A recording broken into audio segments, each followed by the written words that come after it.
always thought my new neighbor was just being friendly. Now, as I stare at the tiny camera hidden in my bedroom vent, I realize how wrong I was. The blinking red light seems to mock me, a silent witness to my most private moments. My skin crawls as I wonder, how long has he been watching? It all started 3 months ago when Mark moved in next door. He seemed nice enough at first, always waving from his driveway, offering to help with yard work, that sort of thing. I didn't think much of it when I'd see him out in his yard at odd hours. He must work nights, I told myself, ignoring the prickle of unease I felt whenever I caught him looking my way. One evening, I was watering my plants when Mark came over, a plate of cookies in hand. "Thought you might like these," he said with a smile that didn't quite reach his eyes. "Baking helps me sleep when I can't." I thanked him, trying not to show how uncomfortable I felt as his gaze lingered a bit too long. As the weeks passed, I started noticing little things. Sometimes, I'd come home and swear my belongings had been moved slightly.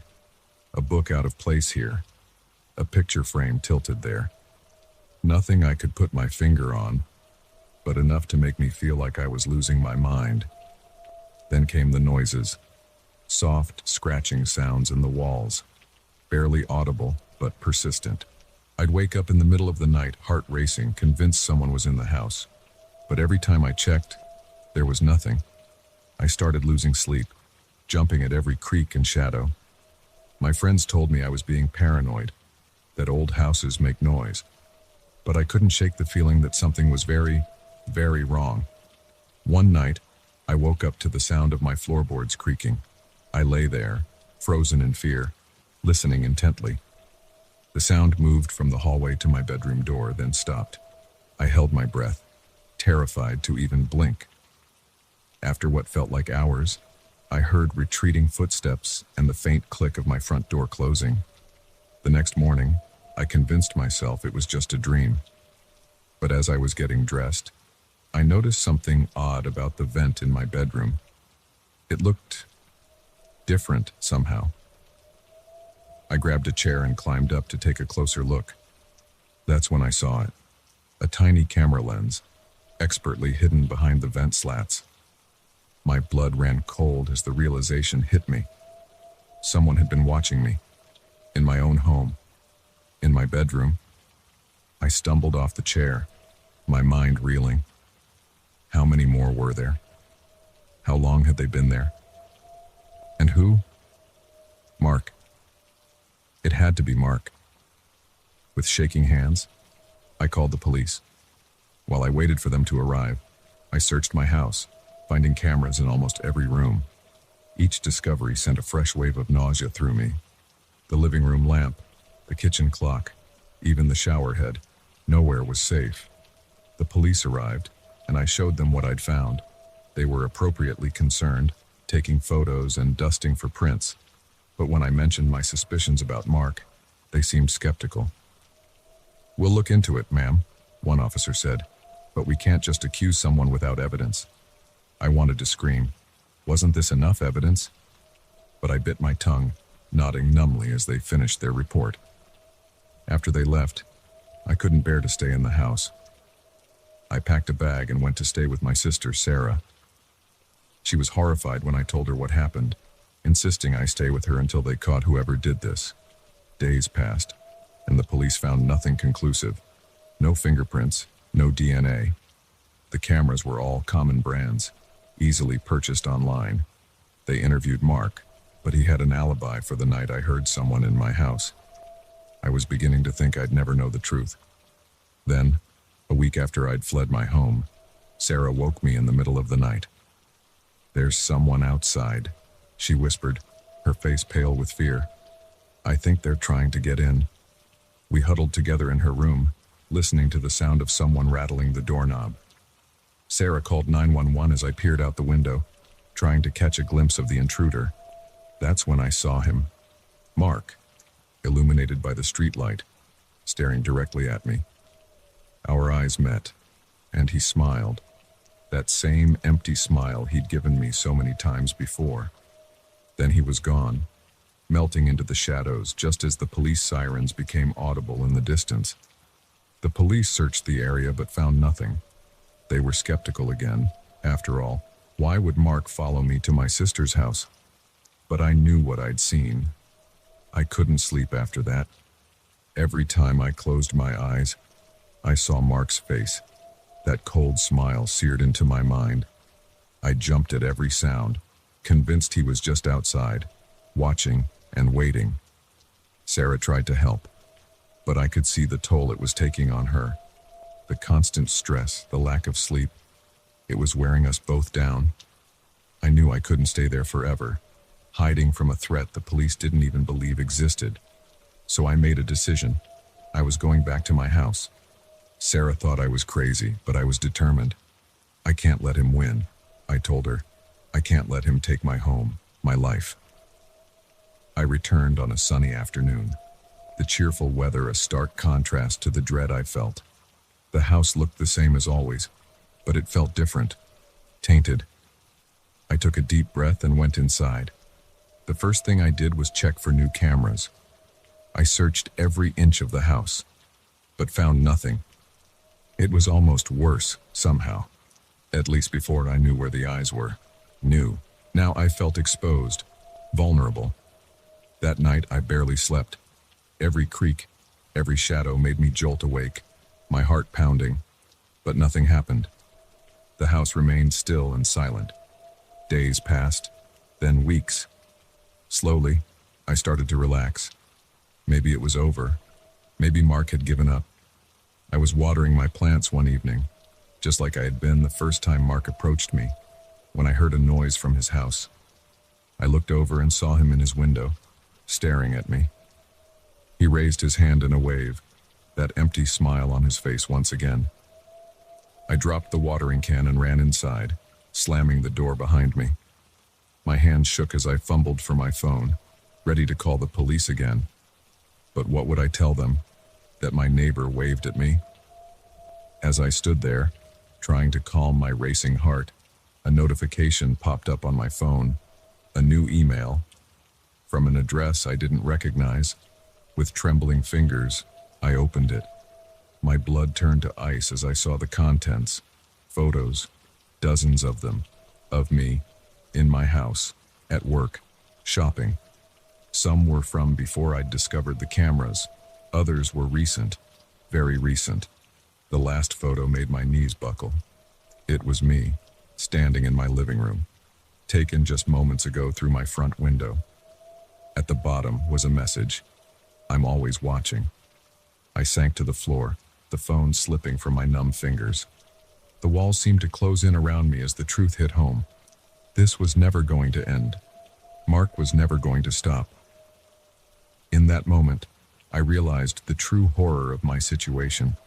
It wasn't just about the invasion of privacy, the violation of my home. It was the complete loss of safety, of peace. Every moment, waking or sleeping, would be tainted by the knowledge that someone was watching, waiting. I looked around my living room, at the home I'd loved for so long. Now it felt like a prison, every corner potentially hiding another of Mark's eyes. Even if I moved, how could I ever feel safe again? How could I trust that he wouldn't follow me, that there wouldn't be another Mark in another town? As the sun set outside, casting long shadows across my floor, I sat there, paralyzed by fear and uncertainty. In the growing darkness, one thought echoed in my mind. In a world where anyone could be watching, where do you hide? The blinking light of my phone caught my eye. The email was still open, the photos a silent testament to my stolen privacy. I knew I should call the police, show them this proof. But a part of me wondered if it would make any difference. If they couldn't stop him before, what would change now? I heard movement outside and froze. Footsteps on my porch. A shadow passed by my window. Then, a soft knock at the door. "Neighbor," Mark's voice, deceptively friendly. "I saw your light on. Just wanted to check if you're okay." I didn't answer. I couldn't move. Couldn't breathe. I just sat there in the dark, listening to my racing heart and the soft scratching of Mark's fingernails on my front door. Waiting. watching, just like he'd been doing all along.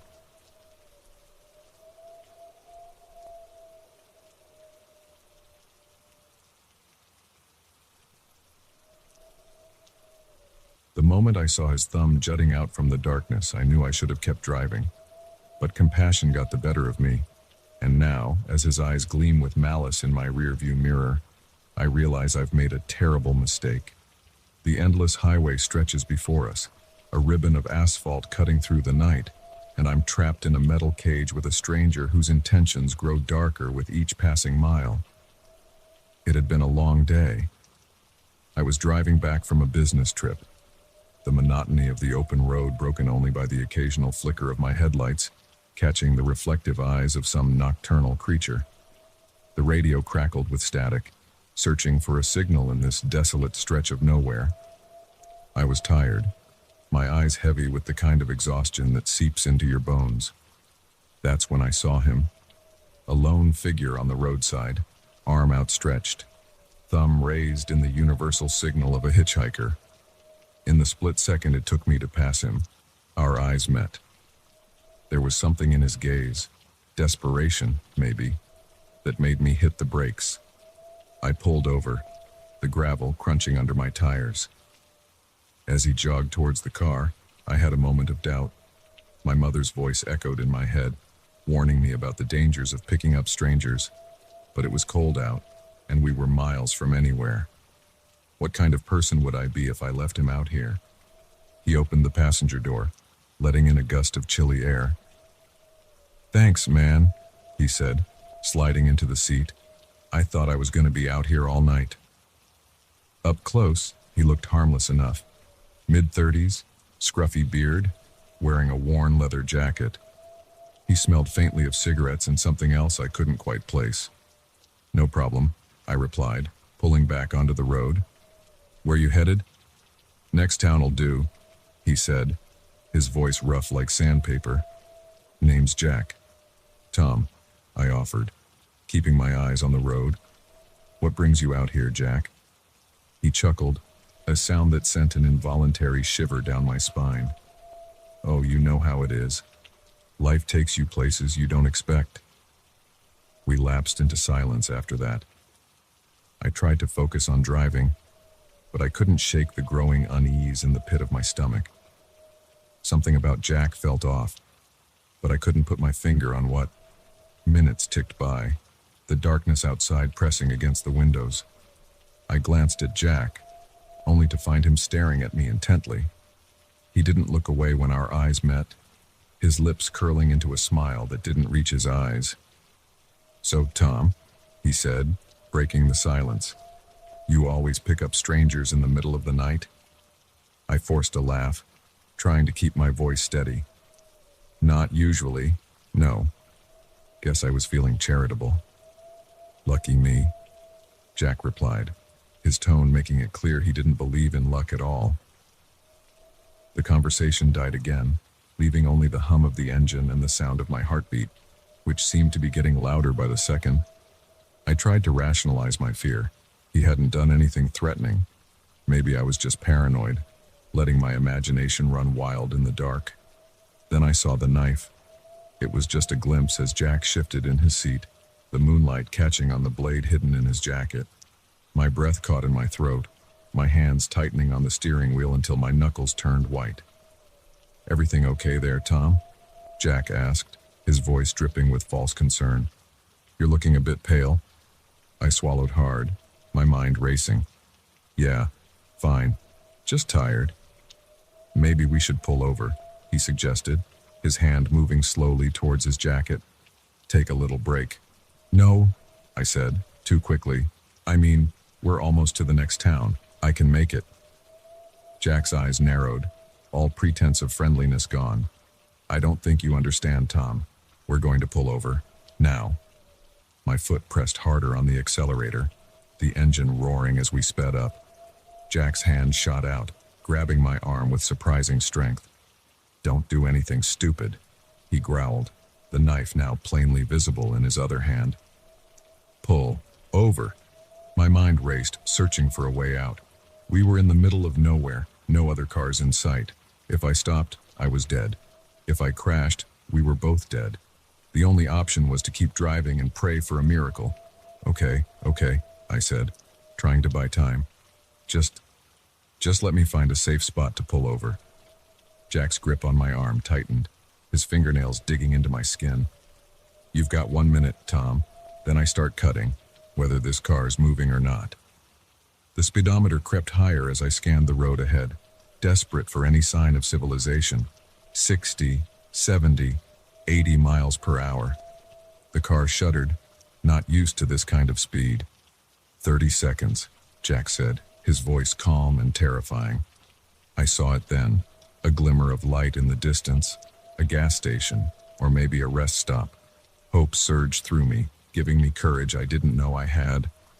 Almost there, I said, nodding towards the lights. See? I'm not trying to trick you. Jack leaned forward, peering into the darkness. In that moment of distraction, I made my move. I slammed on the brakes, the car fishtailing wildly. Jack was thrown forward, his head smacking against the dashboard. Before he could recover, I yanked the steering wheel hard to the right. The world spun as the car left the road, tires screeching against asphalt, then dirt. There was a moment of weightlessness, then a bone-jarring impact as we rolled once, twice, before coming to rest on the car's side. For a moment, all I could hear was the ringing in my ears and the hiss of the ruined engine. Then, slowly, other sounds filtered in. The ping of cooling metal, the drip of leaking fluids, and a low, pained groan from beside me. I forced my eyes open, blinking away the blood from a cut on my forehead. Jack was slumped in his seat, the knife lying on the cracked windshield in front of him. He wasn't moving. With shaking hands, I unbuckled my seatbelt, wincing at the pain in my ribs. I had to get out, had to get away before Jack woke up. The driver's side door was against the ground, so I crawled towards the passenger side, my body protesting every movement. I pushed against Jack's limp form, my stomach turning at the contact. The door creaked open, and I tumbled out onto the cool grass. The night air had never tasted so sweet. Stumbling to my feet, I looked back at the wreck of my car. Smoke was rising from the hood, and I could smell gasoline. I had to get far away, and fast. I started walking, then jogging towards the lights I'd seen earlier. Each step sent jolts of pain through my body, but fear kept me moving. I didn't dare look back, terrified of seeing Jack's figure emerging from the wreckage. The lights grew closer, resolving into a small gas station. As I approached, I saw a lone attendant step out, his eyes widening at my battered appearance. "Help!" I croaked, my voice hoarse. "Please, call the police." The attendant ushered me inside, locking the door behind us. As he dialed 911, I sank to the floor, the adrenaline finally wearing off. I don't remember much after that. The wail of sirens, the flash of emergency lights, paramedics asking me questions I couldn't focus enough to answer. It wasn't until I was in the back of an ambulance, an oxygen mask on my face, that I finally let myself believe it was over. The police found Jack, still unconscious in the overturned car. He had a concussion and a broken arm, but he was very much alive. It turned out he was wanted in 3 states for a string of violent crimes. The knife he'd threatened me with matched the weapon used in 2 unsolved murders. As I lay in the hospital bed later, my body aching but alive, I couldn't stop thinking about how close I'd come to being another statistic. How one moment of misplaced compassion had nearly cost me everything. The doctor said I was lucky, that in a crash like that I could have easily been killed. But as I drifted off to sleep, the pain medication finally kicking in, I knew it wasn't luck. It was the will to survive, the refusal to become a victim. I'd face the darkness on that lonely highway, and I'd come out the other side, changed, certainly, shaken, without a doubt, but alive. And in that moment, alive was all that mattered. The road to recovery would be long, both physically and mentally. I knew I'd never look at a hitchhiker the same way again. The open road, once a symbol of freedom, now held a lingering threat. But as I closed my eyes, letting the hospital sounds fade away, I made a promise to myself. I would heal, I would move forward, and I would never, ever pick up a stranger on a dark, lonely road again. The night may have tried to claim me, but I had survived, and in surviving, I had won.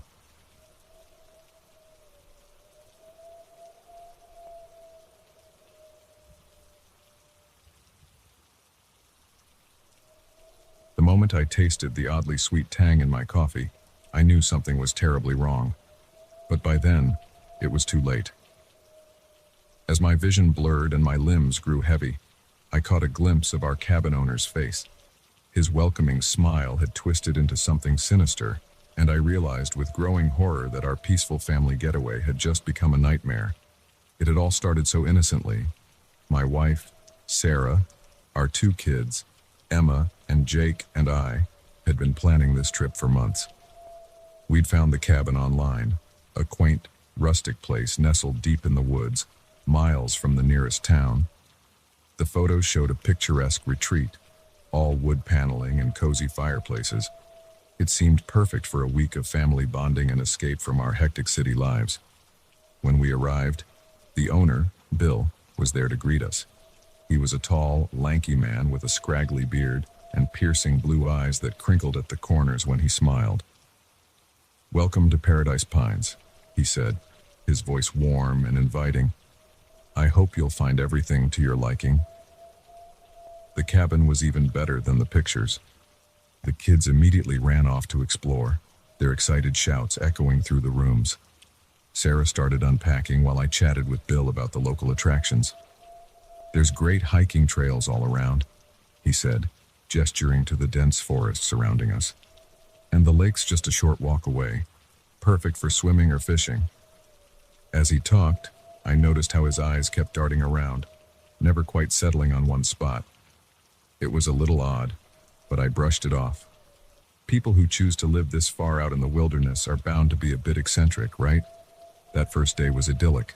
We hiked, swam in the crystal clear lake, and ended the evening roasting marshmallows over a crackling campfire. As we sat there, the stars twinkling overhead and the forest alive with the sounds of night creatures, I felt a deep sense of peace. This was exactly what we needed. It wasn't until the next morning that things started to feel off. I woke up early, before the rest of the family. As I stumbled to the kitchen to make coffee, I found Bill already there, sitting at the table. "Oh," I exclaimed, startled. "I didn't realize you'd be here." He smiled, but it didn't reach his eyes. "Just wanted to make sure everything was all right. Thought I'd make you folks some breakfast." I hesitated. It seemed like an invasion of privacy, but I didn't want to be rude. "That's very kind of you, Bill, but you really don't have to." "Nonsense," he interrupted, pushing a steaming mug of coffee towards me. "It's my pleasure. Drink up." I took the mug, inhaling the rich aroma.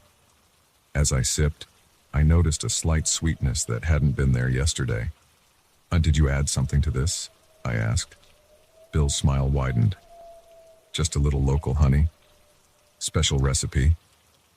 That's when the room started to spin. I gripped the edge of the table, trying to steady myself. What did you do?" I slurred, my tongue feeling thick in my mouth.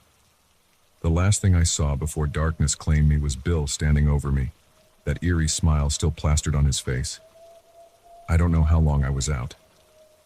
When I came to, I was lying on a cold, hard floor. My head was pounding, and my mouth felt like it was stuffed with cotton. As my eyes adjusted to the dim light, I realized I was in some kind of cellar. The air was damp and musty, and I could hear water dripping somewhere in the darkness. Panic surged through me as memories flooded back. The cabin, Bill, the drugged coffee, Sarah and the kids. I tried to stand, but my legs were wobbly, and my wrists were bound behind my back. "Sarah," I called out, my voice hoarse. "Emma, Jake, they can't hear you." Bill's voice came from the shadows, making me jump.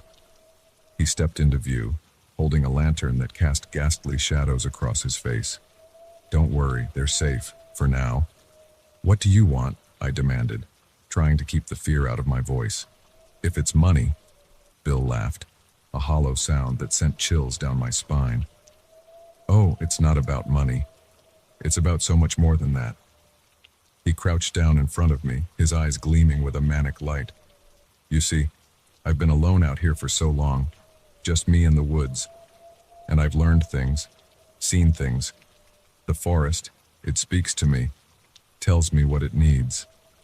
My blood ran cold as I realized we were dealing with someone who had completely lost touch with reality. And what does it need, Bill? I asked cautiously, trying to keep him talking while I worked on loosening my bonds. Blood, he whispered, leaning in close. Fresh blood to feed the ancient ones that sleep beneath the earth. Your family. You're going to help me wake them up. Terror clawed at my throat, threatening to choke me. This man was insane, and he had my family. I had to find a way out, had to save them.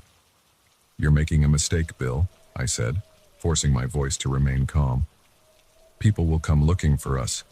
The police. He cut me off with another laugh. No one's coming. You're miles from anywhere, remember? That's why you chose this place. For the isolation. He stood up, pacing the small cellar. I've been doing this for years, luring families out here, feeding them to the forest. No one ever suspects. No one ever comes looking. My mind raced, trying to process what he was saying. How many others had fallen victim to this madman? How had he gotten away with it for so long? Please, I begged, abandoning all pretense of bravery. Let my family go. Take me instead. I'll do whatever you want. Bill stopped pacing, considering me with a tilt of his head. Brave of you to offer, he mused. But it doesn't work that way. The forest demands innocence. Your children? Their blood is pure, untainted.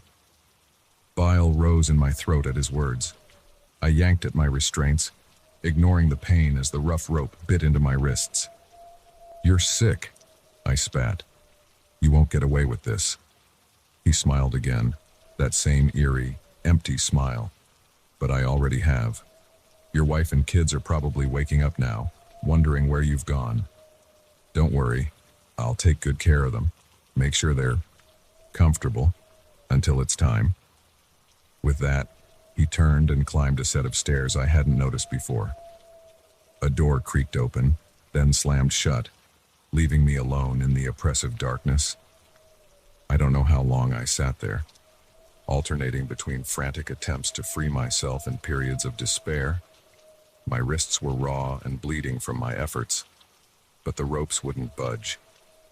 Every creak and groan of the old house above made me tense, wondering if it was Bill returning, or worse, if it was Sarah or the kids being brought down to join me. Just when I was about to give up hope, I heard it. A faint scratching sound coming from somewhere behind me. At first, I thought it was rats, and my skin crawled at the thought.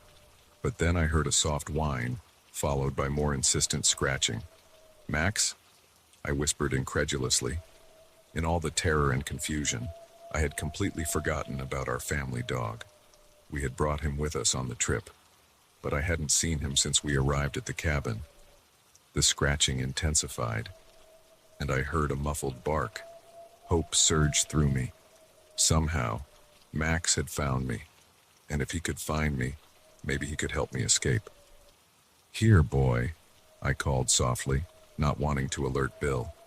Come here, Max. Good boy.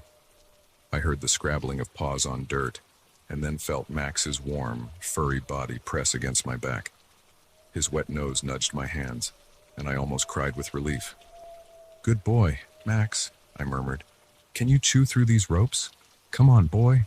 Chew. It took what felt like hours, but slowly, painstakingly, Max gnawed through my bonds. When the ropes finally fell away, I hugged him tightly, burying my face in his fur. You're the best dog in the world, I told him, my voice choked with emotion. Now, let's go save our family. Getting out of the cellar proved easier than I'd feared. The door at the top of the stairs was old and rotted, and with Max's help, I managed to break it down. We emerged into what looked like a tool shed attached to the main cabin. Night had fallen, and the house was dark and silent. I crept towards it, Max at my heels, every sense on high alert. Through a window, I could see Bill sitting in an armchair, his back to me. There was no sign of Sarah or the kids. I found a heavy wrench in the tool shed and gripped it tightly. It wasn't much of a weapon, but it was better than nothing. Taking a deep breath, I eased open the back door and slipped inside. I'll never forget what happened next. Just as I was about to confront Bill, Max darted past me with a growl. Bill turned, his eyes widening in shock. Before he could react, Max was on him, teeth sinking into his arm. In the chaos that followed, I managed to overpower Bill and tie him up with an extension cord I found. The police would later tell me that the special honey he had used to drug us was found in his pocket, along with a notebook detailing his twisted rituals. I found Sarah and the kids locked in an upstairs bedroom, groggy but unharmed. When I told them what had happened, Sarah broke down in tears, hugging the kids close. Emma and Jake were confused and scared, but safe. And really, that's all that mattered. As we waited for the police to arrive, Bill had a landline we used to call for help. I sat on the porch, Max's head in my lap. The forest that had seemed so peaceful just days ago now loomed ominously in the darkness. But for the first time since this nightmare began, I felt safe. We had survived. We had beaten the monster hiding in plain sight. And as I scratched behind Max's ears, listening to the approaching sirens, I made a silent vow. Our next family vacation would be to a nice, crowded beach resort. With room service, and Max, he'd be right there with us, enjoying a well-deserved steak dinner. After all, every hero deserves a reward.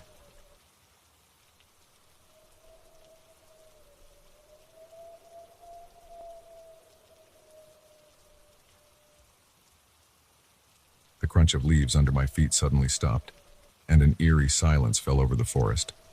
As I realized I was hopelessly lost, a flicker of light in the distance caught my eye. A cabin. My heart leapt with relief, but as I drew closer, a chill ran down my spine. Something about this place felt wrong, and I couldn't shake the feeling that I was walking into a trap. I'd always loved hiking alone. There's something about the solitude, the connection with nature, that I find deeply refreshing. This particular trail was new to me, a challenging route that wound through dense forest and steep inclines. I'd set out early that morning, my backpack loaded with supplies, confident in my abilities and excited for the adventure ahead. The first few hours were exhilarating. The air was crisp, filled with the scent of pine and damp earth. I reveled in the burn in my muscles as I climbed, stopping occasionally to admire the breathtaking views or snap a photo of an interesting plant or rock formation. But as the day wore on, things started to go wrong. My GPS watch malfunctioned, the screen going blank no matter how many times I tried to reset it. Then I realized I'd taken a wrong turn somewhere, the trail markers becoming less frequent until they disappeared altogether. I tried to retrace my steps, but every tree, every rock started to look the same. The sun was sinking lower in the sky, casting long shadows that seemed to reach for me like grasping fingers. Panic began to set in as I realized I was well and truly lost. That's when I saw it. A warm, golden light flickering between the trees. Hope surged through me. A cabin meant people, and people meant help. I pushed through the underbrush, ignoring the branches that snagged at my clothes and scratched my skin. As I burst into the small clearing, I got my first good look at the cabin. It was old, the wood weathered and gray, but there was smoke curling from the chimney and light spilling from the windows. I hesitated at the edge of the trees, that nagging feeling of wrongness intensifying. But what choice did I have? Night was falling fast, and I had no idea where I was or how to get back to my car. With a deep breath, I squared my shoulders and approached the door. I knocked, the sound echoing in the quiet forest. For a long moment, there was no response. I was about to knock again when I heard movement inside. The door creaked open, and I found myself face to face with an elderly couple. "Well, hello," Hello there, the woman said, her voice warm and inviting. Are you lost, dear? I nodded, relief washing over me. Yes, I'm afraid so. I was hiking and took a wrong turn. I hate to impose, but I was wondering if I could use your phone to call for help. The man smiled, stepping back to open the door wider. Of course. Come in, come in. We don't get many visitors out here. I stepped inside, the warmth from the fireplace instantly soothing my chilled skin. The interior of the cabin was cozy, filled with handmade quilts and rustic furniture. It smelled of cinnamon and wood smoke, reminding me of my grandparents' house. I'm Martha, the woman said, and this is my husband, George. Why don't you have a seat by the fire and warm up? I'll make you some tea. Thank you, I said gratefully, sinking into an overstuffed armchair. I'm Sarah. I can't tell you how relieved I am to have found your cabin. George chuckled, settling into the chair opposite me. It's a good thing you did. These woods can be dangerous at night. All sorts of creatures come out after dark. Something in the way he said it made me pause. I glanced at him, but his expression was friendly, his eyes crinkling at the corners as he smiled. I was being paranoid, I told myself. These were just kind people helping a stranger in need. Martha returned with a steaming mug of tea, pressing it into my hands. Drink up, dear. It'll warm you right up. I took a sip, the liquid sweet and fragrant. This is delicious, I said. And what kind of tea is it? Oh, just a special blend, Martha replied, exchanging a look with George that I couldn't quite interpret. An old family recipe. As I drank, I felt warmth spreading through my body, but it was more than just the tea. A pleasant haziness was creeping into my mind, making my thoughts sluggish. Could I use your phone now? I asked, my words slurring slightly. George leaned forward, his smile never wavering. Don't you worry about that now. Just relax, you're safe here. I tried to stand, but my legs wouldn't cooperate. The room was spinning, the firelight casting strange, dancing shadows on the walls. What did you do to me? I managed to say, my tongue feeling thick in my mouth. Martha patted my hand, her touch icy cold despite the warmth of the room. Shh, it's all right. You'll feel better soon. As my vision began to blur, I saw George stand and move to a corner of the room. He bent down and lifted what looked like a trapdoor in the floor. Cold air rushed in, carrying with it a smell that made my stomach turn. It was the metallic tang of blood mixed with the sickly sweet odor of decay. No, I tried to say, but it came out as little more than a whimper. I wanted to run, to fight, but my body wouldn't respond. I was trapped, helpless as a newborn kitten. The last thing I saw before darkness claimed me was Martha's face, her kindly grandmotherly visage melting away to reveal something ancient and hungry. Her eyes glowed in the firelight, and when she smiled, her teeth were sharp and pointed.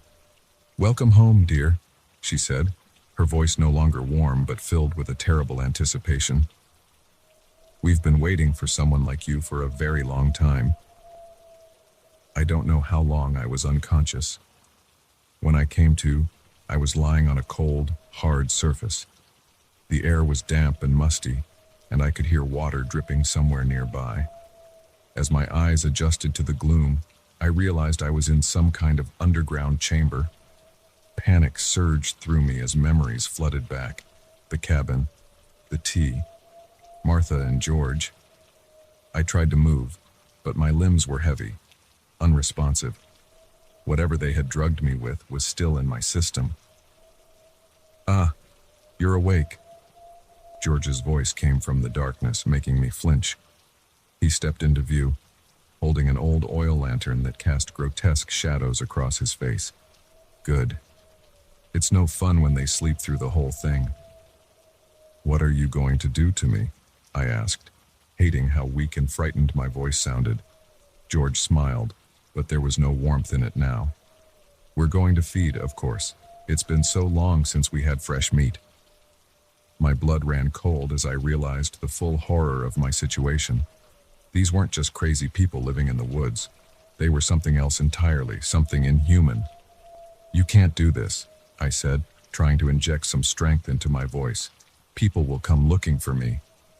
Martha's laughter echoed through the chamber, a sound like breaking glass. "Oh, my dear, that's what they all say, but no one ever comes. No one ever finds this place unless we want them to." She stepped into the light, and I had to bite back a scream. Her appearance had changed completely. Her skin was pale and translucent, stretched tight over her skull. Her eyes were sunken, glowing with an unnatural light, and her mouth was full of razor-sharp teeth, like a shark's. "What are you?" I whispered, terror clawing at my throat. "We are the old ones," George said, his voice taking on a strange, echoing quality. "We were here long before your kind came to these woods, and we'll be here long after you're gone." Martha ran a cold, clawed hand down my cheek. "We've been so hungry, waiting for the right traveler to come along, and you, my dear, are perfect." I squeezed my eyes shut, willing this all to be a nightmare. But the cold stone beneath me, the damp air, the smell of decay, it was all too real. Just as I was about to give in to despair, I felt something, a warmth in my pocket. My phone. In all the chaos, I'd forgotten I had it with me. It must have been protected from whatever signal-blocking magic these creatures used on my GPS. Hope surged through me, giving me strength. I had to keep them talking, keep them distracted while I tried to reach my phone. "Why me?" I asked, forcing my voice to remain steady. "Why not someone else?" George tilted his head, considering. "You have a strength in you, a life force that burns brighter than most. It will sustain us for a long time." As they spoke, I inched my hand towards my pocket, praying they wouldn't notice. My fingers closed around my phone, and I almost sobbed with relief. "But enough talk," Martha said, her voice filled with hunger. "It's time to feast." They both moved towards me, their forms shifting and changing into something even more monstrous. But in that moment, I acted. I pulled out my phone and hit the emergency call button, the screen lighting up the chamber. The creatures shrieked, recoiling from the light. I scrambled to my feet, adrenaline overcoming the last of the drug's effects. I ran, following the faint breeze that indicated the way out. Behind me, I could hear them recovery, their inhuman howls echoing through the underground tunnels. But I didn't look back. I ran faster than I ever had in my life, bursting out of the trapdoor and into the cabin. I didn't stop. I ran out the door and into the forest, my phone clutched in my hand like a lifeline. I could hear them pursuing, crashing through the underbrush behind me. But the emergency operator was talking in my ear, assuring me that help was on the way. I ran until my lungs burned and my legs felt like they would give out. Just when I thought I couldn't go any further, I saw lights through the trees. Red and blue flashing lights. Police cars. I stumbled into the clearing, collapsing into the arms of a startled officer. As I gasped out my story, more cars arrived. The forest was soon swarming with police and rescue workers. They searched the woods, but found no trace of the cabin or the creatures. It was as if they had never existed. But I knew what I had seen, what I had experienced. As I sat in the back of an ambulance, a blanket wrapped around my shoulders, I couldn't shake the feeling that this wasn't over. Somewhere in those dark woods, Martha and George were waiting, hungry, patient, and I knew that I would never hike alone again.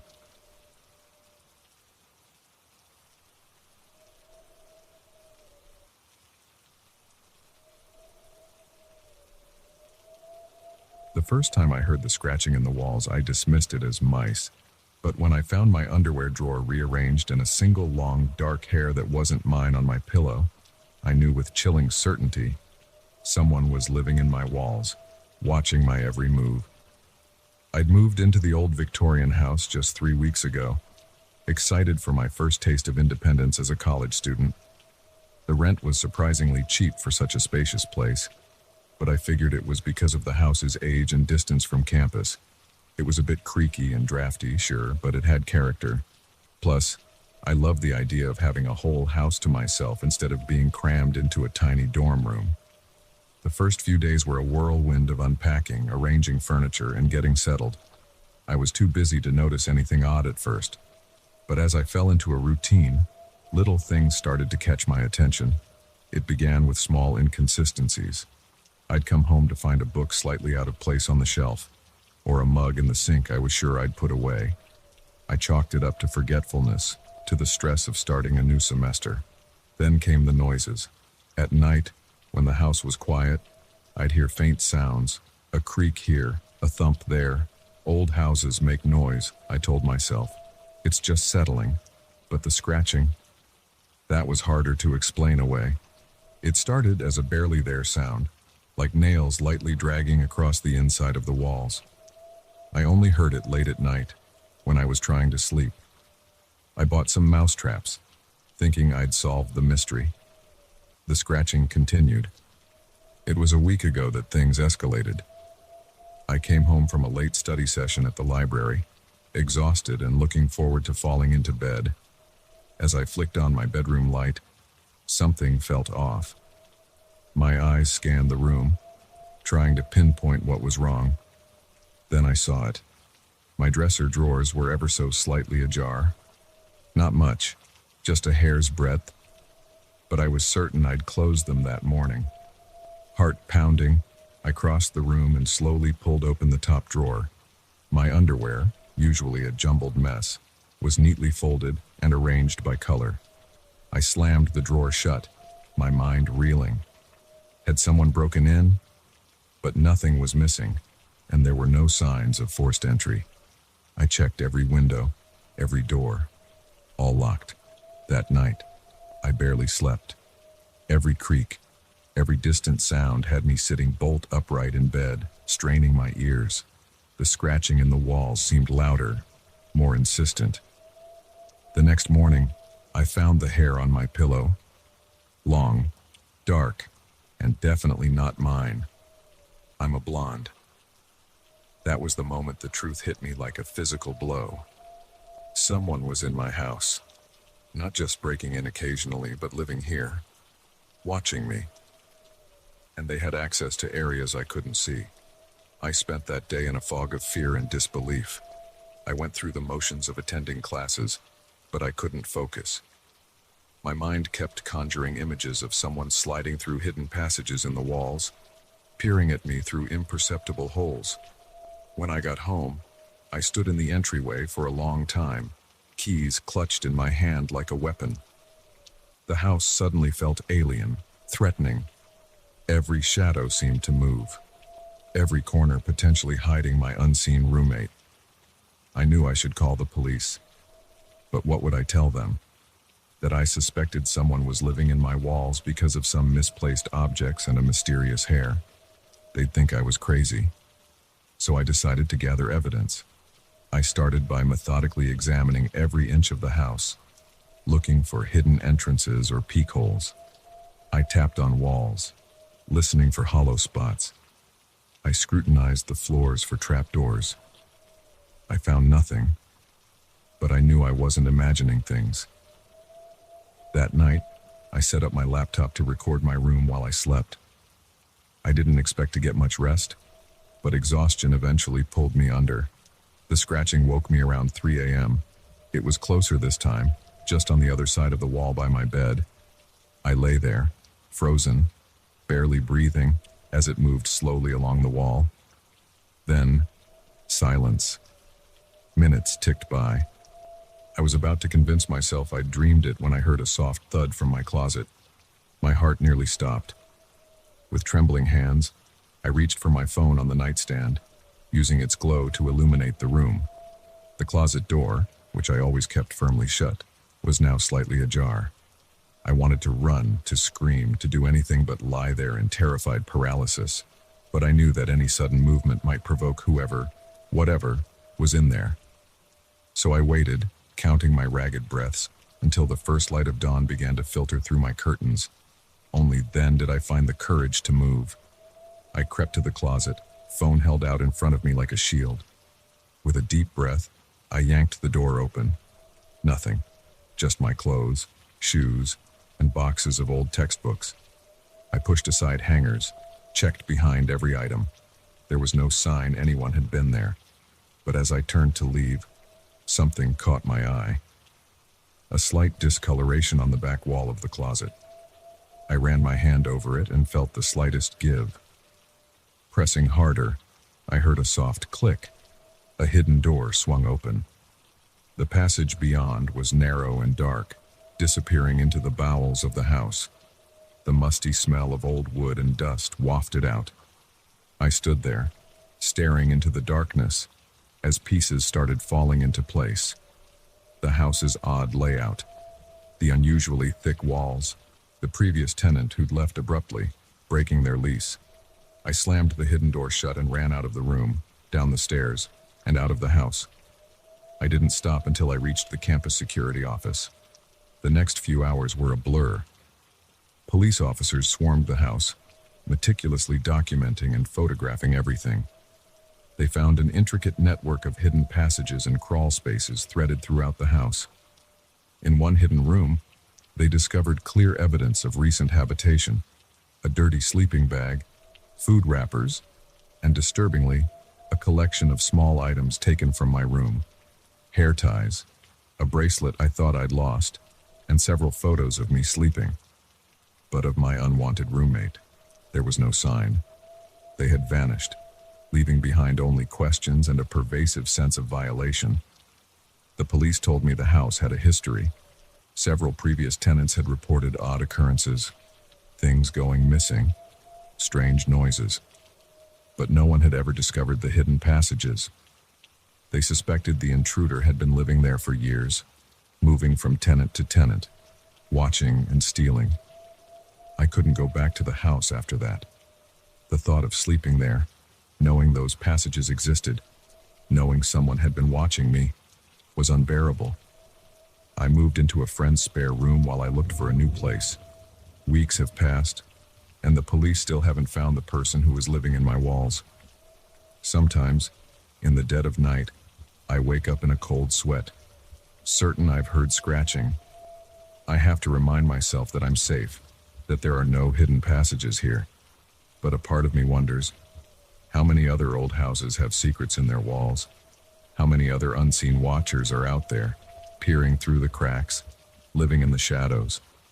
I may have escaped my hidden roommate, but I can't shake the feeling that I'm still being watched.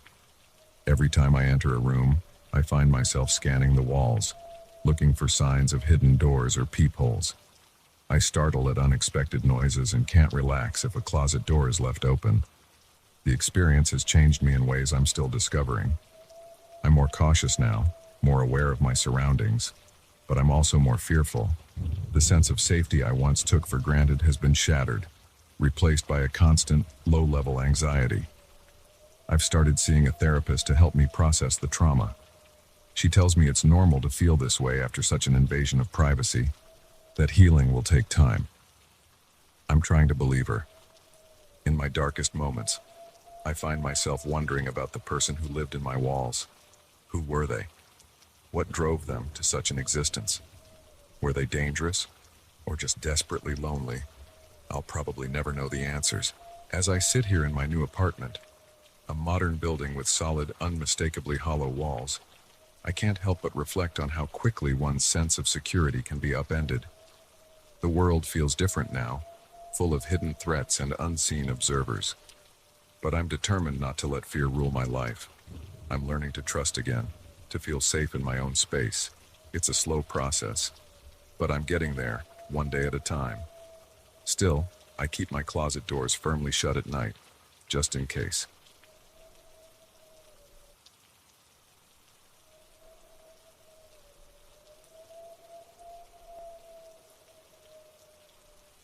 The moment the power died, I knew I wasn't alone in the house. The sudden darkness was suffocating, but it was the silence that followed. A silence so complete it seemed to have a weight of its own that sent chills down my spine. Then, unmistakably, I heard it. the soft creak of a floorboard from somewhere upstairs. I had always prided myself on being independent. Living alone in my small suburban house never bothered me before. I even enjoyed the solitude, the freedom to come and go as I pleased without having to consider anyone else. But right now, as I stood frozen in my pitch-black living room, I would have given anything for a roommate, a pet, any sign of life besides my own ragged breathing. The day had started normally enough. I went to work, grabbed groceries on the way home, and settled in for a quiet evening. The weather forecast had warned of a severe thunderstorm, but I wasn't too concerned. I'd lived through plenty of storms before. As the wind picked up outside and rain lashed against the windows, I curled up on the couch with a book, enjoying the cozy atmosphere. The first crack of thunder made me jump, but I laughed it off. Just a storm, nothing to worry about. Then the lights flickered once, twice, and went out completely. For a moment, I sat in stunned silence, waiting for my eyes to adjust to the sudden darkness. The storm seemed to intensify, wind howling around the house like a living thing. I fumbled for my phone on the coffee table, cursing when I realized the battery was nearly dead. Of course, I'd forgotten to charge it. Using the faint light from my phone screen, I made my way to the kitchen to find some candles. That's when I heard it. That creak from upstairs. I froze, my heart pounding so hard I could feel it in my throat. It must be the house settling, I told myself. Old houses make noise during storms, but even as I thought it, I knew I was lying to myself. That sound was deliberate, the unmistakable weight of a footstep on an old wooden floor. Someone was in my house. Panic threatened to overwhelm me, but I forced it down. I needed to think, to plan. My phone was dying, and I had no idea where my portable charger was in this darkness. Calling for help wasn't an option. I glanced at the kitchen knives gleaming faintly on the counter. Should I arm myself? But the thought of confronting an intruder made my knees weak. No, I needed to hide, to find a way out. Another creak, this time followed by the distinct sound of a door opening. They were moving around up there, not even trying to be quiet anymore. Did they think the storm would mask their sounds? Or did they know I was down here, alone and afraid? I had to move. Staying in the open kitchen was too risky. As quietly as I could, I made my way to the hallway closet. It was small and cramped, filled with coats and shoes, but it had a lock on the door. I slipped inside, easing the door shut behind me and engaging the lock with trembling fingers. In the stuffy darkness of the closet, I tried to calm my breathing. The smell of wool and leather was oddly comforting, a reminder of normalcy in this surreal situation. I strained my ears, listening for any sound over the pounding of rain on the roof. Footsteps on the stairs, slow and deliberate. My breath caught in my throat. They were coming down. I pressed myself further back into the closet, willing myself to become invisible. A coat brushed against my face and I had to stifle a sneeze. The footsteps reached the bottom of the stairs, pausing for a moment. Then, a voice, low and gravelly, definitely male. "I know you're in here somewhere." Terror shot through me like an electric current. This wasn't some random burglary. He was looking for me specifically. But why? My mind raced through possibilities, each more terrifying than the last. The footsteps moved closer to my hiding spot. I could hear him opening doors, searching rooms. My palms were slick with sweat as I gripped my nearly dead phone. Should I risk trying to call for help? But the sound would give away my position immediately. A floorboard creaked right outside the closet door. I held my breath, not daring to move a muscle. The doorknob rattled. Come out, wherever you are," the voice sing-songed, chillingly playful. "You're only making this harder on yourself." I bit my lip to keep from whimpering. The doorknob rattled again, more insistently this time. Then, silence. For a long moment, nothing happened. Had he given up? Moved on to search elsewhere? I allowed myself to breathe again, shallow and quiet. Then, without warning, something slammed into the door hard enough to make it shudder in its frame. I couldn't hold back a startled cry. "There you are," the voice said, a note of triumph coloring the words. Another slam, and I heard the wood start to splinter. Panic gave me clarity. I couldn't stay here. I had to run, had to fight. As the door shook under another impact, I steadied myself. The moment it burst open, I'd push past him and make a break for it. It was my only chance. The next blow sent splinters of wood flying. I tensed, ready to spring. But before the door could give way completely, another sound cut through the chaos. Sirens, growing steadily louder. The assault on the door stopped abruptly. "Shit," I heard the man mutter. Then footsteps, running this time, towards the back of the house. I sagged against the wall, relief making my legs weak. But I couldn't relax yet. With shaking hands, I unlocked the closet door and stumbled out into the hallway. The house was silent now, save for the fading storm and the approaching sirens. Had he really gone? Or was this another trick, waiting for me to lower my guard? I made my way to the front door on unsteady legs, every shadow seeming to move in the corners of my vision. Just as I reached for the doorknob, blue and red lights flooded through the windows. I yanked the door open and nearly fell onto my front porch. 2 police cars were pulling up, officers already getting out with flashlights in hand. "Help," I called out, my voice hoarse and shaky. There was someone in my house. The next few hours passed in a blur. The police searched the house and the surrounding area but found no sign of the intruder. They took my statement, asked if I had any enemies, anyone who might want to harm me. I shook my head, still baffled by the whole ordeal. It wasn't until one of the officers was shining his flashlight around my backyard that we discovered how he had gotten in. A basement window, forced open and then carefully closed again. He had been in my house for who knows how long before the power went out, waiting for his moment. They found muddy footprints in the basement and a few upstairs, but the rain had washed away any tracks outside. It was like he had vanished into the storm. As the adrenaline wore off, exhaustion hit me like a physical force. The police offered to put me up in a hotel for the night, but I couldn't bear the thought of leaving. This was my home. I wouldn't let him take that from me. So I stayed, but not alone. A patrol car remained parked outside all night, an officer checking on me periodically. I didn't sleep much, jumping at every creak and groan of the house. In the harsh light of day, everything seemed almost normal. The storm had passed, leaving behind a clean, rain-washed world. But the splintered closet door and the muddy footprints were stark reminders that it hadn't been a nightmare. The police promised to keep investigating, but warned me they might not find anything.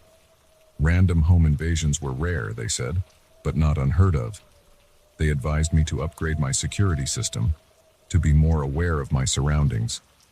But how do you guard against the unknown? How do you feel safe in your own home when it's been violated like this? In the days that followed, I found myself jumping at shadows, double and triple checking locks. I installed new deadbolts, security cameras, motion sensor lights. My once peaceful home now felt like a fortress, but still not entirely safe. The questions haunted me. Who was he? What did he want? Why me? The not knowing was almost worse than the incident itself. Slowly, life began to return to normal, but I knew I was forever changed. The sense of security I once took for granted was shattered, replaced by a hyper-awareness of potential threats. Yet, as weeks passed without incident, I found a strange sort of strength growing within me. I had faced my worst fear and survived. I was more capable, more resilient than I had ever given myself credit for. Now, as I sit in my living room, the same spot where this all began, I realize that while the experience left me shaken, it didn't break me. The shadows may still hold secrets, but I am no longer afraid of the dark. I am a survivor, and whatever, or whoever may come, I'll be ready.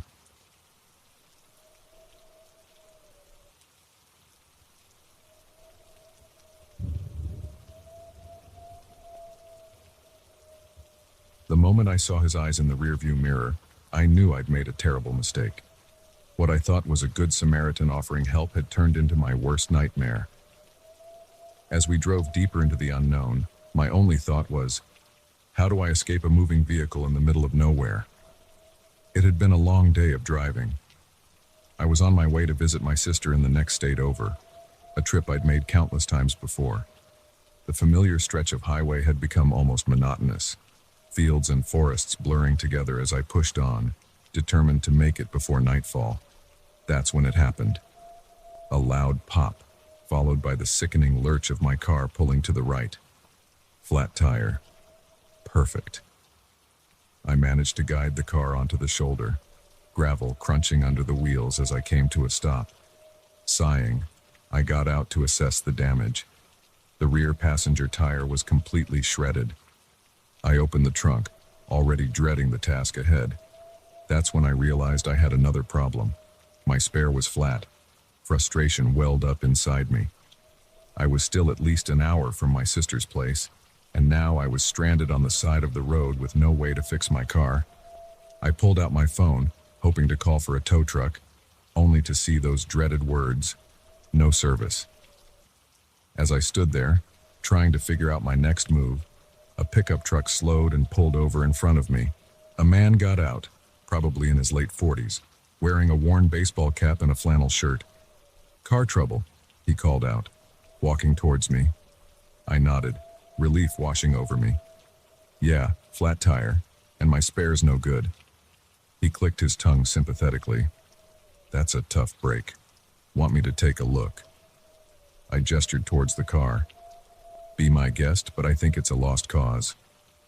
He examined the tire, then straightened up.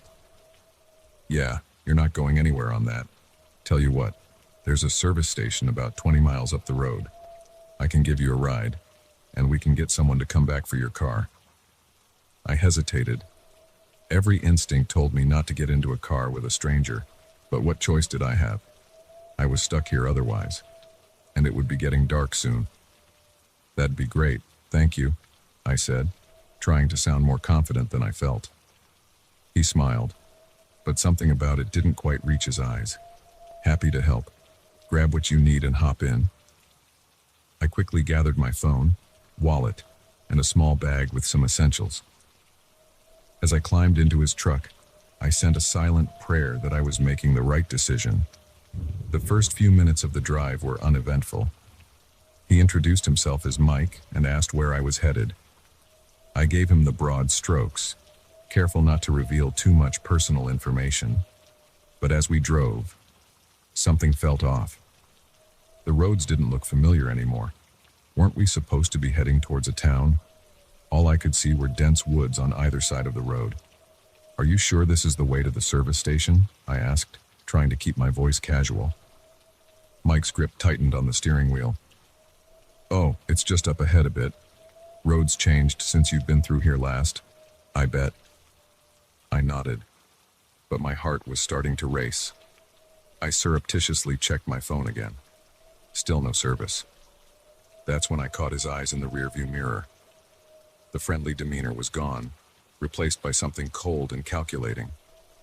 A chill ran down my spine as I realized the danger I was in. I had to think fast. Jumping out of a moving vehicle wasn't an option. We were going too fast, and even if I survived the fall, I'd be stranded in the middle of nowhere. I needed to find a way to get him to stop, or to attract attention somehow. "You know," I said, forcing a lightness into my voice I didn't feel, "I think I left something important in my car. Would you mind if we turned back?"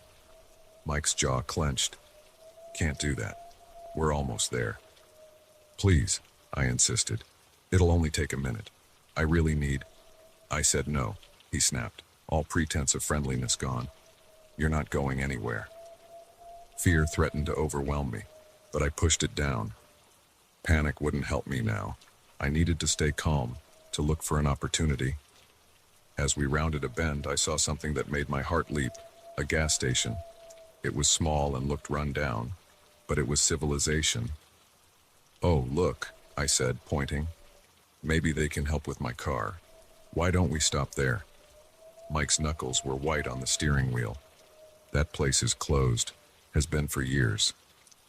But as we approached, I could clearly see lights on inside and a car parked out front. Mike was lying, and we both knew it.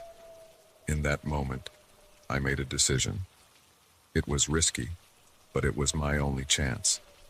As we drew level with the gas station, I grabbed the steering wheel and yanked it hard to the right. The truck swerved violently. Mike swore, trying to regain control.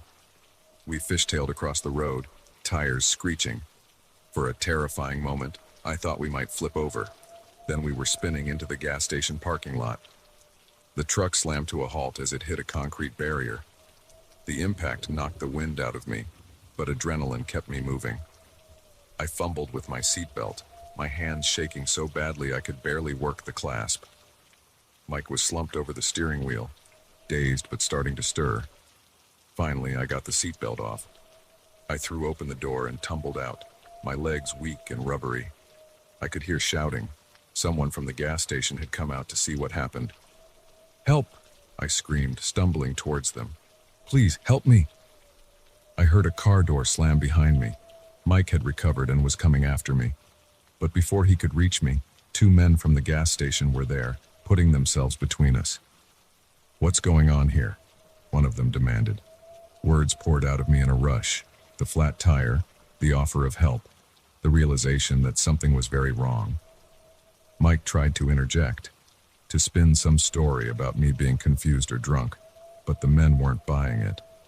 One of them guided me inside while the other kept an eye on Mike.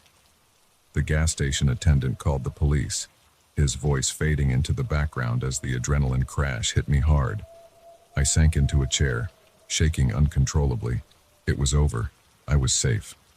But the fear, the horrible realization of what might have happened, was only just starting to sink in. The police arrived quickly, lights flashing as they pulled into the parking lot.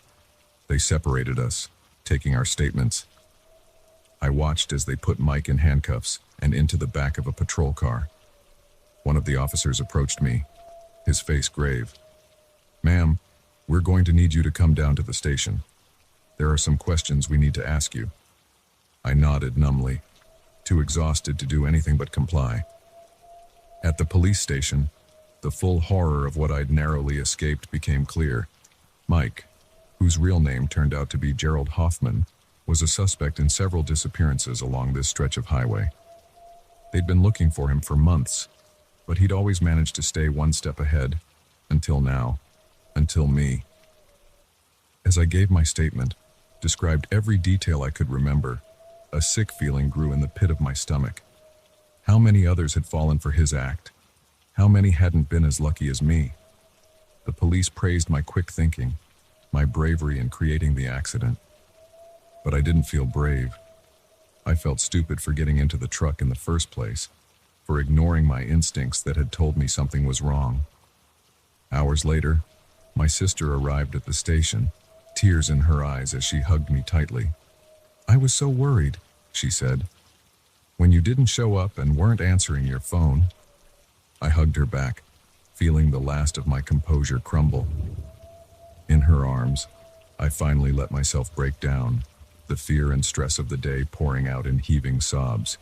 The aftermath was a blur of police interviews, victim support services, and a media frenzy as the story broke. Gerald Hoffman's capture led to the solving of 3 cold cases, bringing closure to families who had been searching for answers for years. As for me, I struggled with the aftermath. Nightmares plagued my sleep, and I jumped at every unexpected sound. Getting into a car became an ordeal, each trip fraught with anxiety. But slowly, with time and therapy, I began to heal. I learned to trust my instincts, to value my safety over politeness. I became an advocate for highway safety and missing persons awareness, turning my traumatic experience into something positive.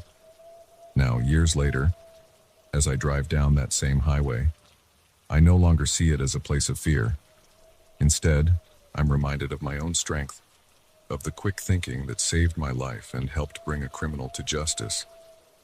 I still think about that day, about how differently it could have ended, but I don't let it control me. Instead, I use it as a reminder to always be aware, to trust my gut, and to never take my safety for granted. Because sometimes, the real monsters aren't hiding under the bed or in the closet. Sometimes, they're right there in broad daylight, offering a helping hand and a friendly smile.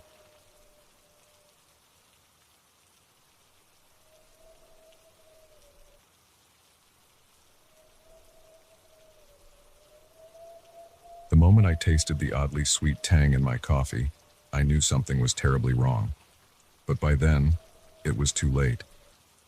As my vision blurred and my limbs grew heavy, I caught a glimpse of our innkeepers' faces. Their welcoming smiles had twisted into something sinister, and I realized with growing horror that our quaint bed and breakfast getaway had just become a nightmare. It had all started innocently enough. My wife, Sarah, and I had been planning this weekend getaway for months. Both of us were burnt out from our high-stress jobs in the city, and we desperately needed a break. When we stumbled upon the listing for Willow Creek Inn online, it seemed perfect. A charming Victorian house nestled in the countryside, run by a couple who'd left the rat race to pursue their dream of owning a BB. The photos showed cozy rooms, lush gardens, and promised home-cooked meals. It was exactly the escape we were looking for. We arrived on a Friday evening, the gravel driveway crunching under our tires as we pulled up to the inn. The house was even more picturesque in person, with its wraparound porch and gingerbread trim. Our hosts, Tom and Linda, greeted us warmly at the door. "Welcome to Willow Creek," Linda exclaimed, her round face beaming. "We're so glad you're here." Tom, a tall man with salt and pepper hair, grabbed our bags. "Let me show you to your room. You must be tired after your drive." As we followed Tom up the creaking staircase, I couldn't help but feel a sense of peace wash over me. The inn smelled of cinnamon and old wood, reminding me of my grandparents' house. Our room was cozy, with a 4-poster bed and antique furniture. A vase of fresh wildflowers sat on the dresser. "Dinner will be ready in about an hour," Linda called from downstairs. "Feel free to explore the grounds until then." Sarah and I spent that hour wandering through the inn's beautiful gardens, hand in hand, already feeling the stress of the city melting away. When we returned for dinner, we found ourselves seated at a large table with the other guests, an older couple celebrating their anniversary, and a young family with 2 small children. The meal was delicious. Roast chicken, garlic mashed potatoes, and fresh vegetables from the inn's garden. Tom kept our wine glasses full, and the conversation flowed easily. Linda regaled us with stories about restoring the old house and how they'd left their corporate jobs 5 years ago to pursue this dream. As we all retired to our rooms that night, Sarah and I agreed this was exactly what we needed. We fell asleep easily, lulled by the sound of crickets through the open window. The next day passed in a blissful haze. We took a long hike in the nearby woods, guided by a map Tom had drawn for us. When we returned, Linda had fresh-baked cookies waiting. We spent the afternoon reading on the porch swing, occasionally chatting with the other guests as they came and went. It wasn't until that evening that I began to notice something off. Maybe it was the wine at dinner making me paranoid, but I could have sworn I saw Tom and Linda exchanging odd glances. And hadn't the young family mentioned they were leaving this morning? Yet here they were at dinner again, looking slightly dazed. I tried to shake off the feeling, telling myself I was imagining things. But as I reached for my coffee after the meal, I caught Linda watching me intently. There was something in her eyes, anticipation, that made me pause. I took a sip, and that's when I tasted it. Under the rich flavor of the coffee was a sweetness that didn't belong. My heart began to race as I realized what was happening. "Sarah," I said urgently, turning to my wife. But the words died in my throat as I saw her slump in her chair, her eyes rolling back. I tried to stand, to run, to do anything, but my body wouldn't cooperate. The room began to spin, and I felt myself sliding out of my chair. The last thing I saw before darkness took me was Tom and Linda standing over me, those friendly smiles now twisted into cruel sneers. I don't know how long I was out. When I came to, I was lying on a cold, hard surface. The air was damp and musty, and I could hear water dripping somewhere nearby. As my eyes adjusted to the gloom, I realized I was in some kind of cellar. Panic surged through me as memories flooded back. The inn, the drugged coffee, Sarah. I tried to move, but my limbs were heavy, unresponsive. Whatever they had drugged us with was still in my system. I managed to turn my head, and my heart nearly stopped. Sarah was lying next to me, still unconscious. Beyond her, I could make out other shapes in the darkness. The other guests. "Ah, you're awake." Tom's voice came from the shadows, making me flinch. He stepped into view, holding an old oil lantern that cast grotesque shadows across his face. "Good. It's no fun when they sleep through the whole thing." "What are you going to do to us?" I asked, hating how weak and frightened my voice sounded. Tom smiled, but there was no warmth in it now. "Oh, we're going to take care of you, just like we've taken care of all our special guests." Linda appeared beside him, her once friendly face now cold and calculating. "You city folk," she said, shaking her head. So trusting, so eager to believe in the quaint country inn and its charming owners. "You never stop to think that maybe, just maybe, the predators aren't all in the big, bad city." My mind raced, trying to understand what was happening. "But why?" I managed to croak out. Tom crouched down beside me, his eyes glinting in the lantern light. "Why? Oh, my dear boy. For the thrill, of course. For the power. Do you have any idea how intoxicating it is to have complete control over someone's life? To watch the hope drain from their eyes as they realize no one is coming to save them?" I felt sick, the full horror of our situation sinking in. This wasn't just a robbery or a kidnapping. These people were true psychopaths, and we had walked right into their trap. "Please," I begged, my eyes darting to Sarah's still form. "Let her go. Take me. Do whatever you want to me, but let her go." Linda laughed, a sound like breaking glass. "Oh, how noble.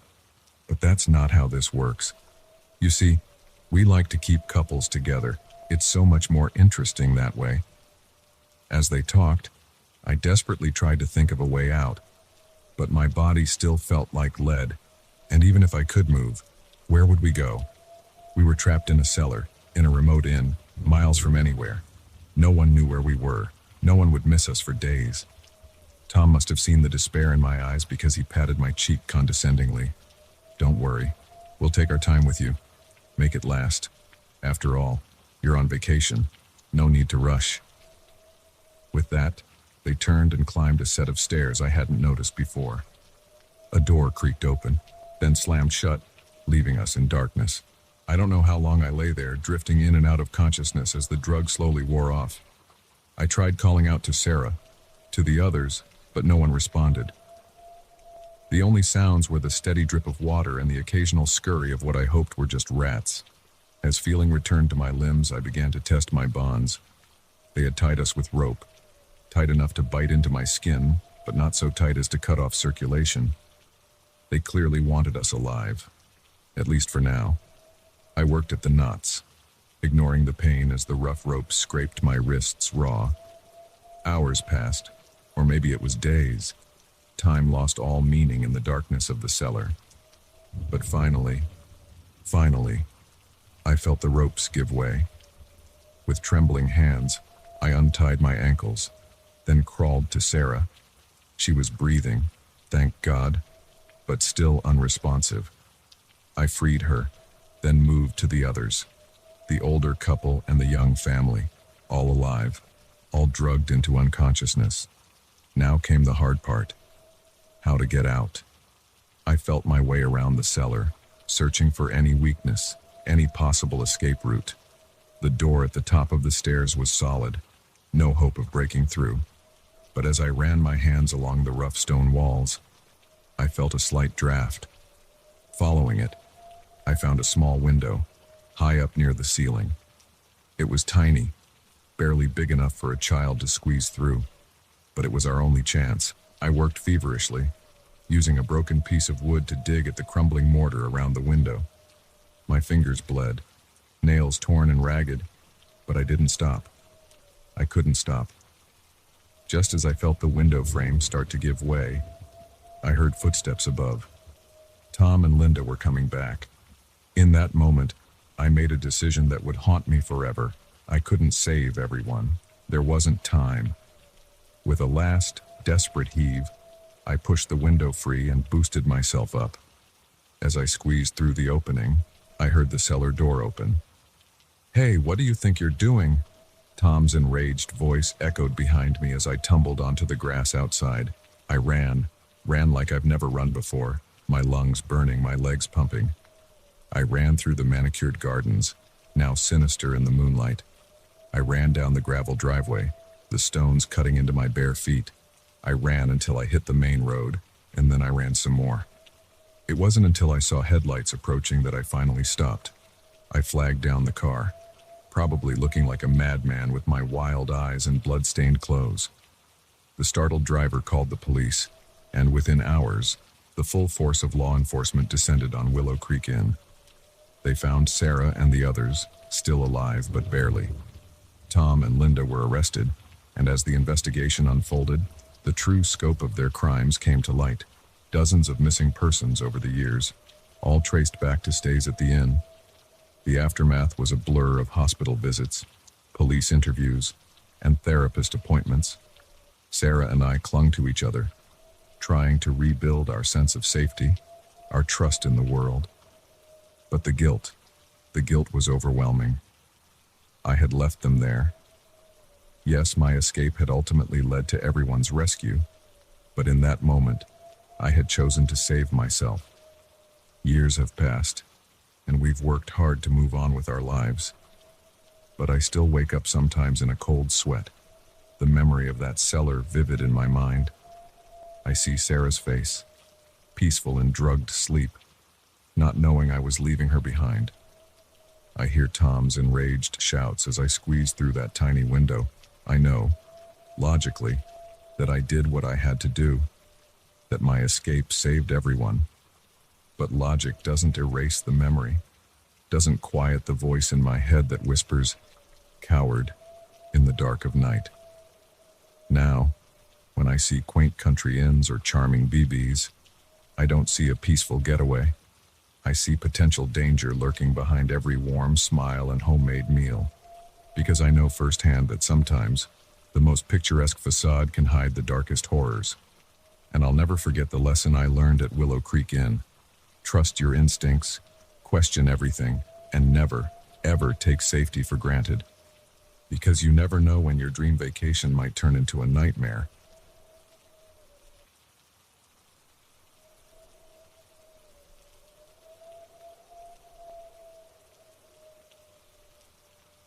The scream that pierced the night air wasn't human. It was a sound of pure anguish that made my blood run cold and my heart stop for a beat. As I stood frozen in my neighbor's living room, the house key still clutched in my trembling hand, I realized I had stumbled into something far more sinister than I could have ever imagined. It had all started innocently enough. My neighbor, Mrs. Caldwell, a sweet elderly lady who lived next door, had asked me to house sit for her while she visited her daughter for a week. I was happy to help, having lived beside her for the past 3 years. She was always kind to me, often bringing over homemade cookies or offering to water my plants when I was away. The first few days were uneventful.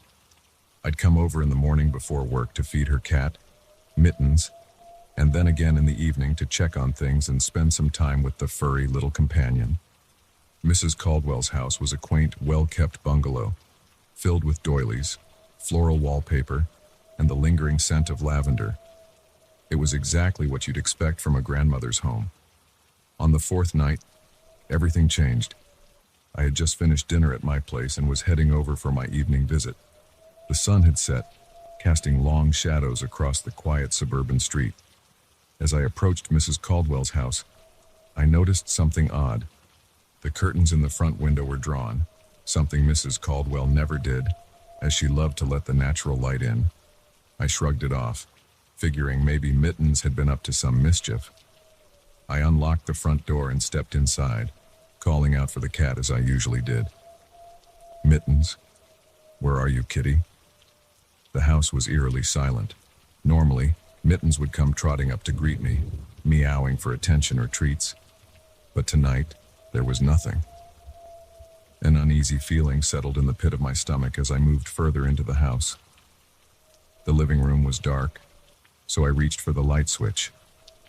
As the room illuminated, I gasped. The usually immaculate space was in disarray. Picture frames were knocked over, a vase lay shattered on the floor, and there were scratch marks on the floral armchair, far deeper than anything Mittens could have made. My heart began to race. Had someone broken in? But nothing seemed to be missing. The TV was still there, as was Mrs. Caldwell's prized silver tea set. I pulled out my phone, ready to call the police, when I heard it. A faint scratching sound coming from the basement door. "Mittens," I called out again, my voice shaking. "Is that you?" The scratching stopped abruptly. Then came a low, guttural growl that made the hairs on the back of my neck stand up. That was definitely not Mittens. I should have left right then. I should have run out of the house and called the police. But curiosity and concern for Mittens overrode my common sense. Slowly, I approached the basement door. The growling grew louder as I got closer. My hand hovered over the doorknob, trembling. I took a deep breath and turned it. The door flew open with such force that it knocked me backwards. I fell hard, my head smacking against the hardwood floor. Through blurred vision, I saw something large and dark emerge from the basement. It moved with an unnatural, loping gait, more animal than human. As my vision cleared, I could make out matted fur, long limbs that bent at odd angles, and eyes that glowed an eerie yellow in the dim light. This creature was like nothing I'd ever seen before. Not quite wolf, not quite bear, but a nightmarish amalgamation of the two. I scrambled backward, my heart pounding so hard I thought it might burst from my chest. The creature advanced slowly, saliva dripping from jaws that seemed too large for its head. Those glowing eyes were fixed on me with a terrifying intelligence. That's when I heard the scream, that bone-chilling, inhuman shriek that seemed to vibrate through my very soul.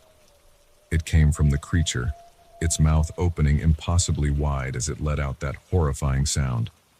In that moment of shock, I managed to find my feet. I ran, faster than I've ever run in my life. I could hear the creature behind me, its claws scraping against the hardwood as it gave chase. I reached the front door, fumbling with the lock with shaking hands. Just as I felt its hot breath on the back of my neck, I wrenched the door open and tumbled outside. I slammed the door shut behind me, hearing a heavy thud as the creature collided with it. I didn't stop running until I reached my own house, locking the door and collapsing against it, gasping for breath. My mind was reeling, trying to make sense of what I'd just seen. It wasn't possible. Creatures like that didn't exist outside of horror movies and nightmares. But I knew what I'd seen. The image of those glowing eyes and gnashing teeth was burned into my memory. I called the police with trembling fingers, trying to explain what had happened without sounding completely insane. They were skeptical, of course, but agreed to send a car to check things out. As I waited, a horrible thought struck me. Mrs. Caldwell. What if she came home early? What if that thing was still in her house? I had to warn her. I found her number and dialed, praying she would answer. When she did, her cheerful hello was like a lifeline. "Mrs. Caldwell," I said, my voice cracking. "Are you still at your daughter's?" "Why, yes, dear. Is everything all right? You sound upset." I hesitated, unsure of how to explain. There's something in your house. Something dangerous. Please don't come home yet. The police are on their way." There was a long pause on the other end of the line. When Mrs. Caldwell spoke again, her voice had lost all its warmth. "Oh dear," she said, her tone flat and emotionless. "You weren't supposed to find out like this." A chill ran down my spine. "What do you mean?" That something you saw, that's my son, Timothy. He has special needs. I thought I had locked the basement door securely before I left. I felt like I was going to be sick. Your son, Mrs. Caldwell, that thing wasn't human. She sighed heavily. No, I suppose he's not. Not anymore. There was an accident, you see. Years ago. Timothy was always interested in the occult, in dark magic. One of his experiments went wrong. Very wrong. My mind was reeling. This couldn't be happening. But why keep him in the basement? Why not get help? Help? Mrs. Caldwell laughed bitterly. What kind of help do you think exists for something like this? No. Keeping him at home was the only option. I've managed for years, but it's getting harder as I get older. That's why I asked you to house sit. I thought maybe you could help. The implications of what she was saying hit me like a truck. The house sitting, the frequent trips to visit her daughter. It had all been a test. She had been grooming me to take over caring for her monstrous son. Before I could respond, I heard sirens in the distance. The police were arriving. I have to go, I said quickly. The police are here. No. Mrs. Caldwell's voice was sharp with panic. You can't let them find Timothy, please, you have to protect him. I hung up, my hands shaking so badly, I nearly dropped the phone. Outside, I could see the flashing lights of the police cars. I watched as they approached Mrs. Caldwell's house cautiously, guns drawn. For a moment, all was quiet. Then, that bone-chilling scream split the night air again. There was shouting, gunshots, and more of those terrible, inhuman shrieks. I sank to the floor, covering my ears, trying to block out the sounds of chaos from next door. My mind was a whirlwind of confusion and terror. How had my quiet, suburban life turned into this nightmare? The noise eventually died down. When I finally found the courage to look outside again, Mrs. Caldwell's house was cordoned off with police tape. There were several ambulances, and I could see body bags being loaded into them. A detective came to take my statement. I told him everything about the house sitting, what I had seen in the basement, and my conversation with Mrs. Caldwell. He listened with a grim expression, occasionally making notes. You're lucky to be alive, he said when I finished. We found 3 dead officers in there. Whatever that thing was, it was incredibly strong and vicious. Did you kill it? I asked, not sure if I wanted to know the answer. The detective's face darkened. We're not sure. There was a lot of blood, but no body. It might have escaped into the woods behind the house. We've got search teams out looking for it now. That night, as I lay in bed, unable to sleep, I couldn't stop thinking about Timothy. What kind of life had he lived, locked in that basement? What kind of mother keeps her son in such conditions, no matter how monstrous he had become? And what about me? How close had I come to being trapped in that nightmare, gradually taking over Mrs. Caldwell's role as I grew older? The next few weeks were a blur of police interviews, media attention, and sleepless nights.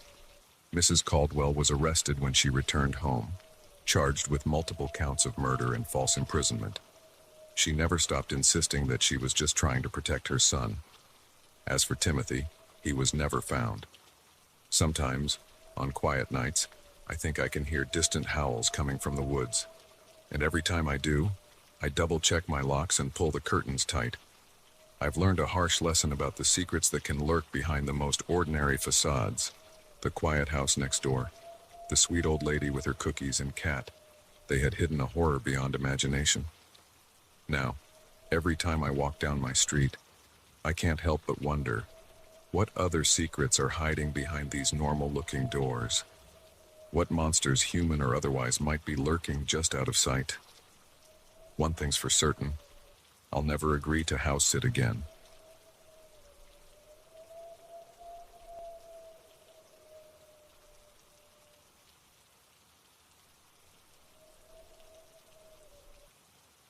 The crackling of the campfire couldn't mask the sound of twigs snapping in the darkness beyond our circle of light.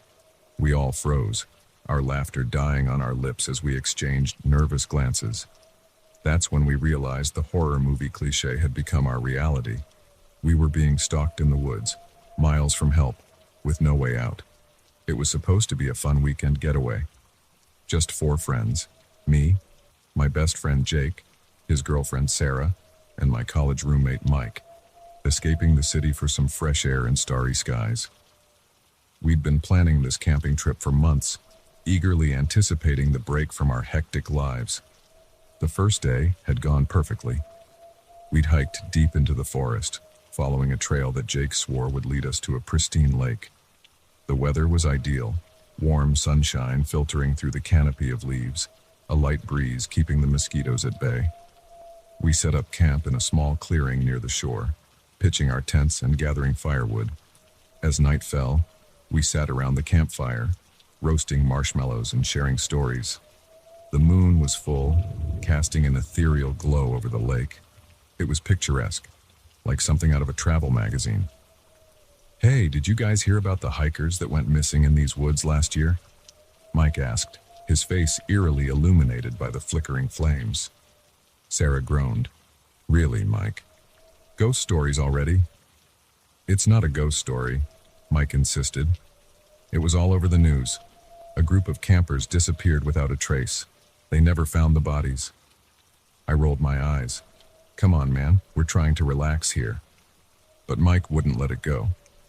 He launched into a detailed account of the disappearances, embellishing the story with each telling. By the time he finished, even Jake, usually the skeptic of our group, looked uneasy. "All right, that's enough," Sarah said, standing up. "I'm going to bed before you give me nightmares." We all agreed it was time to turn in. As I zipped up my tent, I couldn't shake the feeling that something was watching us from the tree line. I chalked it up to Mike's story getting to me and tried to sleep. It was the middle of the night when I woke up, my bladder urgently demanding relief. Grudgingly, I crawled out of my sleeping bag and fumbled for my flashlight. The campsite was eerily quiet as I made my way to a cluster of trees a short distance away.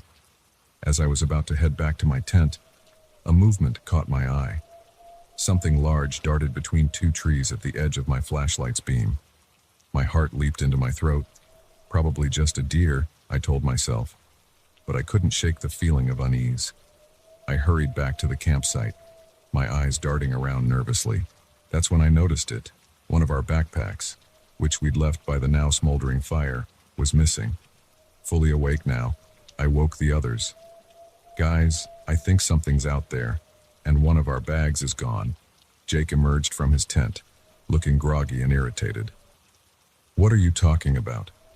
I explained what I'd seen, the missing bag. As I spoke, I saw the skepticism in Jake's eyes turn to concern. We did a quick inventory. It was Jake's backpack that was missing, the one with our map, compass, and most of our food. "Maybe it was a bear," Sarah suggested, her voice trembling slightly. Mike shook his head. "Bears don't just take backpacks. They'd make a mess of the whole campsite." We debated what to do. It was still several hours until dawn, and none of us felt comfortable going back to sleep.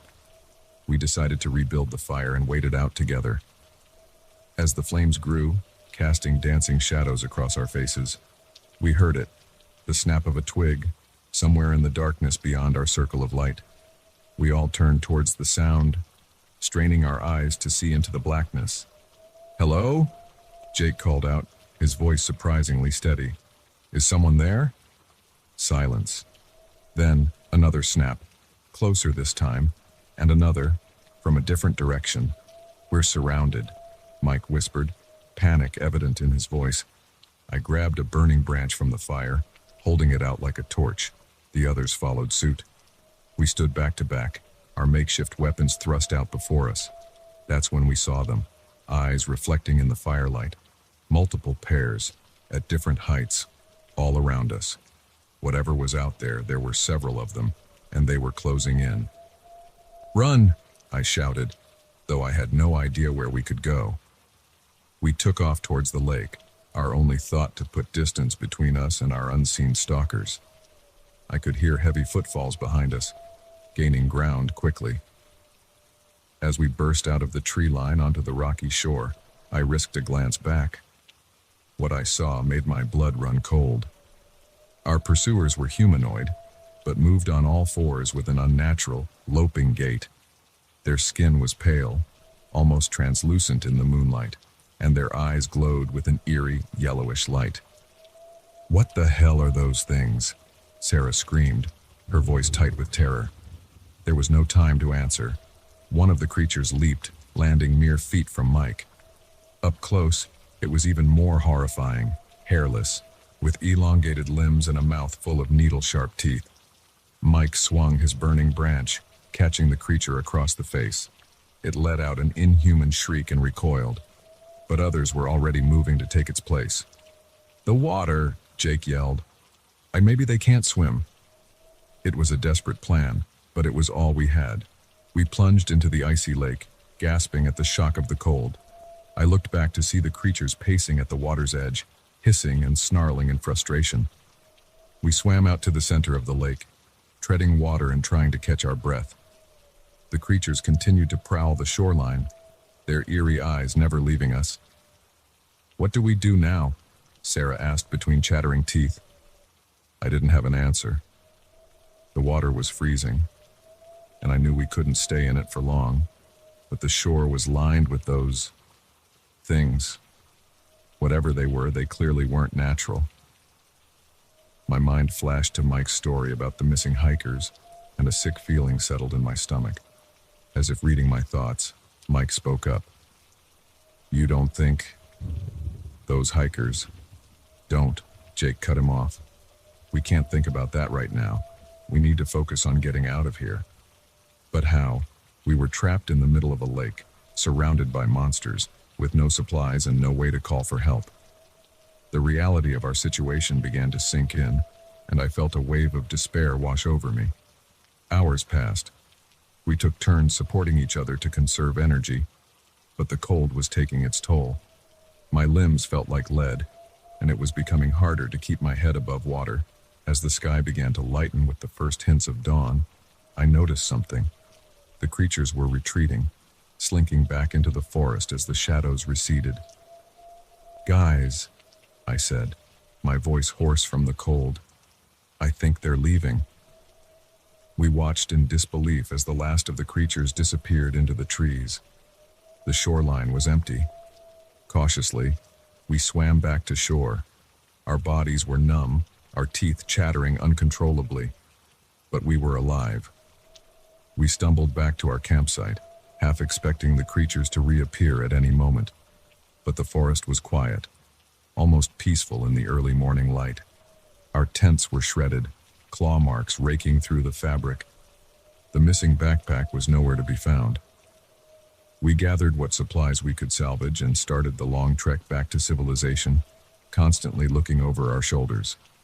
It took us most of the day to find our way out of the forest. When we finally reached the ranger station, our story was met with skepticism. They'd heard nothing about any strange creatures, and there had been no reports of missing hikers in the area. In the end, they chalked it up to an encounter with some aggressive wildlife, possibly bears. But we knew the truth. Those things weren't any animal we'd ever seen or heard of. In the weeks that followed, we tried to find any information about similar encounters in the area. But there was nothing. No reports, no sightings, nothing to corroborate our experience. Sometimes, late at night, I still wake up in a cold sweat, the memory of those glowing eyes and razor-sharp teeth vivid in my mind. I wonder about those creatures. Where did they come from? What were they? And most chillingly, are they still out there, waiting for their next victims? One thing's for certain, I'll never go camping again. The wilderness holds secrets darker than I ever imagined, and some things are better left undiscovered in the depths of the forest.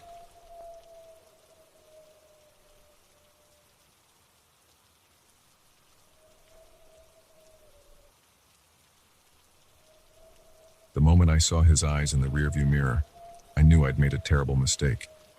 What I thought was a routine ride had turned into a nightmare, and as the city lights faded behind us, I realized with growing horror that this passenger had no intention of letting me reach his destination.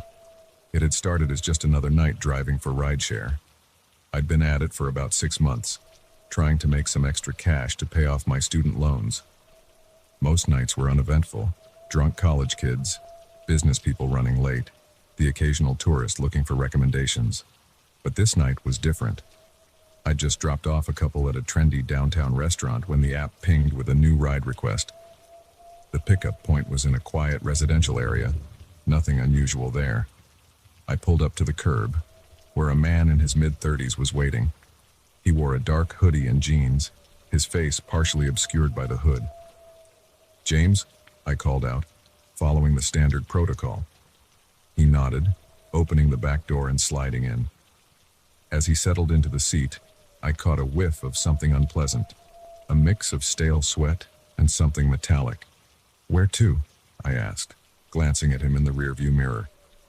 "Just head north on the highway," he said, his voice low and gravelly. "I'll tell you where to exit." It was an odd request, but not unheard of. Some passengers preferred to give directions as we went. I shrugged and pulled away from the curb, heading towards the highway on-ramp. As we drove, I tried to make small talk, as I usually did with passengers. "So, heading home after a night out?" James grunted non-committally. "Something like that." His curt response made it clear he wasn't in the mood for chat, so I fell silent, focusing on the road ahead. The city slowly gave way to suburbs, then to open countryside. We'd been driving for almost an hour, and James still hadn't given me an exit to take. "Hey, man," I said, trying to keep my tone light. "We're getting pretty far out. You sure about where we're going?" That's when I saw it. In the rearview mirror, James' eyes met mine, and what I saw sent a chill down my spine. His gaze was cold, calculating, with a hint of something that looked unsettlingly like anticipation. "Just keep driving," he said, his tone leaving no room for argument. My heart began to race. This wasn't right. None of this was right. I gripped the steering wheel tighter, my palms starting to sweat. What had I gotten myself into? "Look," I said, trying to keep my voice steady. "I think there's been a misunderstanding. Why don't I just turn around and—" I said. "Keep driving," James interrupted, his voice taking on a dangerous edge. From the corner of my eye, I saw him shift in his seat, and suddenly there was a glint of metal in his hand. A knife. My blood ran cold. This was really happening. I was trapped in a car with an armed man, driving to God knows where in the middle of the night. Okay, I said, holding one hand up in a placating gesture while keeping the other on the wheel. "No problem. We'll keep going." My mind raced, trying to think of a way out of this situation. I couldn't just stop. He'd be on me before I could get out of the car. I couldn't try to crash. At these speeds, it would likely kill us both. My phone was mounted on the dashboard, but there was no way I could call for help without him noticing. "Take the next exit," James suddenly commanded. I nodded, signaling to move into the exit lane. As we left the highway, I found myself on a narrow, winding road flanked by dense forest. There were no streetlights here, no signs of civilization, just darkness and trees. "Turn right at the fork," James directed, leaning forward slightly. I could feel his presence looming behind me, the knife undoubtedly still in his hand. As I made the turn, the road became even narrower, little more than a dirt path. Branches scraped against the sides of the car, and I had to slow down to navigate the uneven terrain. "Stop here," James said after a few minutes. I brought the car to a halt, my heart pounding so hard I was sure he could hear it. We were in a small clearing, the trees forming a dark, impenetrable wall around us. "Turn off the engine and give me the keys," he ordered. With trembling hands, I did as he said. As I passed the keys back to him, his fingers brushed against mine, and I had to suppress a shudder. "Get out," he said, his voice unnervingly calm. I opened my door slowly, my legs feeling like jelly as I stepped out into the cool night air. James got out too, keeping the knife trained on me. "Walk," he said, gesturing towards the trees with the knife. As I took my first step away from the car, my only link to safety, a surge of adrenaline coursed through me. This was it. If I didn't do something now, I was going to die out here. In a moment of desperate inspiration, I pretended to stumble. As I went down, I grabbed a handful of dirt and leaves. In one fluid motion, I spun around and flung the debris at James and face. He cursed, momentarily blinded, and I seized my chance. I lunged forward, grabbing his wrist and slamming it against the car. The knife clattered to the ground. What followed was a frenzied struggle. James was stronger than me, but I had the advantage of surprise. We grappled, each trying to gain the upper hand. I felt his fist connect with my jaw, stars exploding in my vision. But I held on, knowing my life depended on it. Somehow, in the chaos, I managed to land a solid kick to his knee. There was a sickening crunch, and James went down with a howl of pain. I didn't wait to see if he'd get up. I scrambled for the driver's side door, thanking whatever cosmic force had made James drop the keys inside the car. With shaking hands, I managed to start the engine. James was on his feet now, limping towards me with a look of pure rage on his face. I slammed the car into reverse, not even bothering to close my door. Gravel sprayed as the tires fought for traction. I spun the car around and floored it, branches whipping against the windshield as I tore down the narrow path. In my rearview mirror, I could see James growing smaller, still hobbling after the car. It felt like hours before I found my way back to the highway, though it was probably only minutes. As soon as I had cell service, I called 911, my voice cracking as I tried to explain what had happened. The police met me at the next exit. I gave them my statement, described James and the location as best I could. They sent units to search the area, but I knew it was unlikely they'd find him. The woods were vast, and he'd had time to disappear. In the days that followed, I learned that there had been a string of disappearances in the area. All rideshare drivers, all last seen picking up a passenger matching James' description. The realization of how close I'd come to being another statistic made me physically ill. I couldn't bring myself to drive for rideshare again. The thought of picking up a stranger, of being alone in a car with someone I didn't know, filled me with paralyzing fear. I still have nightmares about that night, the glint of the knife, the cold look in James' eyes, the feeling of utter helplessness as we drove deeper into the unknown. The police never found James. Sometimes, when I'm driving at night and I see a lone figure standing by the roadside, my heart races and my palms start to sweat. I find myself checking the rearview mirror obsessively, half expecting to see those cold, calculating eyes staring back at me. I know the odds of encountering someone like James again are slim. I know that most people are just trying to get from point A to point B, not planning to murder their driver. But that night changed me. It showed me how quickly a normal situation can turn deadly, how vulnerable we all are when we put our trust in strangers. Now, when friends talk about using ride-sharing apps, I can't help but warn them to be careful. I tell them to trust their instincts, to never be afraid to end a ride if something feels off. Because I learned the hard way that sometimes the real monster isn't hiding in the shadows. Sometimes it's sitting right behind you, telling you to keep driving.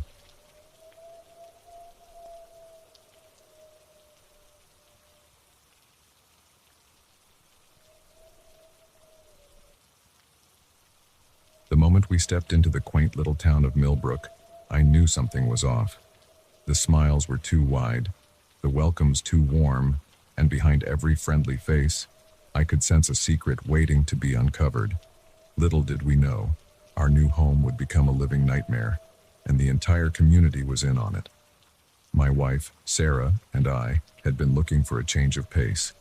The bustling city life had worn us down, and when we stumbled upon a listing for a charming Victorian house in Millbrook, it seemed like the perfect opportunity. The price was surprisingly affordable, and the photos showcased a picturesque small town that looked like it was frozen in time. We arrived on a sunny Saturday morning, our moving truck rumbling down the main street. People actually stopped to wave at us, their faces beaming with welcoming smiles. It was a far cry from the indifference we were used to in the city. As we pulled up to our new home, a group of neighbors was already gathering on the sidewalk. A woman in her 50s, with perfectly coiffed hair and a floral dress, stepped forward. "Welcome to Millbrook," she exclaimed, extending her hand. "I'm Betty, head of the Neighborhood Welcome Committee. We're so excited to have new faces in town." I shook her hand, a bit overwhelmed by the enthusiasm. "Thanks, I'm Tom, and this is my wife, Sarah. We're happy to be here." The rest of the day was a whirlwind of introductions and offers of help. Neighbors pitched in to unload the truck, brought over homemade casseroles, and gave us a rundown of the town's history. By evening, we were exhausted but feeling optimistic about our decision to move. The first week passed in a blur of unpacking and settling in. Everyone we met was incredibly friendly, almost to the point of being overbearing. There was always someone dropping by with baked goods or offering to show us around town. It was during one of these tours, led by our neighbor Jim, that I first noticed something strange. We were walking past the town hall when I saw a group of people huddled near the entrance, speaking in hushed tones. As we approached, they quickly dispersed, their faces morphing from serious to cheerful so fast it was unsettling. "What was that about?" I asked Jim. He laughed, a sound that seemed a touch too forced. "Oh, probably just planning the next town festival. We love our celebrations here in Millbrook." I nodded, but couldn't shake the feeling that I'd witnessed something I wasn't supposed to see. As the days went on, more oddities began to pile up. The way conversations would abruptly halt when Sarah or I entered a room. The furtive glances exchanged between longtime residents. The fact that nobody ever seemed to leave town, not even for vacations. One evening, about a month after we'd moved in, Sarah and I were enjoying a quiet dinner when we heard a commotion outside. Peering through the window, we saw a young man running down the street, looking terrified. Behind him, a group of townspeople was in pursuit. "We should call the police," Sarah said, reaching for her phone. But before she could dial, there was a knock at our door. It was Betty, her ever-present smile seeming strained at the edges. "Everything's fine," she said, her voice overly cheerful. "Just a little town game we play, nothing to worry about." We nodded, not wanting to seem rude, but as soon as Betty left, Sarah turned to me. "Tom, something's not right here. Did you see that man's face? He looks scared to death." I had to agree. The unease that had been building since we arrived was reaching a boiling point. The next day, I decided to do some digging. I headed to the local library, hoping to find some information about the town's history that might explain the strange behavior. The librarian, an elderly woman named Marge, was initially helpful, pointing me towards books about Millbrook's founding and development. But when I asked if there were any records of unusual events or incidents in the town's past, her demeanor changed. "I'm afraid those records are restricted," she said, her eyes darting nervously to a locked door behind the circulation desk. "Town council orders you understand." I nodded, pretending to accept her explanation, but my curiosity was piqued. What was the town hiding? That night, I shared my suspicions with Sarah. She'd had her own unsettling experiences, whispered conversations that stopped when she entered the local cafe, strange symbols she'd glimpsed in some of the older buildings. "We need to find out what's going on," I said. "This isn't normal small-town behavior." Sarah agreed, and we hatched a plan. The next town council meeting was in 2 days. We'd attend, hoping to glean some information about what was really happening in Millbrook. The day of the meeting arrived, and the town hall was packed. As newcomers, our presence drew some attention, but people were polite as always. The meeting started normally enough, with discussions about road repairs and the upcoming Harvest Festival. But then, Mayor Thompson cleared his throat and said, "Now, onto the matter of the offering." The room fell silent. Sarah and I exchanged glances, our hearts racing. What offering? As you all know, the mayor continued, it's been 10 years since our last offering. The time has come again to ensure our town's prosperity and safety. Murmurs of agreement rippled through the crowd. I felt a chill run down my spine. We've selected this year's candidates, Mayor Thompson said, pulling out a list. And I'm pleased to announce that our newest residents have been chosen to participate. Every eye in the room turned to us. The smiles were back, but now they seemed predatory, hungry. Tom and Sarah, the mayor said, his voice dripping with false warmth, we're so honored that you'll be joining us for this sacred tradition. Before we could react, strong hands gripped our arms. We were pulled from our seats, the crowd parting to let us through. Despite our struggles and protests, we were dragged out of the town hall and towards the woods at the edge of town. As we entered the forest, I could see a clearing ahead, illuminated by torchlight. In the center stood a massive stone altar, its surface stained dark with what I feared was blood. "What is this?" I yelled, still fighting against my captors. "What are you doing?" Betty appeared beside us, her face eerily calm. "Don't worry, dear. It's all for the greater good. You see, Millbrook has a pact, one that's kept us safe and prosperous for generations, but it requires a sacrifice every decade." The reality of our situation hit me like a physical blow. This picturesque town, with its friendly faces and quaint charm, was nothing but a facade. Behind it lurked a dark secret, a horrifying tradition that had claimed who knows how many lives. As we were forced towards the altar, the townspeople began to chant in a language I didn't recognize. Their faces, once so welcoming, were now masks of fanatical devotion. Sarah's eyes met mine, filled with terror and desperation. In that moment, I knew we had to fight, had to find a way out of this nightmare.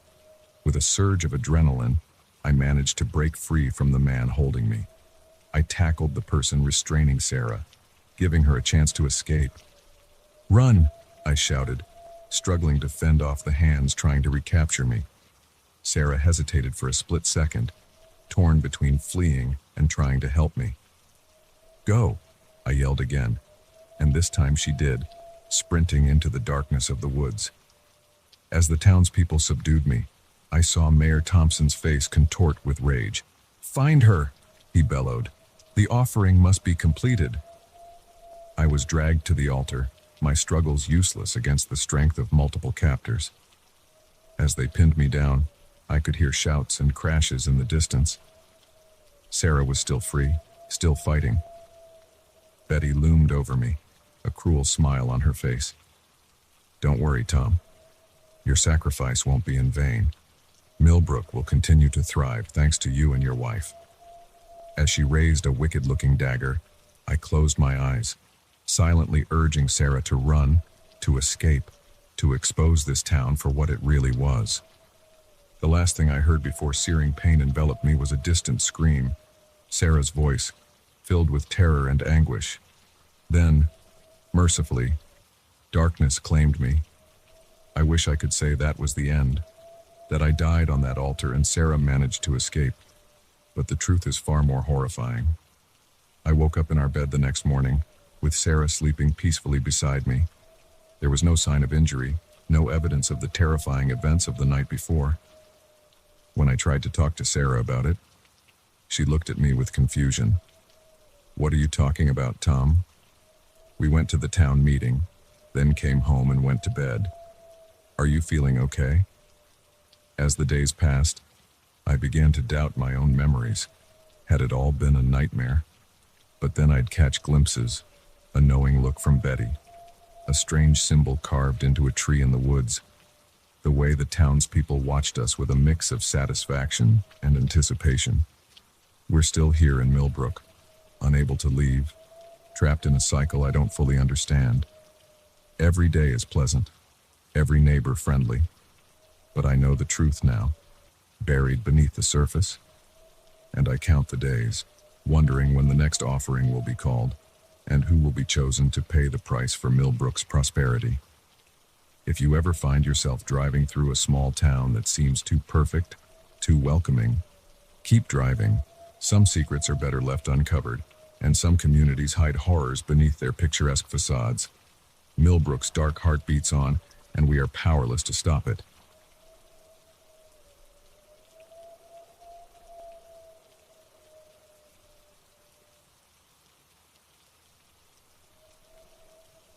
The first time I heard the footsteps above me, I dismissed it as the building settling. But when I found a half-eaten sandwich in the break room fridge that nobody claimed, I realized with growing horror, someone was living in our office building, hiding in plain sight. I'd been working as a night security guard at Pinnacle Tower for about 6 months. It was a cushy job, perfect for a grad student like me who needed quiet time to study. The 50-story office building was practically deserted at night, with only a handful of workaholics burning the midnight oil on the lower floors. My routine was simple: make rounds every couple of hours, monitor the security cameras, and make sure no one who wasn't supposed to be there got in. Most nights, the hardest part of my job was staying awake. It all started on a Tuesday night in October. I was making my usual 2 a.m. round, walking through the darkened hallways of the 30th floor, when I heard it. Footsteps, soft but distinct, coming from the ceiling above me. I froze, listening intently. For a few seconds, there was nothing. Then, another step, followed by what sounded like something being dragged. My heart rate picked up. I knew for a fact that the 31st floor was empty. I'd just checked it an hour ago. I radioed my partner, Dave, who was monitoring the cameras downstairs. "Hey, Dave, you see anyone on 31? There was a pause.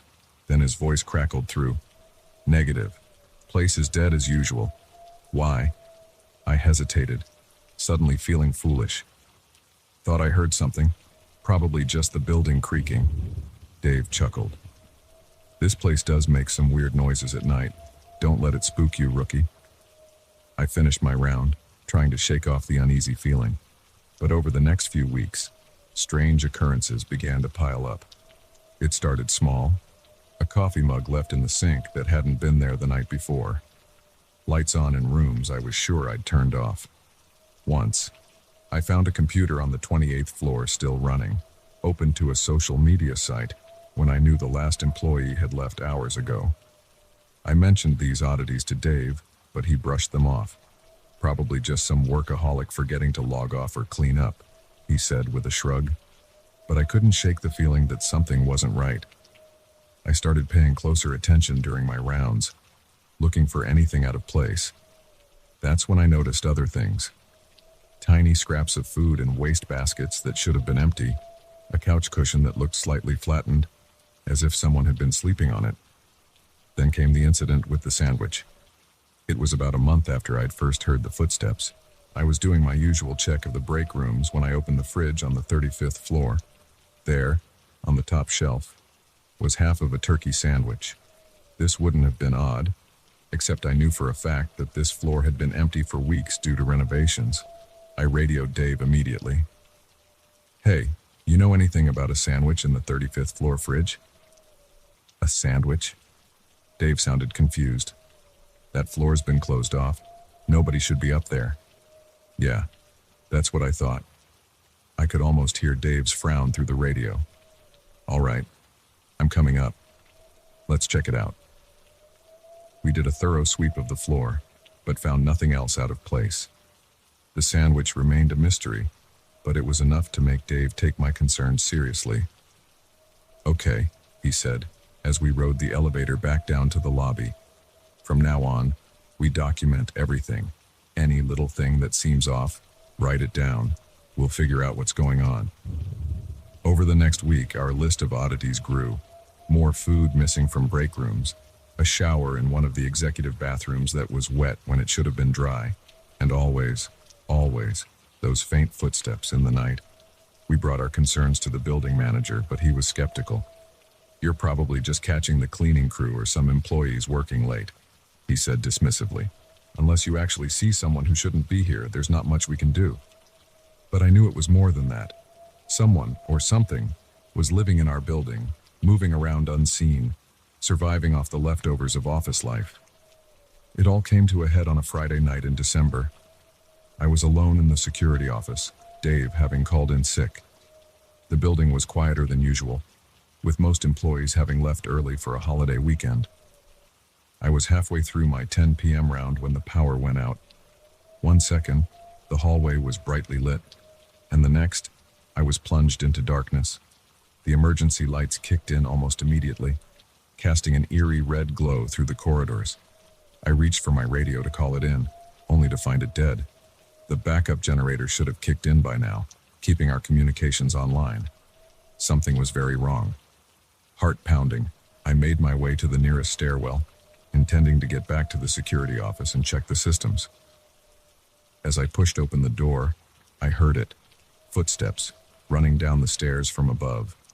I froze, my hand on the door handle. The steps were getting closer, echoing in the confined space of the stairwell. Without thinking, I let the door swing shut and backed away, looking frantically for a place to hide.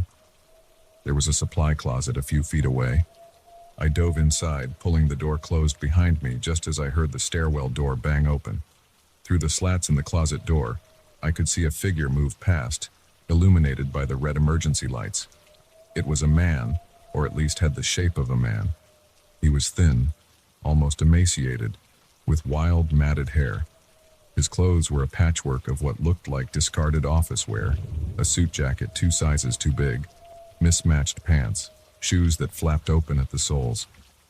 He moved with a strange, jerky gait, his head swiveling back and forth as if checking for pursuit.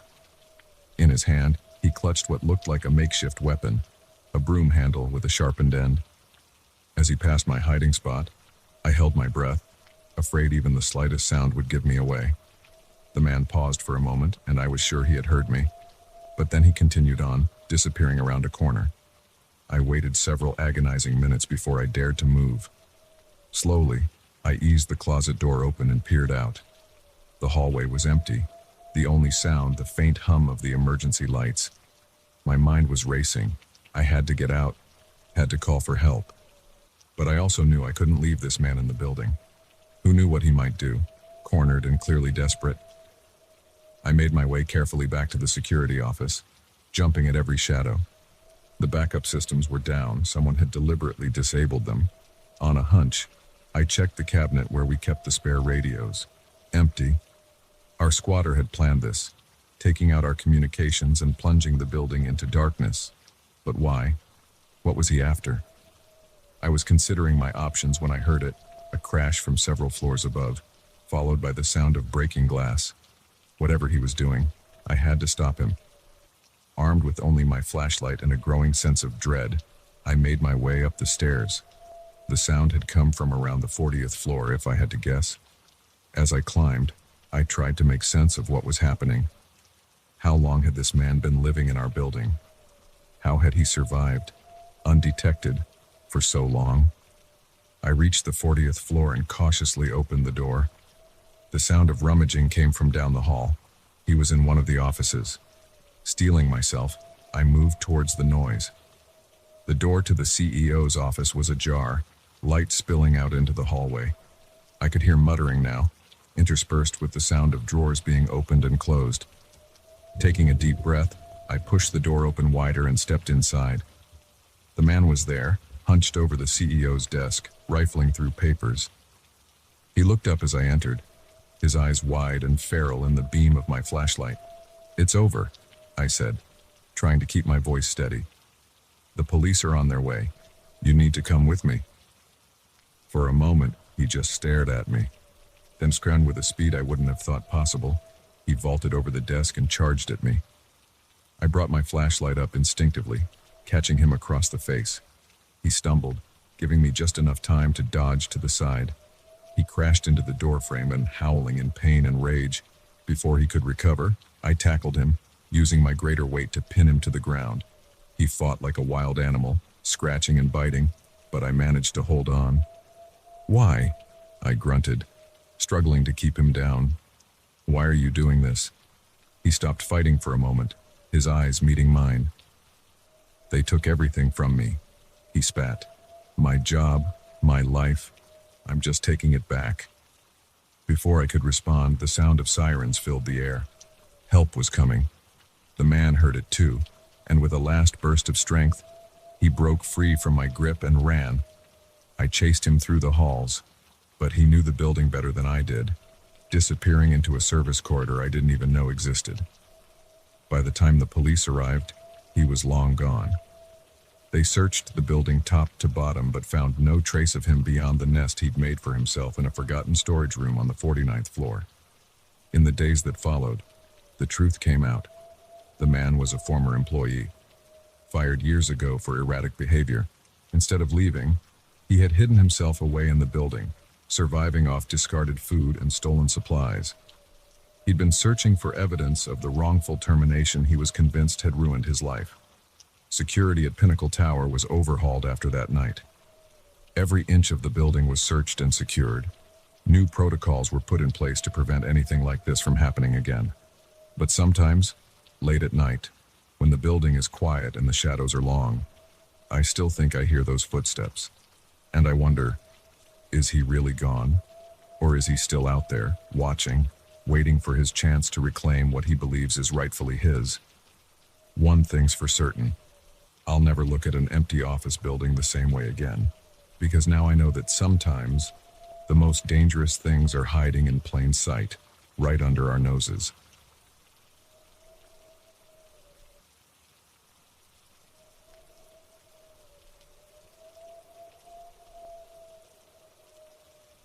The moment we stumbled into that hidden village, I knew we'd made a terrible mistake. The smiles were too wide, the welcomes too warm, and as the sun set behind the mountains, I realized with growing horror that we might never be allowed to leave. It had started as a simple hiking trip. My best friend, Jake, and I had been planning this adventure for months. We were experienced backpackers, always looking for new challenges and unexplored territories. When we heard rumors of a pristine wilderness area deep in the mountains, virtually untouched by modern civilization, we couldn't resist. We set out early, on a crisp autumn morning, our backpacks loaded with supplies for a week-long trek. The first few days were exactly what we'd hoped for: breathtaking vistas, crystal-clear streams, and a sense of isolation that made us feel like the last people on Earth. On the fourth day, everything changed. We were pushing through a particularly dense section of forest when Jake suddenly stopped short. "Do you hear that?" he asked, cocking his head to one side. I listened intently. At first, all I could hear was the usual forest sounds, rustling leaves, chirping birds. But then I caught it, faint but unmistakable, the sound of laughter. We exchanged puzzled glances. We were miles from any marked trails or known campsites. Who could be out here? Curiosity got the better of us. We moved toward the sound, pushing through thick underbrush. Suddenly, the forest opened up, and we found ourselves on the edge of a small valley. What we saw made us both gasp. Nestled in the valley was a village. Not ruins, not an abandoned settlement, but a living, breathing community. Smoke rose from chimneys, children played in the streets, and the air was filled with the sounds of daily life. "This is impossible," Jake muttered. "There's nothing on the maps about a village out here." As we stood there, dumbfounded, a group of villagers noticed us. Their reaction was immediate and overwhelming. They rushed towards us, faces beaming with welcoming smiles. "Visitors," one man exclaimed, reaching us first. "It's been so long since we've had visitors." Before we knew it, we were swept into the village, surrounded by eager faces and a barrage of questions. Where had we come from? How had we found them? Were there others? The village elder, a surprisingly spry old man named Eli, invited us to stay in his home. "You must be exhausted," he said, ushering us inside a cozy wooden house. "Please, rest. We'll have a feast tonight to celebrate your arrival." Jake and I were too stunned to refuse. We found ourselves seated at a table, bowls of hot stew placed before us. As we ate, Eli explained that their village, Haven, had been founded generations ago by people seeking to escape the outside world. "We're entirely self-sufficient here," he said proudly. "We have everything we need." It was an anthropologist's dream, a hidden society, untouched by modern influence. Jake was fascinated, peppering Eli with questions about their way of life. But something felt off to me. The villagers' enthusiasm seemed forced, their smiles a bit too wide. As night fell, the entire village gathered for the promised feast. There was music, dancing, and more food than I'd ever seen in one place. Everyone was welcoming, almost excessively so. Yet I couldn't shake the feeling that we were being watched, evaluated. It was late when we finally retired to the room Eli had prepared for us. As soon as the door closed, I turned to Jake. "We need to leave," I whispered urgently. First thing in the morning. Jake looked at me like I was crazy. "Leave? Are you kidding? This is the discovery of a lifetime. We need to stay, learn more about them." I tried to explain my unease, the sense that something wasn't right, but Jake brushed off my concerns. "You're just paranoid," he said. "These people have been nothing but kind to us."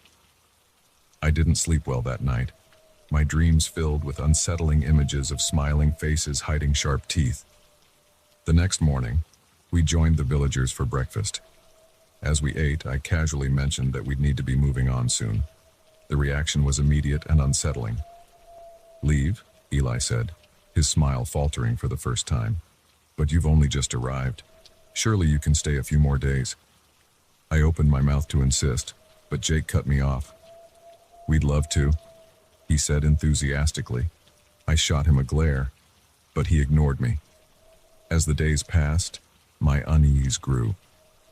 Every time I mentioned leaving, I was met with the same response, insistence that we stay longer, that there was still so much to see and learn. Jake was no help, completely enamored with the village and its people. I started to notice other things too.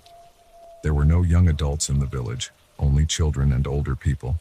When I asked about it, I was given vague answers about a coming-of-age ritual that took the young people away for a time. And then there were the nights. Sometimes I'd wake to strange sounds, chanting coming from the woods, or what sounded like muffled screams.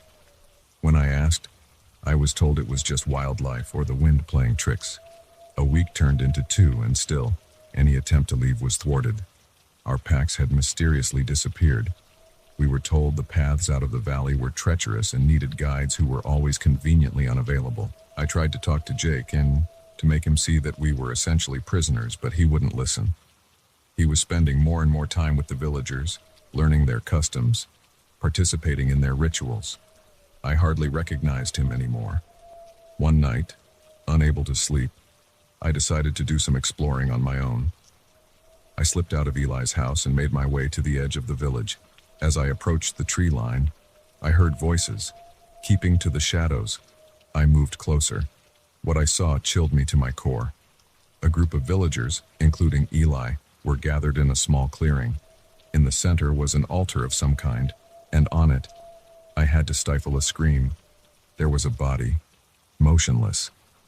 Eli was speaking, his voice low and intense. "The old gods are hungry," he was saying. "They demand sacrifice. But fear not, for our visitors will soon fulfill their purpose. Their blood will ensure our prosperity for another generation." I stumbled back, my mind reeling. This couldn't be happening.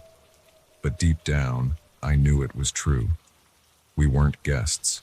We were sacrificial lambs. I raced back to the house, my heart pounding. I had to convince Jake, had to make him see the danger we were in.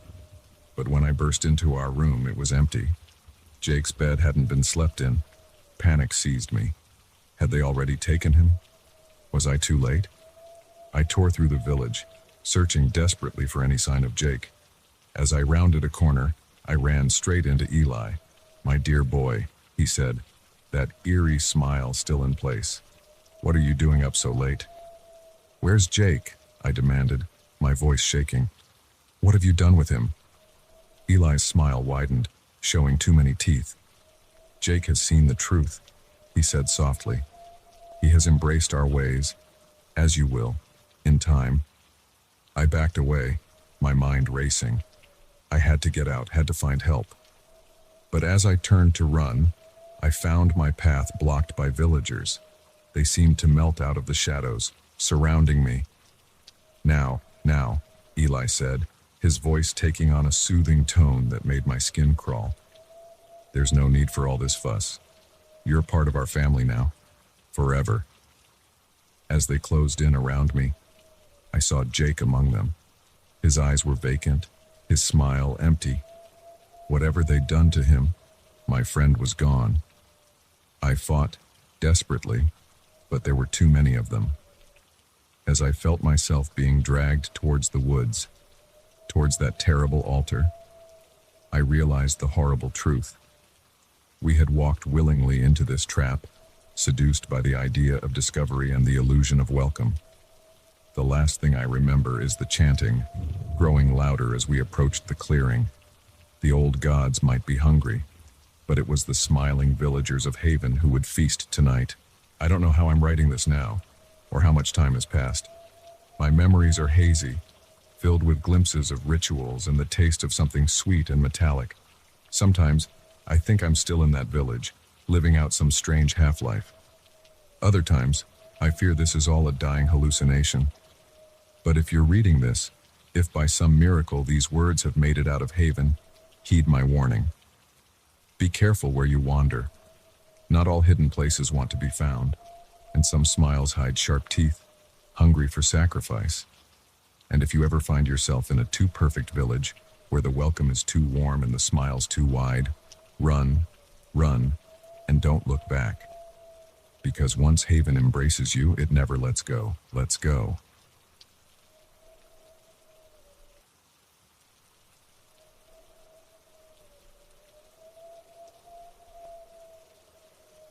The moment I saw the glint in the realtor's eye, I should have turned and run. But by then it was too late. The door had clicked shut behind me, and I realized with growing horror that this wasn't just a house viewing, it was a trap. I'd been house hunting for weeks, growing increasingly frustrated with the competitive market in my area. So when I stumbled upon a listing for a beautiful Victorian home at an unbelievably low price, I jumped at the chance. The photos online showed a picturesque property with sprawling grounds and charming period features. It seemed too good to be true, but I was desperate. I arranged a viewing for that same afternoon, excited at the prospect of finally finding my dream home. The address took me to a secluded area on the outskirts of town, down a long, winding driveway flanked by overgrown trees. As I pulled up to the house, I felt a mix of awe and unease.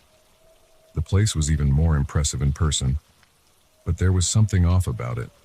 A heaviness in the air, a sense of watchfulness from the dark windows. A man was waiting on the porch, his smile wide and welcoming. He introduced himself as Michael, the realtor handling the property. There was something captivating about him, piercing blue eyes, an easy charm that immediately put me at ease. I chalked up my earlier misgivings to nerves and followed him inside. "This property is a rare find," Michael said as we entered the foyer. "It's been in the same family for generations, but they're finally ready to part with it. You're very lucky to be getting this viewing." I nodded, trying to take everything in. The interior was just as stunning as the outside. High ceilings, intricate woodwork, a grand staircase sweeping up to the second floor. But there was a musty smell in the air, and I could have sworn I saw movement out of the corner of my eye. Michael led me from room to room, his commentary a constant stream of the house's features and history. I found myself hanging on his every word, almost mesmerized by his voice. It wasn't until we reached the kitchen that I realized we'd been touring for over an hour, and I hadn't asked a single question. "Would you like some water?" Michael asked, already moving to the sink. "It's important to stay hydrated." I accepted the glass gratefully, suddenly aware of how thirsty I was. As I drank, Michael leaned against the counter, watching me intently. "So, what do you think?" he asked. "Can you see yourself living here?" I hesitated. The house was beautiful, no doubt, but something still felt off. "It's lovely," I said carefully, "but I think I need some time to think it over. Maybe schedule a second viewing. Michael's smile tightened almost imperceptibly. Of course, he said smoothly. But before you go, there's one more room I'd like to show you. It's the real jewel of the house. He led me down a hallway I was sure we hadn't passed through before. The floorboards creaked ominously under our feet, and the air grew noticeably colder. We stopped in front of a heavy wooden door. This, Michael said, his hand on the doorknob, is where the magic happens. He pushed the door open, revealing a room that seemed to absorb all light. I peered into the darkness, trying to make out shapes. Suddenly, I felt a hand on my back, shoving me forward. I stumbled into the room, hearing the door slam shut behind me. Panic set in immediately. I spun around, pounding on the door. "Michael," I shouted. "What's going on? Let me out." His voice came through the wood, all pretense of friendliness gone. "I'm afraid I can't do that. You see, this house, it needs to be fed, and you, my dear, are the perfect meal." My blood ran cold. This couldn't be happening. I fumbled for my phone, but the screen remained dark, no signal. As my eyes adjusted to the gloom, I began to make out my surroundings. The room was circular, with strange symbols carved into the walls. In the center stood a stone altar, stained dark with what I prayed wasn't blood. I searched frantically for another way out, but there were no windows, no other doors. Just as despair began to set in, I heard it, a low, rumbling sound coming from the walls themselves. The carvings began to glow with an eerie light, and I felt a presence in the room, ancient and hungry. "The house has awakened," Michael's voice drifted through the door. "It's been so long since it's had a proper sacrifice. I do hope you'll be sufficient." I backed away from the walls, my heart pounding so hard I thought it might burst from my chest. The rumbling grew louder, and I could see the stone of the walls rippling as if something was trying to push through. In that moment of pure terror, a strange clarity came over me. I wasn't going to die here, not in this room, not as food for some eldritch horror masquerading as a house. I looked around, desperate for anything I could use as a weapon. My eyes fell on the altar. There, almost hidden by the gloom, was a small knife. It looked ancient, its blade dull with age and crusted with something I didn't want to identify. I lunged for it, my fingers closing around the hilt just as a section of the wall burst open. A tentacle, glistening and impossibly large, whipped out towards me. I slashed at it with the knife, surprised when it connected. The thing recoiled with a shriek that shook the very foundations of the house. Emboldened, I turned to the door, hacking at the wood around the lock. It was slow going, the knife barely making a dent, but I could hear Michael on the other side, his calm demeanor finally cracking. "Stop that," he yelled. "You're ruining everything." I ignored him, focusing all my energy on the door. Behind me, I could hear more of the wall giving way, feel the presence growing stronger. I knew I was running out of time. With a final, desperate swing, the lock splintered. I wrenched the door open, coming face to face with a startled Michael. Before he could react, I shoved past him, running full tilt down the hallway. "Stop her!" Michael's voice echoed behind me. But who was he talking to? We were alone in the house, weren't we? As I ran, I began to notice things I'd missed before. The eyes in the paintings following my movement, the floorboards shifting beneath my feet, trying to trip me. The very house itself seemed to be working against me. I reached the foyer, my salvation in sight. But as I grasped the handle of the front door, I felt something wrap around my ankle. I looked down to see the rug had come to life, its tassels winding up my leg like snakes. With a cry of frustration and fear, I slashed at the rug with the knife. It released me with a hiss, and I yanked the door open, tumbling out onto the porch. The fresh air hit me like a physical force, clearing some of the fog from my mind. I realized with a start that it was night. How long had I been in that house? I could hear Michael behind me, his footsteps pounding down the stairs. Without looking back, I sprinted for my car, fumbling with the keys. As I peeled out of the driveway, I caught a glimpse of Michael in my rearview mirror. He stood at the end of the drive, his face a mask of fury. But it was the house behind him that truly chilled me to the bone.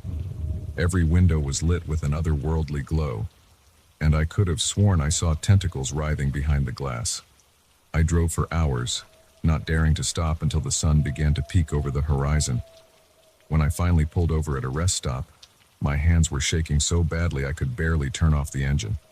I sat there for a long time, trying to process what had happened.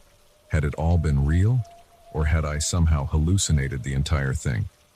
But the knife on the passenger seat, its blade now clean and shining as if new, was proof enough. Whatever that house was, whatever Michael was, they were real. And they were still out there. I never reported what happened. Who would believe me? A house that eats people. A realtor in league with cosmic horrors. It sounded insane even to my own ears. But I know what I experienced. And now, every time I pass a for sale sign, every time I see a charming old house with a price that seems too good to be true, I remember the glint in Michael's eye, the hunger of the house, and how close I came to becoming just another disappeared person, another unsolved mystery. So if you're in the market for a new home, take it from me, sometimes the perfect house finds you. And sometimes, that's the most dangerous thing of all. Always trust your instincts. And remember, if it seems too good to be true, it probably is. And it might just be hungry.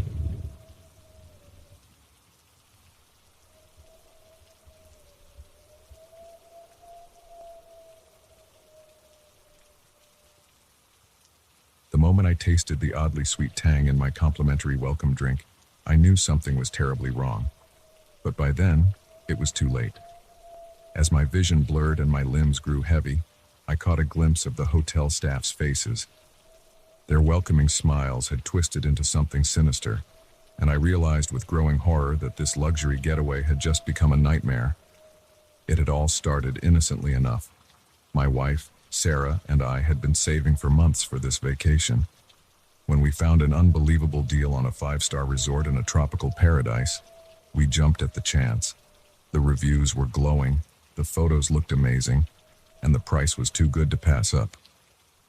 We arrived at the Elysium Resort on a sunny afternoon, the sound of waves crashing on the nearby beach filling the air.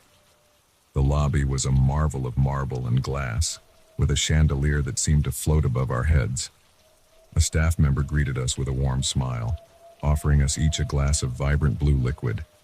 "Our signature welcome drink," she said, "a local specialty." I took a sip, the sweetness dancing on my tongue. It was delicious, but there was an underlying bitterness that I couldn't quite place. I shrugged it off, chalking it up to some exotic fruit I wasn't familiar with. As we checked in, I noticed how attentive the staff was. Almost too attentive. Their eyes seemed to follow our every move, their smiles never wavering. At the time, I dismissed it as excellent customer service. Now, I wish I'd trusted my instincts. Our room was everything we'd hoped for and more. A massive bed, a balcony overlooking the ocean, and a bathroom bigger than our entire apartment back home. We spent that first day exploring the resort, marveling at the multiple pools, the private beach, and the array of restaurants. It wasn't until dinner that I started to feel off. My head was fuzzy, my movements sluggish. Sarah mentioned feeling the same way. We blamed it on jet lag and the strong tropical sun, deciding to turn in early. The next morning, things got stranger. We woke to find a staff member in our room, supposedly restocking the minibar, but when I asked what he was doing, he just smiled that same unchanging smile and left without a word. At breakfast, I noticed other guests behaving oddly. They moved as if in a daze, their eyes glassy and unfocused. When I tried to strike up a conversation with the couple at the next table, they responded with rehearsed-sounding phrases about how wonderful the resort was. I turned to Sarah, about to share my concerns, when I saw her staring blankly at her plate. "Sarah," I said, touching her arm. She looked up at me, but her eyes were vacant, that same glassy look I'd seen in the other guests. My heart started to race. Something was very, very wrong here. I excused myself, saying I needed some air. As I walked through the lobby, I noticed a door marked "Staff Only," slightly ajar. Glancing around to make sure no one was watching, I slipped inside. The contrast to the opulent lobby was shocking. The hallway beyond the door was stark and clinical, with harsh fluorescent lighting. I could hear voices coming from a room at the end of the hall. Cautiously, I crept closer. "The latest batch is responding well to the treatment," a man's voice said. "We should be able to begin phase 2 by tomorrow." "Excellent," a woman replied. "The buyers will be pleased. This new formula is much more effective than the last." My blood ran cold. Buyers. Formula. What the hell was going on here? I peered around the corner into the room. What I saw made my stomach lurch. It was some kind of laboratory, with rows of beds occupied by unconscious guests. Staff members in white coats moved between them, checking monitors and adjusting IV drips. I must have made a sound, because suddenly all eyes were on me. The smiles were gone now, replaced by cold, calculating stares. "It seems we have a curious guest," the woman said, her voice icy. "Restrain him." I turned to run, but my legs felt like lead. Whatever they'd given us in that welcome drink was still affecting me. I made it halfway down the hall before hands grabbed me, dragging me back into the lab. They strapped me to one of the empty beds, ignoring my protests and struggles. The woman loomed over me, a syringe in her hand. "Such a shame," she said. "You could have had a lovely vacation. Now, I'm afraid you'll have to join our little experiment ahead of schedule." As the needle pierced my skin, I felt a burning sensation spread through my veins. The room began to spin, voices becoming distorted.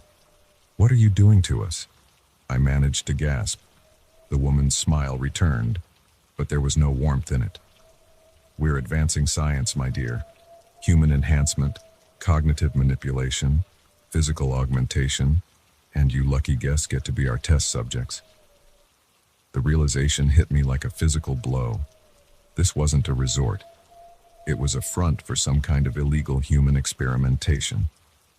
As darkness began to creep in at the edges of my vision, I thought of Sarah. Was she already too far gone? Would I ever see her again?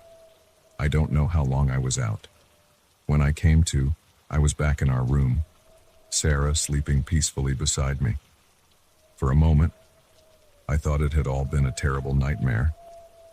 But the puncture mark on my arm told a different story. I shook Sarah awake, relief washing over me when I saw recognition in her eyes. "We have to get out of here," I whispered urgently, explaining what I'd seen. She looked skeptical at first, but as I spoke, fear crept into her expression. "I thought I was just having weird dreams," she said. "But now that you mention it, I can't really remember much of yesterday." We packed quickly and quietly, planning to make a break for it. But as we opened our door, we found a staff member waiting outside, that same eerie smile plastered on his face. "Is everything all right?" he asked, his tone friendly but his eyes cold. "Fine," I lied. "Just going for an early morning walk on the beach." He nodded, but I noticed him speaking quietly into a radio as we passed. We tried to act casual as we made our way through the lobby, but I could feel eyes on us from every direction. Just as we reached the front doors, an alarm blared. "Code red," a voice announced over the speakers. "We have runners." Abandoning all pretense, we ran. Behind us, I could hear shouts and the pounding of feet. We sprinted across the parking lot, desperation giving us speed. A car was approaching, a taxi dropping off new guests. Without thinking, I rushed towards it, yanking open the back door and pushing Sarah inside. "Drive," I yelled at the startled driver. "Please, just drive." Whether it was the panic in my voice or the sight of the pursuing staff members, the driver didn't argue. He slammed the car into gear and we peeled out of the resort. As we sped down the coastal road, Sarah and I held each other, shaking with adrenaline and fear. We had escaped, but at what cost? What had they done to us during our stay? And how many other unsuspecting guests were still trapped in that horrific place? We went to the police as soon as we reached the city, but our story was met with skepticism. Without proof, it was our word against that of a prestigious resort. By the time an investigation was launched, the Elysium Resort had mysteriously closed. Its staff and guests vanished without a trace. Sarah and I spent months undergoing tests, trying to determine what had been done to us. The doctors found traces of unknown compounds in our blood, but the long-term effects remain a mystery. We still have nightmares about our time at the Elysium. Sometimes, I wake up in a cold sweat, convinced I'm back in that sterile lab. Sarah occasionally has moments where she goes blank, her eyes taking on that glassy look I remember from the other guests. I don't know if we'll ever fully recover from what happened to us, but we're determined to spread our story, to warn others about the dangers that can lurk behind luxury facades and too-good-to-be-true vacation deals. So if you're planning a getaway and come across an offer that seems perfect, pristine beaches, 5-star amenities, unbelievable prices, think twice. Sometimes, paradise comes at a cost far greater than the number on your credit card statement. And the smiling staff member offering you a welcome drink might be the gatekeeper to a nightmare you may never wake up from.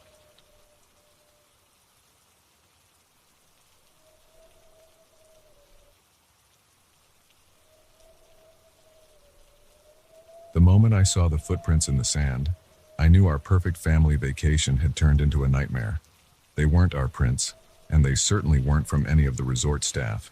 No, these were different, predatory, circling our beachfront villa with a purpose that made my blood run cold. It was supposed to be the getaway we all needed. My wife, Lisa, our 2 kids, Emma, 10, and Jake, 8.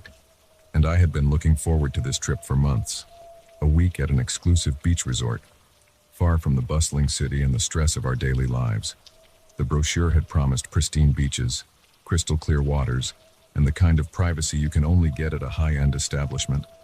When we arrived, it seemed like paradise. Our villa was right on the beach, with floor-to-ceiling windows offering a panoramic view of the ocean. The kids were ecstatic, immediately running down to the water's edge to play in the surf. Lisa and I exchanged relieved smiles. Maybe this really was the perfect vacation we'd been dreaming of. The first 2 days were blissful. We swam, built sandcastles, and enjoyed long walks on the beach. The resort staff was attentive but unobtrusive, appearing almost magically when we needed something, and vanishing just as quickly. It was during one of these walks, on the evening of the second day, that I first noticed something odd. We were heading back to our villa as the sun was setting, casting long shadows across the sand. That's when I saw them, a set of footprints that didn't belong to any of us. They came from the direction of the dense vegetation that bordered the beach, circled our villa, and then disappeared back into the greenery. "Did you see anyone around our place earlier?" I asked Lisa casually, not wanting to alarm her. She shook her head, distracted by Jake's excited chatter about the seashell he'd found.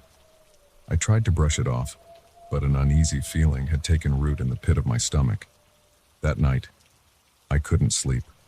Every sound, the crash of the waves, the rustle of palm fronds in the breeze, seemed amplified and sinister. I got up several times to check on the kids and peer out the windows, but saw nothing out of the ordinary. The next morning, I woke early and went outside to survey the beach. The footprints were gone, erased by the tide or the resort's diligent staff. I was almost convinced I had imagined the whole thing when I noticed something glinting in the sand near our villa. Bending down, I picked up a small metal object, a cufflink, expensive looking and definitely not mine. I pocketed the cufflink, my unease growing. As I turned back to the villa, movement caught my eye. A figure, partially obscured by the lush foliage at the edge of the beach, was watching our villa.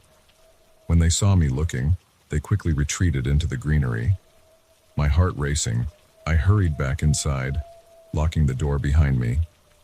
I debated whether to tell Lisa. I didn't want to ruin the vacation over what could be nothing, but my instincts were screaming that something was very wrong. Before I could decide, there was a knock at the door. It was one of the resort staff, his smile as perfect and unwavering as ever. "Good morning, sir," he said. "I hope you're enjoying your stay. I just wanted to inform you that we're experiencing some minor issues with our communication systems. Cell phones and internet may be unreliable for the next day or so. Please don't hesitate to contact the front desk if you need anything." I thanked him, my suspicion growing. As soon as he left, I checked my phone. Sure enough, there was no signal. I tried the villa's landline, dead. Lisa came out of the bedroom, yawning. "Who was that, honey?" I hesitated for a split second before deciding to tell her everything. The footprints, the cufflink, the figure I'd seen, and now the conveniently malfunctioning communications. Her face paled as I spoke. "What do we do?" she whispered, glancing toward the kids' room. "We need to leave," I said firmly. "Pack up, quietly. We'll tell the kids we're going on an adventure." As Lisa went to wake the children, I peered out the window again. My heart nearly stopped. There were 3 men on the beach now, not even trying to hide. They were dressed casually, like tourists, but their stance and the way they watched our villa told a different story. "Lisa," I called softly, "we need to hurry." We threw our belongings haphazardly into our suitcases, trying to maintain a facade of excitement for the kids' sake. Emma, perceptive as always, sensed something was wrong. "Dad, why are those men looking at our house?" she asked, peering out the window. "They're just admiring the view, sweetie," I lied, my voice strained. "Come on, let's play a game. We're going to see who can be the quietest as we leave, okay?" Jake, always up for a challenge, nodded enthusiastically.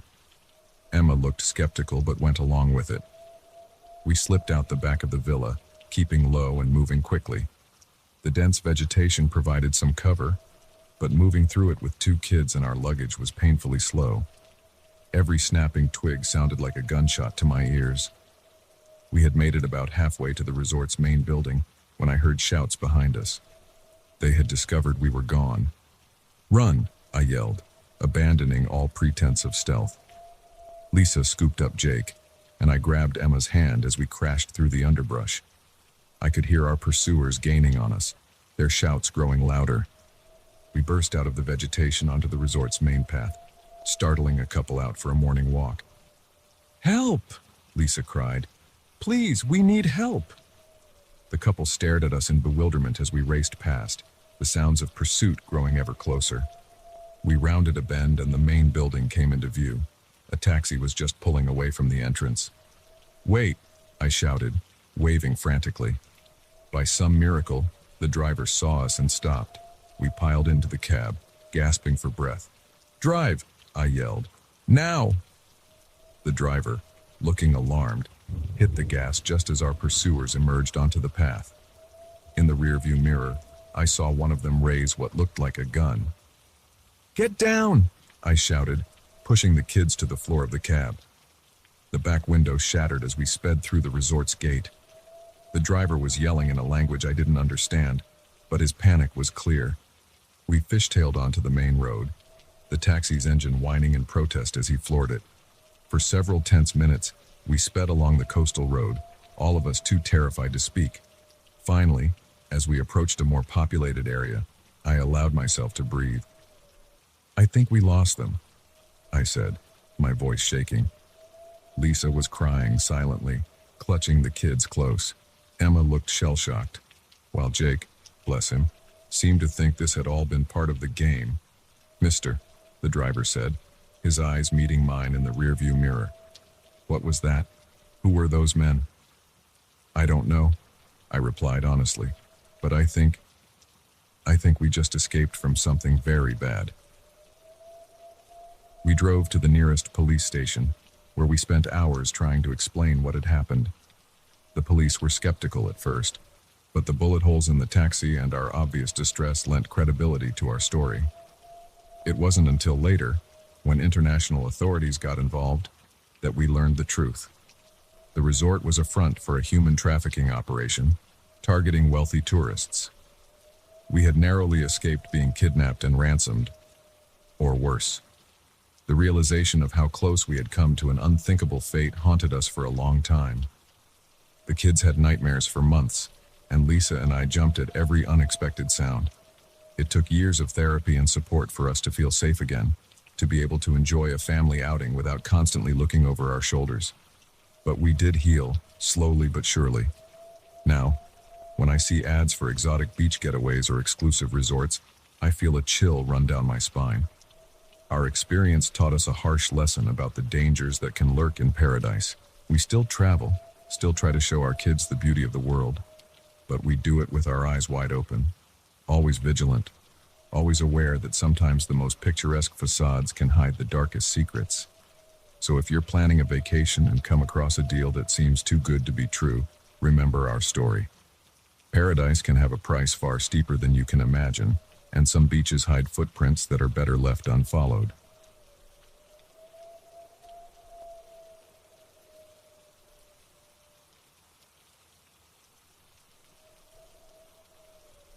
The moment I saw that menacing truck in my rearview mirror for the third time, I knew this wasn't coincidence.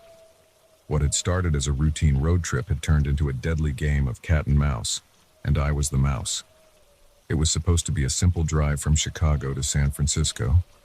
I'd made the trip before, usually flying, but this time I decided to take the scenic route. My old Honda Civic was packed with everything I'd need for my new job and life on the West Coast. I was excited, filled with that sense of adventure that comes with a cross-country drive. The first day went smoothly. I made good time, stopping only for gas and quick meals. As night fell, I pulled into a small roadside motel, the kind you see in old movies with flickering neon signs and peeling paint. It wasn't much, but it was cheap and I was exhausted. That's where I first saw the truck. It was parked a few spaces down from my car, a massive black semi with tinted windows and no company logos. Something about it made me uneasy, but I brushed it off as road fatigue and went to sleep. The next morning, I hit the road early, eager to make up some time. About an hour into my drive, I noticed the truck behind me. It was keeping its distance, but unmistakably the same one from the motel. I told myself it was just heading the same way, no reason to panic. But then I stopped for gas, and so did the truck. I went inside to pay and grab a coffee, and when I came out, the driver was there. He was a big man, probably in his 50s, with a scraggly beard and eyes hidden behind mirrored sunglasses. He nodded at me as I passed, a smile playing at the corners of his mouth that made my skin crawl. Back on the highway, the truck fell in behind me again. I tried to rationalize it. We were on a major interstate after all. Lots of trucks use this route, but the nagging feeling in my gut wouldn't go away. I decided to test my theory.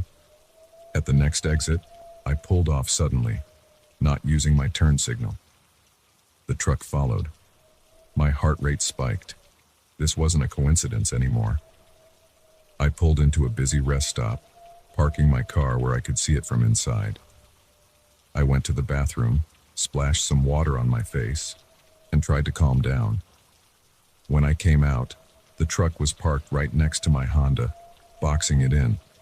Panic rising in my throat, I approached my car. The truck's engine was still running, but I couldn't see the driver through the tinted windows. As I got closer, the passenger window rolled down.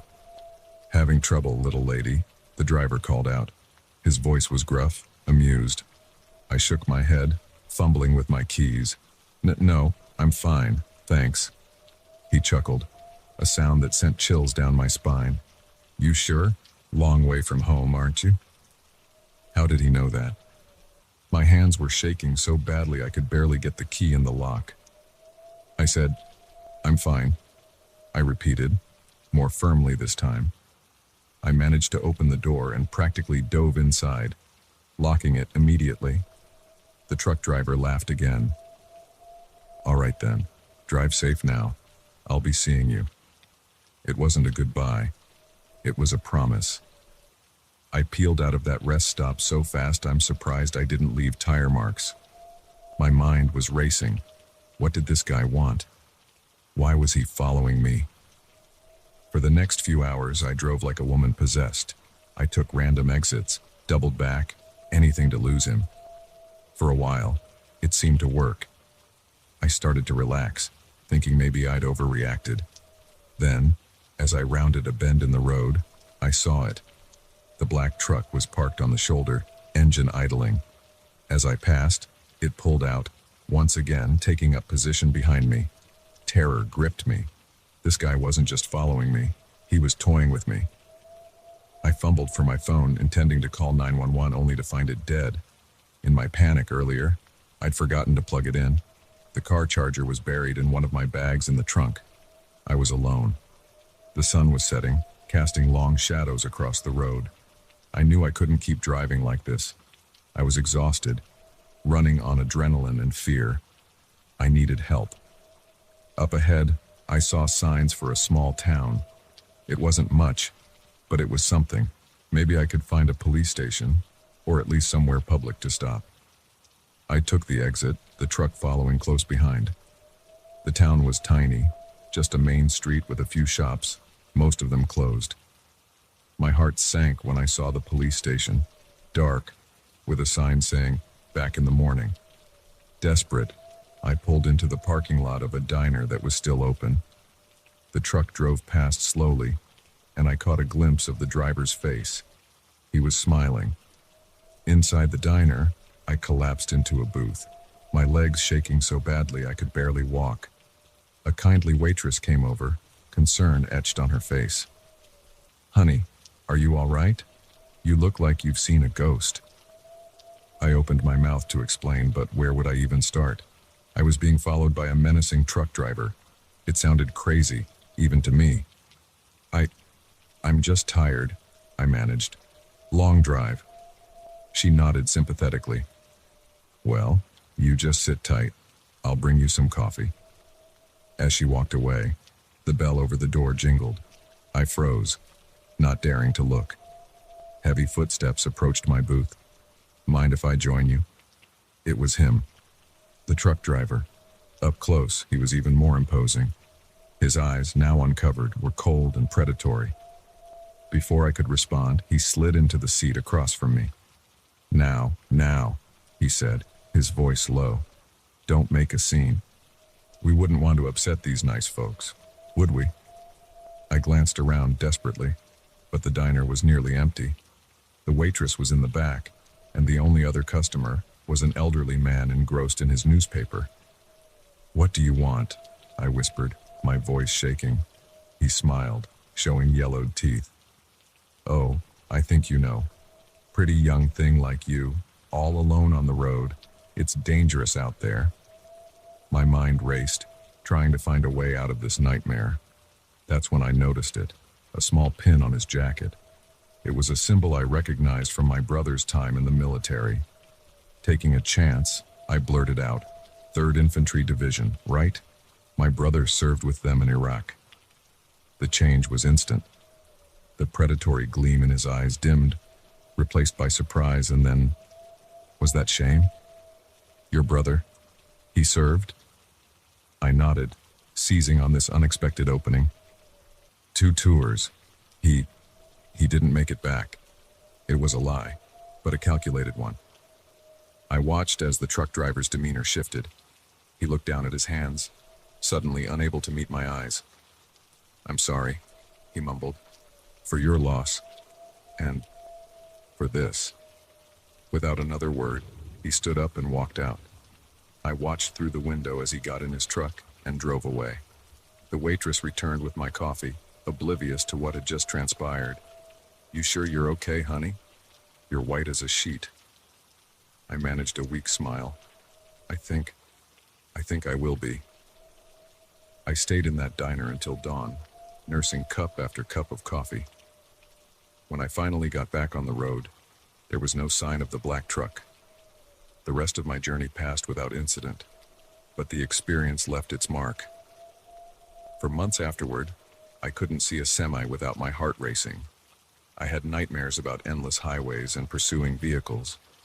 It took time, but eventually, I was able to process what had happened. I realized how close I had come to becoming another statistic, another missing person whose fate would never be known. I never reported the incident. Who would believe me? And part of me hoped that maybe, just maybe, my words had reached something human in that truck driver, that perhaps he would think twice before pursuing another lone traveler. Now, years later, I still make that cross-country drive occasionally, but I'm always alert, always watching my rearview mirror, because I learned the hard way that the open road can hide dangers as vast as its horizons. And sometimes, the real monsters aren't hiding under our beds. They're driving right alongside us, waiting for the perfect moment to strike. So if you're ever on a long drive and you notice the same vehicle following you for too long, trust your instincts. Find a public place. Call for help. Do whatever you need to do to stay safe. Because out there on the lonely highways, you never know who might be watching, waiting, and following. The moment I heard the faint scraping sound coming from inside the walls, I knew we weren't alone in our new home. What should have been a fresh start for our family had become a living nightmare, and the horrors lurking behind the drywall were about to reveal themselves. My wife, Sarah, and I had been searching for the perfect house for months. With our second child on the way, we needed more space than our cramped city apartment could offer. When we stumbled upon the listing for the old Victorian on Maple Street, it seemed too good to be true. Spacious, affordable, and with a big backyard for the kids, it was everything we'd been looking for. The real estate agent, a bubbly woman named Karen, couldn't stop gushing about the place as she showed us around. "It's got such character," she kept saying, running her hand along the intricate woodwork. "They don't make houses like this anymore." We were sold. Despite Sarah's hesitation about the creaky floors and musty smell in the attic, we put in an offer that day. A week later, we were homeowners. Moving day was chaotic, as moving days tend to be. Our 4-year-old daughter, Emma, was excited about her new, bigger room, running from box to box and helping by unpacking her toys all over the floor. Sarah, 7 months pregnant, directed the movers while I assembled furniture and tried to make sense of the mess. It wasn't until that night, after Emma was tucked in and Sarah had gone to bed early, exhausted from the day's activities, that I first noticed something odd. I was in the living room, surrounded by half-empty boxes, when I heard it. A soft scratching sound coming from somewhere behind the wall. At first, I dismissed it as mice. It was an old house, after all. I made a mental note to pick up some traps the next day and went back to unpacking. But as the night wore on, the sounds became more frequent, more deliberate. It didn't sound like mice anymore. It sounded like something bigger. I tried to investigate, pressing my ear against the wall, but the noise would stop as soon as I got close. By the time I went to bed, I had almost convinced myself it was just the house settling. The next few days were busy with settling in and getting Emma enrolled in her new preschool. The strange noises faded to the back of my mind, overshadowed by the 1,000 little tasks that come with moving to a new home. But then things started to disappear. Small things at first, a pen here, a sock there, nothing to really worry about. We chalked it up to the chaos of unpacking, but then bigger items began to vanish. Emma's favorite stuffed animal, Sarah's grandmother's silver locket, my laptop. "I swear I left it right here on the kitchen table," I told Sarah one morning. Frustration evident in my voice as I searched for my missing computer. She gave me a tired look. "You probably just misplaced it, honey. This house is still a mess. It'll turn up." But it didn't turn up. None of the missing items did. And the noises in the walls were getting louder, more frequent. I started having trouble sleeping, lying awake at night, listening to the scratching, the faint thuds, the whispers that sounded almost, but not quite, like voices. Sarah was starting to notice too. I'd catch her staring at the walls sometimes, a puzzled expression on her face. "Do you hear that?" she'd ask. But whenever I'd go to listen, there would be nothing but silence. Emma was the first to see something. She came running into our room one night, tears streaming down her face. "There's a man in my closet," she sobbed. "He was watching me." We rushed to her room, but of course, there was no one there. Just clothes and toys, nothing out of the ordinary. We soothed her as best we could, assuring her it was just a bad dream. But the look of terror in her eyes haunted me. A week after that incident, I decided to do some investigating of my own. Sarah had taken Emma to a doctor's appointment, giving me the afternoon alone in the house. I started in the attic, combing through every nook and cranny, looking for, I wasn't sure what.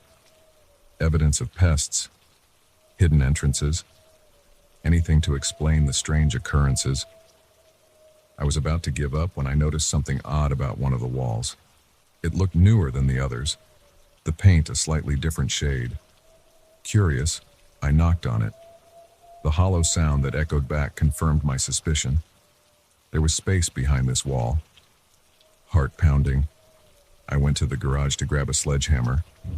This was probably a terrible idea, but I had to know what was back there. With a deep breath, I swung the hammer at the wall.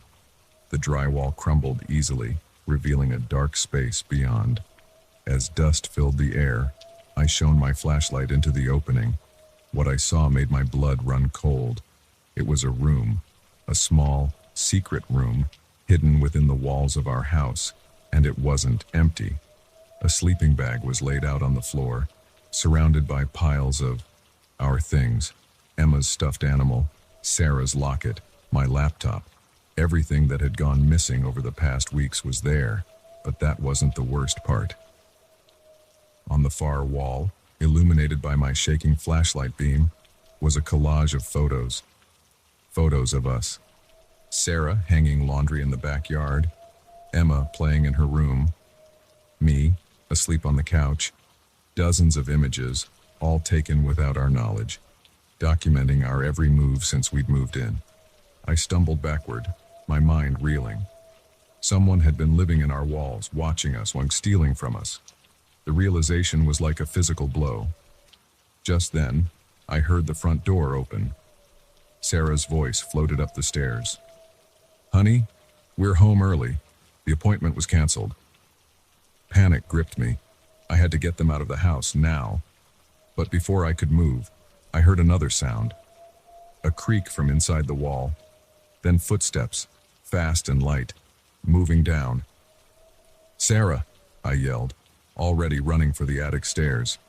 "Take Emma and get out of the house. Now." I heard her confused reply, but I was already halfway down the stairs. I burst into the hallway just in time to see a figure dart around the corner towards the bedrooms. Without thinking, I gave chase. I caught up to him, for it was clearly a man, in Emma's room. He was rail-thin, with wild eyes and matted hair. For a moment, we just stared at each other, both shocked at this confrontation. Then he lunged for the window. I grabbed him, and we went down in a tangle of limbs. We grappled on the floor, neither gaining the upper hand. I could hear Sarah screaming from downstairs, the fear in her voice spurring me on. Finally, with a surge of adrenaline, I managed to pin him down. "Who are you?" I gasped, struggling to hold him. "And what are you doing in our house?" He stopped fighting then, a eerie calm coming over him. "It's not your house," he said, his voice raspy from disuse. "It's mine. It's always been mine. You're the intruders." Before I could respond, I heard sirens in the distance. Sarah must have called the police. The man heard them too, and a look of panic crossed his face. With strength born of desperation, he broke free from my grasp and dove for the window. I tried to stop him, but he was too quick. He was out the window and shimming down the drain pipe before I could reach him. By the time the police arrived, he had vanished. The aftermath was a blur of police statements, crime scene investigators, and horrified neighbors. We learned that the man, identified as Robert Greaves, was the son of the house's previous owner. He had been living in the walls for years, even after his mother died and the house was sold. The network of hidden passages and rooms he had created throughout the house was extensive. allowing him to move unseen and observe the occupants at will. We couldn't stay there, of course. The thought of what had happened, of how vulnerable we had been, was too much to bear. We moved out that very night, staying with friends until we could figure out our next steps. The experience left deep scars. Emma had nightmares for months. Sarah became hypervigilant, checking and rechecking locks, always looking over her shoulder. And me. I couldn't shake the image of those photos on the wall, the realization of how exposed we had been. We eventually found a new home, a newly built house with no history, no hidden spaces. But the fear lingered. Every unexplained noise, every misplaced item brought back the terror of those weeks in the old Victorian. I've come to realize that the true horror wasn't just the man in the walls. It was the violation of our sense of safety, the shattering of the illusion that we are ever truly alone or secure in our homes. Because now I know that sometimes the walls do have eyes and ears and malevolent intentions. So if you're in your home right now, reading this, take a moment to listen. Really listen. Is that just the house settling? Or is it something else? Someone else? Because you never know who might be watching from behind the walls, waiting for the perfect moment to reveal themselves.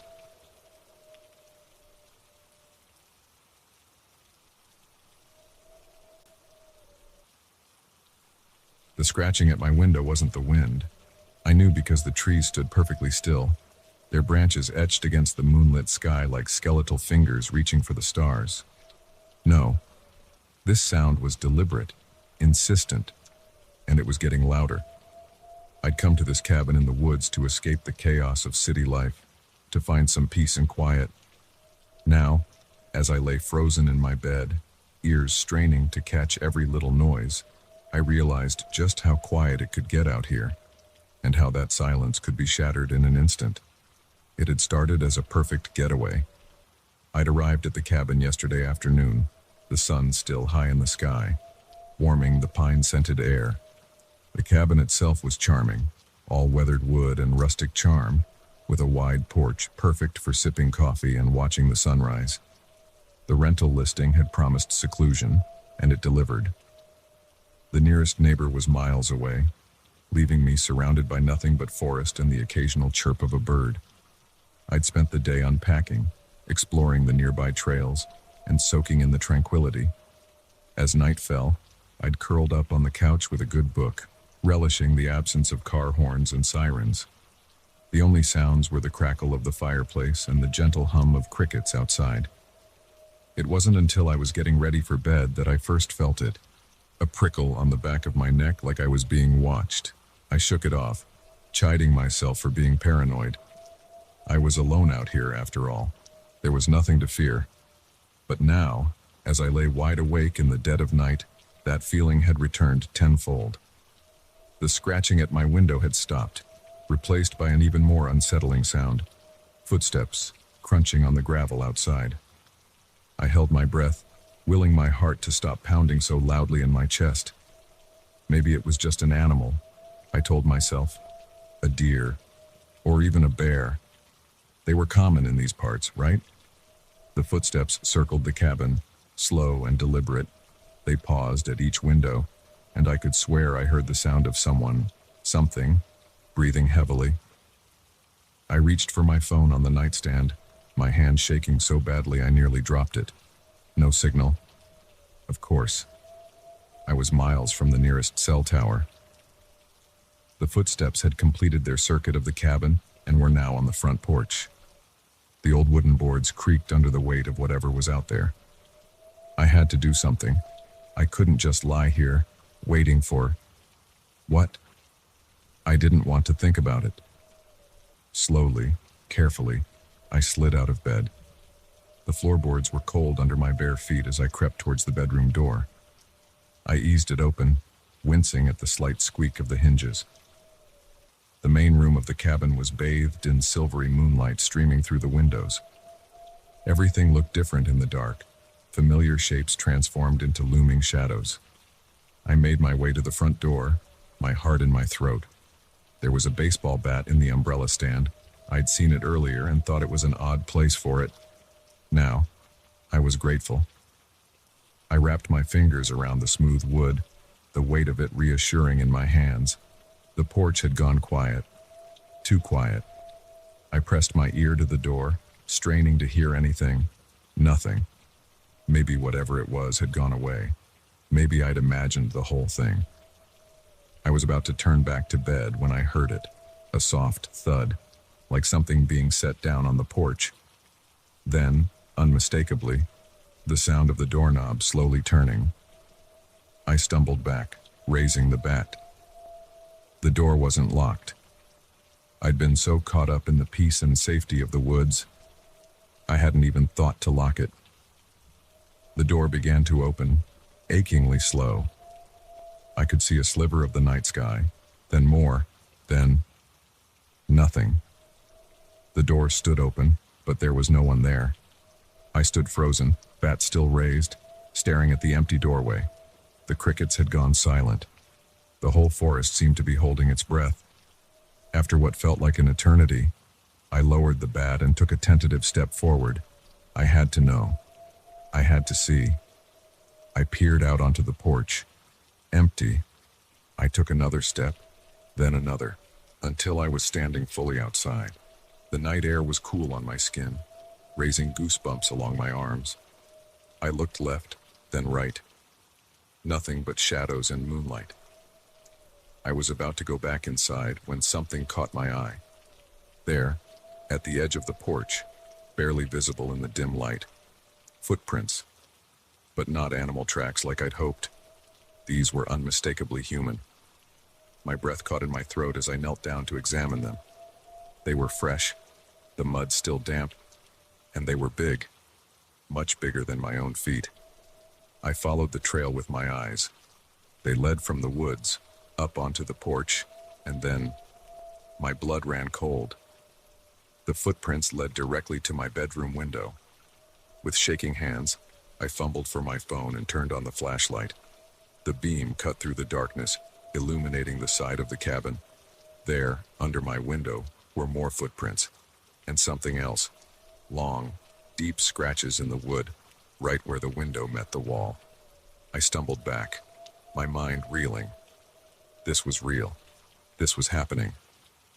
I had to get out of here. I ran back into the cabin, slamming the door behind me and finally locking it. I rushed to my room, throwing on the first clothes I could find and shoving my feet into my hiking boots. As I was grabbing my car keys, I heard it again, footsteps on the porch. But this time, they weren't slow and stealthy. They were running.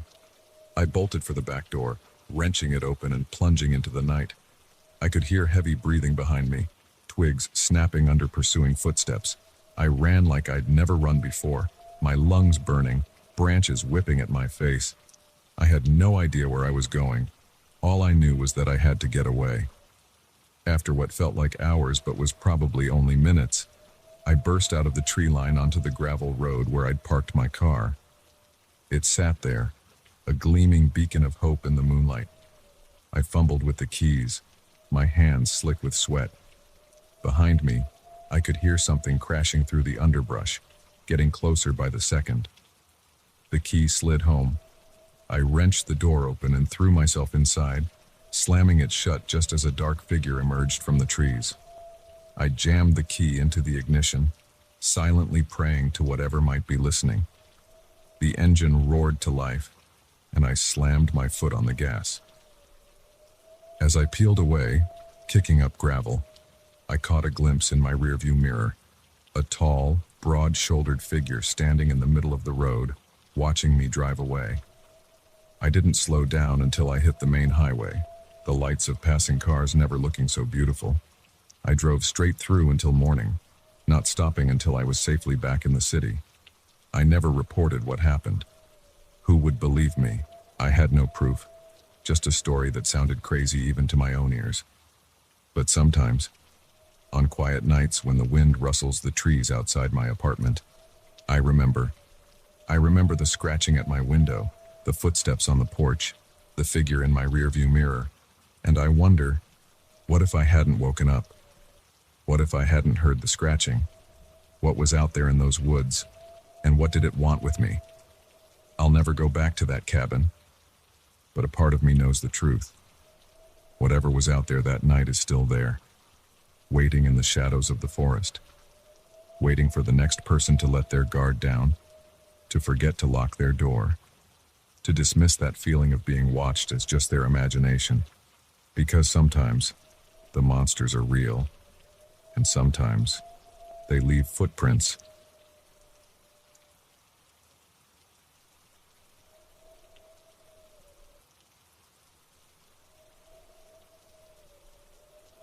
The moment I realized my passenger had vanished, I knew this wasn't going to be an ordinary night.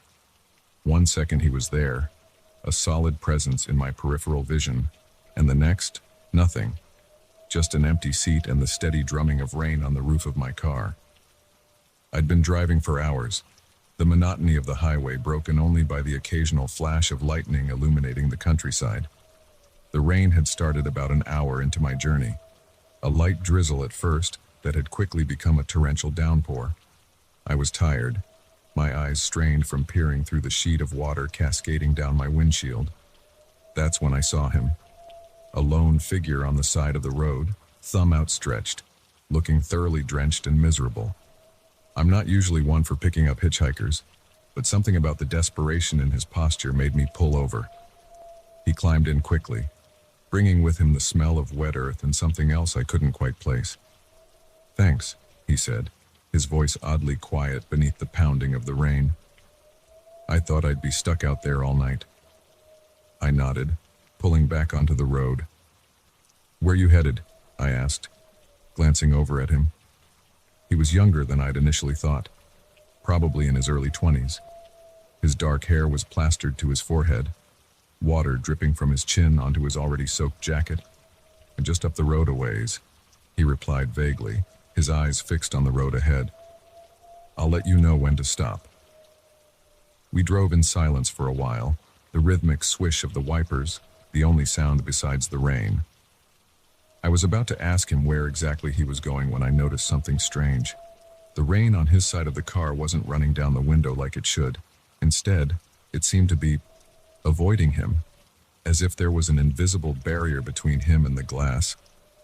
I blinked hard, sure I was seeing things.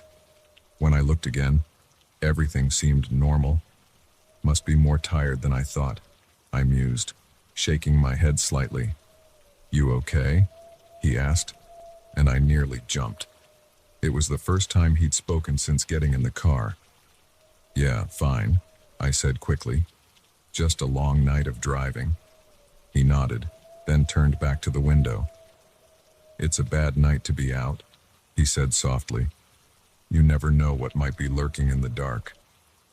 A chill ran down my spine at his words, though I couldn't say why. I was about to respond when my phone rang, the sudden noise making me start. I fumbled for it, keeping one hand on the wheel. "Hello," I answered, grateful for the distraction. There was nothing but static on the other end. I was about to hang up when I heard it. A voice, faint and distorted, but unmistakable. "Help me," it said. "Please help me," I frowned, pressing the phone closer to my ear. "Hello, who is this?" More static, then, "He's not who you think he is. Get out. Get out now." The call cut off abruptly. I lowered the phone, my heart racing. What the hell was that about? I glanced over at my passenger, intending to make some joke about bad reception, but the words died in my throat. The seat was empty. I slammed on the brakes, the car fishtailing slightly on the wet road before coming to a stop. I twisted in my seat, looking into the back, but it was empty too. He was gone, vanished into thin air. For a long moment, I just sat there, the engine idling, rain hammering on the roof. This couldn't be happening. People don't just disappear from moving cars. I must have imagined him. That was it. I was tired. It was dark. My mind was playing tricks on me. But even as I thought it, I knew it wasn't true. The seat beside me was still wet from his clothes. I could still smell that strange, earthy scent he'd brought with him. With shaking hands, I put the car back in drive and pulled off to the side of the road. I needed to think, to figure out what was going on. That's when my phone rang again. I stared at it, vibrating innocently on the passenger seat where I'd dropped it. The screen showed an unknown number, the same one as before. My hand hovered over it, part of me screaming not to answer, but another part knowing I had to. I picked it up. "Hello?" I said, my voice barely a whisper. "Why did you pick him up?" The voice was clearer this time, but still distorted, as if coming from very far away. "Don't you know it's dangerous to let strangers into your car?" "Who is this?" I demanded, fear giving way to anger. "What's going on?" "He's not gone," the voice said, ignoring my questions. "He's still there, watching, waiting." The call cut off again. I lowered the phone slowly, my eyes darting around the car, half expecting to see my vanished passenger materialize out of thin air. Nothing. Just the rain and the dark and the empty road stretching out before me. I had to get out of here. I put the car in drive, my foot hovering over the gas pedal. But something stopped me from pressing down. A feeling, an instinct I couldn't explain. I couldn't shake the sensation that I was being watched. Slowly, I turned to look out the passenger side window. For a split second, I saw him. Not in the car, but outside, standing in the rain. Our eyes met, and he smiled. It wasn't a friendly smile. I floored it. The tires squealed on the wet asphalt as I took off.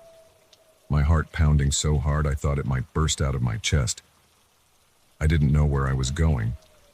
I just knew I had to get away. I drove for what felt like hours, my knuckles white on the steering wheel, constantly checking my rearview mirror. But there was nothing behind me except the empty, rain-soaked road. Eventually, the adrenaline began to wear off, replaced by a bone-deep exhaustion. I needed to stop, to rest, to try and make sense of what had happened. I spotted a sign for a rest area coming up and decided to pull in. The parking lot was empty, save for a single semi-truck, its driver presumably asleep in the cab. I parked as far away from it as possible, killing the engine but leaving the keys in the ignition, just in case.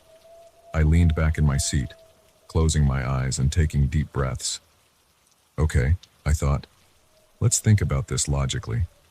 People don't just vanish into thin air. There had to be an explanation. Maybe I dozed off at the wheel. Maybe I'd imagined the whole thing. But even as I thought it, I knew it wasn't true. The wet seat, the phone calls, it had all been real. I was startled out of my thoughts by a tapping on my window. My eyes flew open, my heart leaping into my throat. It was a police officer, peering in at me with concern. I rolled down the window, trying to compose myself. "Everything all right?"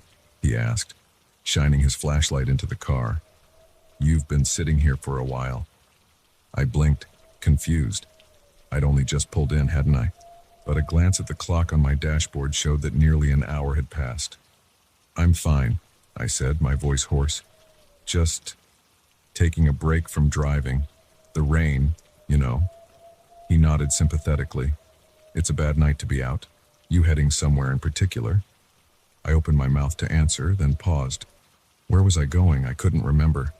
It was as if the events of the night had wiped everything else from my mind. "I'm not sure," I admitted. "I think I got turned around in the storm." The officer's expression changed, just slightly. A flicker of something, suspicion, concern, crossed his face. "Why don't you come with me to the station?"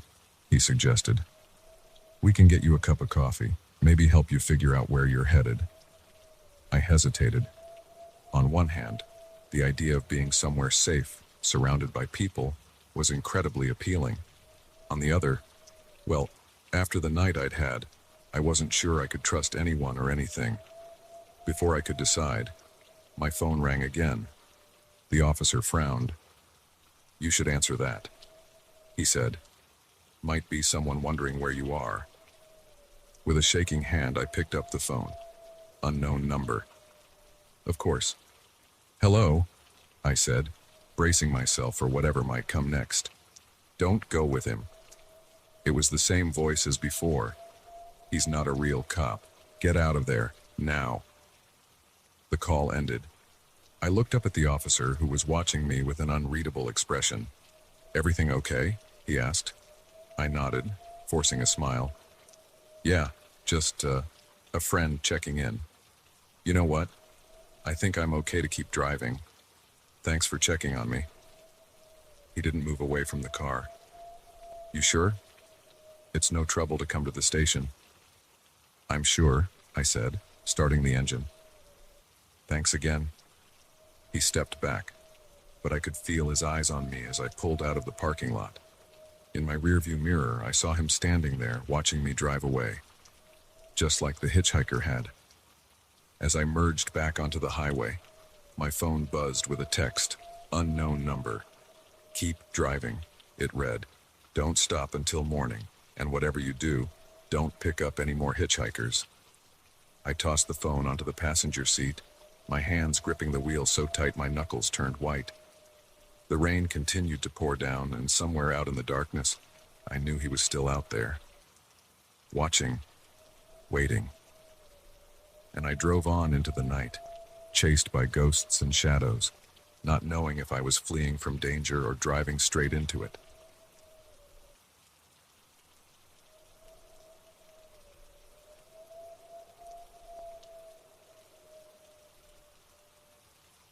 The moment I heard her voice on the other end of the line, I knew this wasn't going to be an ordinary night shift. Please, she whispered, her voice trembling with fear. You have to help me. I'm trapped somewhere in the building. I've been a night security guard at Oakwood Tower for 3 years now, and I thought I'd seen it all.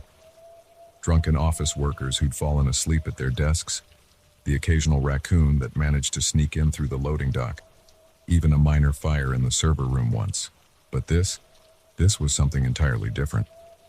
My name's Mike, and up until tonight, my job had been pretty straightforward. Make my rounds, check the cameras, and make sure nothing goes bump in the night. The building's usually empty after hours, just me and the hum of the air conditioning.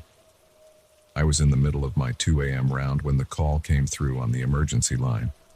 It's a direct line to the security desk meant for real emergencies. In 3 years, it had never rung once. Ma'am, calm down, I said, trying to keep my voice steady. Can you tell me where you are? I don't know, she replied, her voice barely above a whisper. It's dark. There are no windows. I think I'm in some kind of storage room. I frowned, scanning the bank of security monitors in front of me. Every floor, every hallway, every stairwell was visible, and they were all empty. How did you get in there? I asked. I don't know, she said, and I could hear the panic rising in her voice. I was working late, and then... I don't remember. Please, you have to find me. He said he'd be back soon.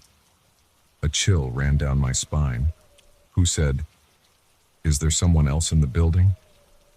But the line had gone dead. I sat there for a moment, my heart pounding. This had to be some kind of prank, right? But the fear in her voice had sounded so real. I keyed up the camera feeds from earlier in the evening, scanning for any sign of someone working late. Nothing. The last employee had left at 8:47 p.m., and no one had entered the building since. I grabbed my flashlight and radio and headed for the elevator. Prank or not, I had to check it out. As the elevator doors closed, I caught a glimpse of movement on one of the monitors, just for a second, but it was enough to make my blood run cold. A shadow, moving across the lobby. But that was impossible. I was the only one here. The elevator pinged as it reached the top floor. I stepped out, my flashlight beam cutting through the darkness. The air up here felt different, heavier somehow. I shook off the feeling and started my search. I checked every room, every closet, every possible hiding place. Nothing. The building was as empty as it had been all night.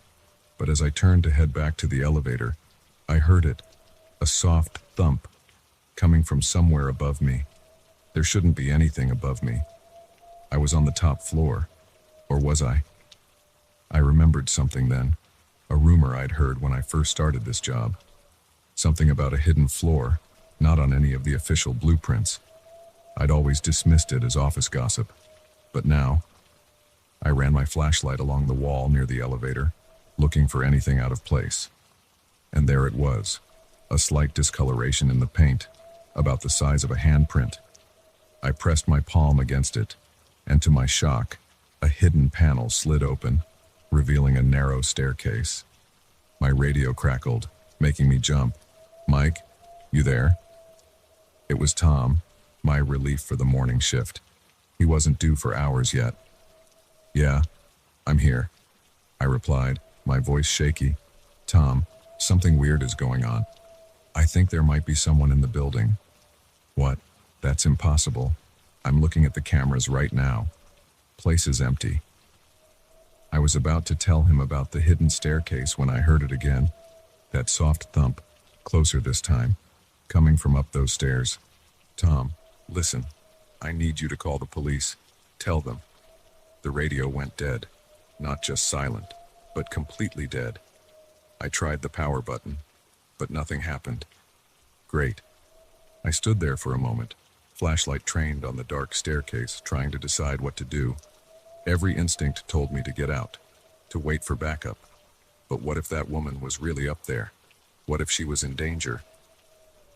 Taking a deep breath, I started up the stairs. The air grew colder as I ascended, the silence broken only by my footsteps and ragged breathing. The beam of my flashlight seemed to grow dimmer with each step, the darkness pressing in around me. I reached the top of the stairs and found myself in a long, narrow hallway. Unlike the rest of the building, with its modern decor and bright colors, this place felt old. The walls were bare concrete, the floor dusty and cracked. "Hello?" I called out, my voice echoing in the emptiness. "Security, is anyone here?" No response, just that heavy, oppressive silence. I made my way down the hall, checking each door as I passed. They were all locked. Solid metal with no windows. What was this place? At the end of the hall, I found a door that was slightly ajar. I pushed it open slowly, wincing at the creak of rusted hinges. The room beyond was pitch black, my flashlight barely penetrating the gloom. It looked like some kind of old office, with dusty filing cabinets lining the walls and a large desk in the center. As I swept my light across the room, it caught something that made my heart stop. A hand, pale and limp, visible just behind the desk. "Oh God," I muttered, rushing forward. "Ma'am, are you okay?" I rounded the desk and my flashlight illuminated a scene that will haunt me for the rest of my days. It wasn't just a hand, it was a body. A woman, young, with long dark hair obscuring her face. She wasn't moving. I knelt beside her, reaching out to check for a pulse. But as my fingers touched her skin, I recoiled. She was ice cold. And then she moved. It wasn't the movement of someone unconscious stirring. It was jerky, unnatural. Her head snapped up, hair falling away from her face, and I found myself staring into eyes that were completely, utterly black. I scrambled backward, my back hitting the desk. This couldn't be real. This couldn't be happening. The thing that looked like a woman began to rise, its movements twitchy and wrong, like a puppet with tangled strings. Its mouth opened and I heard that voice again, the same one from the phone. "You came," it said, but the voice wasn't coming from its mouth. It seemed to be coming from everywhere at once. "We've been waiting for so long." I didn't wait to hear more. I turned and ran, my heart pounding so hard I thought it might burst from my chest. I could hear it behind me, not running, but moving in that horrible, jerky way. I reached the stairs and practically threw myself down them, taking them 3 at a time. I burst out into the familiar hallway of the top floor, not daring to look back. The elevator was there, doors open, waiting. I dove inside, frantically pressing the button for the lobby. As the doors began to close, I saw it. The thing from upstairs, standing at the end of the hall. It tilted its head, an almost curious gesture, and then smiled. It wasn't a human smile. The elevator seemed to take an eternity to reach the lobby. When the doors finally opened, I ran, out through the lobby, past the security desk with its bank of monitors, out into the cool night air. I didn't stop running until I reached my car. As I fumbled with my keys, I glanced back at the building, and there, in a window on the top floor, I saw a figure, watching me. I got in my car and drove. I didn't know where I was going. I just knew I had to get away. It wasn't until I was miles away that I realized I was shaking. I never went back to Oakwood Tower. I quit the next day, over the phone. They probably think I'm crazy. Hell, maybe I am. But I know what I saw, what I heard. Sometimes, late at night, my phone will ring. Unknown number. I never answer it. But sometimes, when the house is quiet and the shadows are long, I think I can hear a voice, whispering, waiting. And I wonder, not for the first time, what would have happened if I hadn't gone up those stairs, if I had just dismissed it as a prank and gone about my night. But deep down, I know the truth. It wouldn't have mattered, because whatever was in that building, whatever was pretending to be a woman in distress, it had been waiting for someone to answer that call, to climb those hidden stairs, waiting for me. And sometimes, in my darkest moments, I fear it's still waiting. That one day I'll turn a corner and find myself back in that hallway, with that thing smiling its inhuman smile, waiting to finish what it started.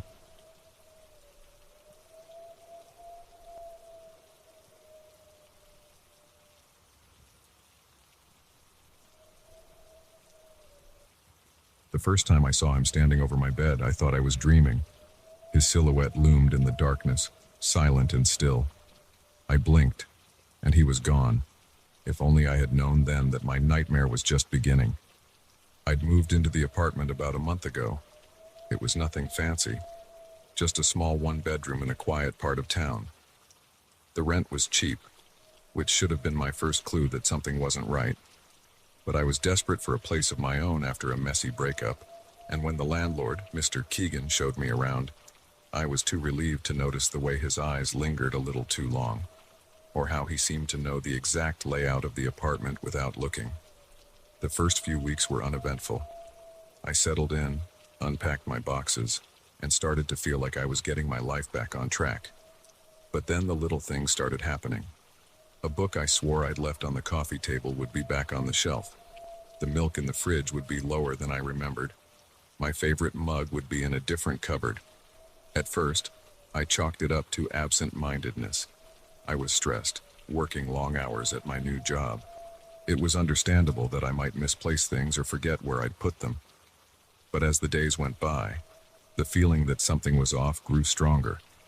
I started noticing other things too. Sometimes, when I came home from work, the air in the apartment felt different, as if someone had been there. There was a lingering scent I couldn't quite place, musty and vaguely unpleasant. And once, I could have sworn I heard footsteps in the hallway outside my bedroom in the middle of the night, but when I got up to check, there was no one there. It was about 3 weeks in when I woke up to find my bedroom window open. I always kept it locked, especially since I was on the ground floor. The cool night air sent a shiver down my spine as I got up to close it. That's when I noticed the muddy footprint on the carpet just inside the window. My heart raced as I stared at it, trying to convince myself it was just a shadow, a trick of the light. But I knew it wasn't. Someone had been in my room while I slept.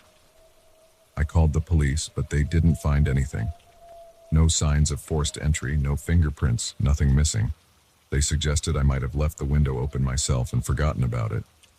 The footprint, probably tracked in by my own shoes. I wanted to believe them, but deep down, I knew they were wrong. That night, I couldn't sleep. Every creak of the building, every gust of wind outside had me sitting bolt upright in bed, my heart pounding. It was during one of these moments of heightened alertness that I saw him for the first time. A dark figure, standing at the foot of my bed, motionless, I gasped, fumbling for the lamp on my nightstand. By the time I got it on, he was gone.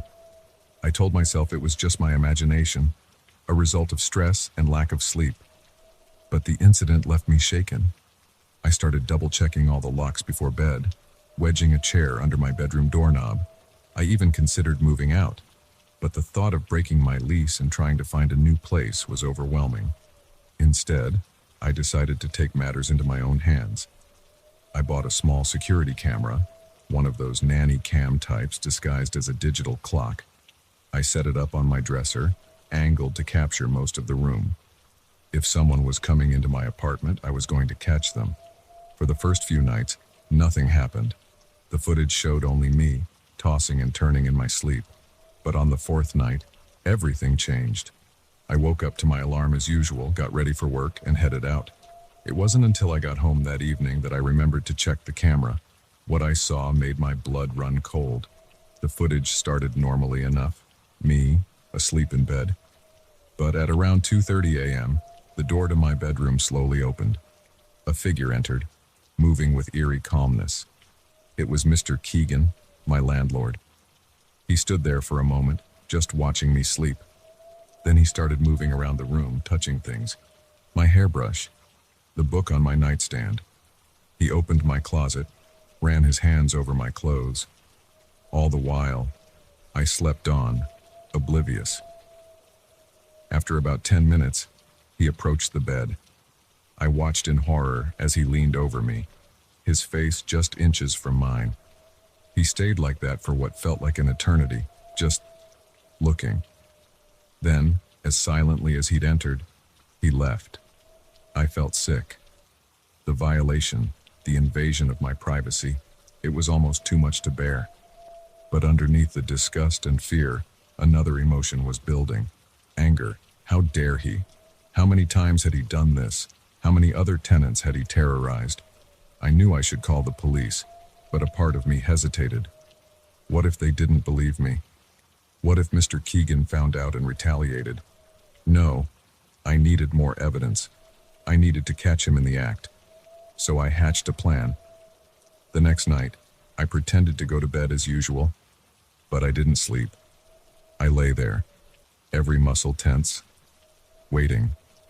The hours ticked by, and just when I was starting to think he wouldn't come, I heard it. The soft click of my front door opening. My heart pounded so loud I was sure he'd hear it. I forced myself to breathe slowly, evenly, as I heard his footsteps approaching my bedroom. The door creaked open. I waited until I felt his presence near the bed. Then, in one swift motion, I sat up and turned on the lamp. Mr. Keegan stood there, frozen like a deer in headlights. For a moment, we just stared at each other. Then he smiled. It wasn't a friendly smile. It was the smile of a predator who's been caught but isn't sorry. "You're awake," he said, his voice unnervingly calm. "Get out," I said, surprised at how steady my own voice sounded. "Get out now, or I'm calling the police." He chuckled, a low, unsettling sound. "And tell them what? That your landlord used his key to check on his property. I'm allowed to do that, you know. It's in the lease." I reached for my phone, but he was faster. His hand clamped around my wrist, painfully tight. "I wouldn't do that if I were you," he said, his voice now a menacing growl. "You have no idea what I'm capable of." In that moment, I realized how truly dangerous this man was. This wasn't just about invading my privacy. He was unhinged, and I was trapped in a small apartment with him, but I wasn't going to be a victim. Not again. With my free hand, I grabbed the lamp and swung it as hard as I could. It connected with the side of his head with a sickening crack. He stumbled backward, releasing my wrist. I didn't hesitate. I ran. Out of the bedroom, through the living room, fumbling with the front door lock. I could hear him behind me, cursing, his footsteps unsteady but getting closer. Finally, the door opened, and I burst out into the hallway. I ran down the stairs, taking them two at a time, not daring to look back. I didn't stop running until I reached the police station 2 blocks away. Breathless and shaking, I told them everything. This time, they listened. They took my statement, looked at the video footage I had on my phone, and sent officers to arrest Mr. Keegan. It turned out I wasn't his first victim. The police found evidence in his apartment linking him to a string of burglaries and stalking incidents across the city. He's in jail now, awaiting trial, but sometimes I still wake up in the middle of the night, certain I can feel his eyes on me. I moved out of that apartment, of course. Found a new place across town. I'm more cautious now, more aware of my surroundings. I double-check my locks, keep my curtains drawn. Some might call it paranoia, but I call it survival. Because I learned something from this experience. The monsters we fear as children, the ones lurking in closets or under beds, they're not real. But there are monsters in this world. They walk among us, smile at us, hand us keys to apartments with cheap rent and dark secrets. And sometimes, the only way to defeat them is to shine a light on them, to expose them for what they truly are. It's not easy. It's terrifying, in fact, but it's necessary, because if we don't, they'll just keep lurking in the shadows, watching, waiting for their next victim. So if you ever get that feeling, that prickle on the back of your neck that tells you something's not right, listen to it. Trust your instincts. And don't be afraid to turn on the light and face whatever's hiding in the dark. Because sometimes, that's the only way to make the monsters go away.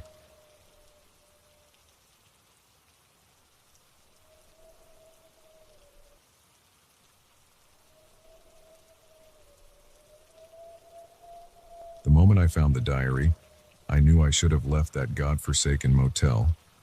But curiosity got the better of me, and by the time I realized the gravity of my mistake, it was already too late. It was supposed to be a quick overnight stay, just a pit stop on my cross-country drive to my new job in California. The Pinewood Motel wasn't much to look at, a rundown 2-story building that had seen better days, probably sometime back in the 70s. But it was cheap, and I was tired. So I pulled into the nearly empty parking lot just as the sun was setting. The lobby smelled of stale cigarettes and cheap air freshener. The clerk, an older woman with faded tattoos and a permanent scowl, barely looked up from her magazine as she handed me the key to room 8.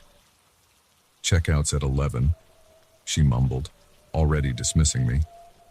I should have noticed the way her eyes flickered when she said the room number, the slight hesitation in her hand as she passed me the key. But I was exhausted from driving all day, my eyes gritty from staring at endless miles of highway. All I wanted was a shower and a bed. The room was about what I expected: faded wallpaper, a sagging double bed, and a TV that looked old enough to have watched the moon landing. But it was clean enough, and the water pressure in the shower was surprisingly good. I was just starting to think I might get a decent night's sleep after all when I noticed it. The corner of something poking out from under the bed. Probably just trash left by a previous guest, I thought. But when I bent down to look, I realized it was a book, a diary, to be exact, old and battered, its cover worn smooth by years of handling. I shouldn't have opened it. I know that now. But at the time, it seemed harmless enough. Just a forgotten journal, probably full of someone's boring vacation memories or work notes. The first few pages were exactly that. Mundane entries about a business trip, complaints about the weather, nothing exciting. But as I flipped through, the tone started to change.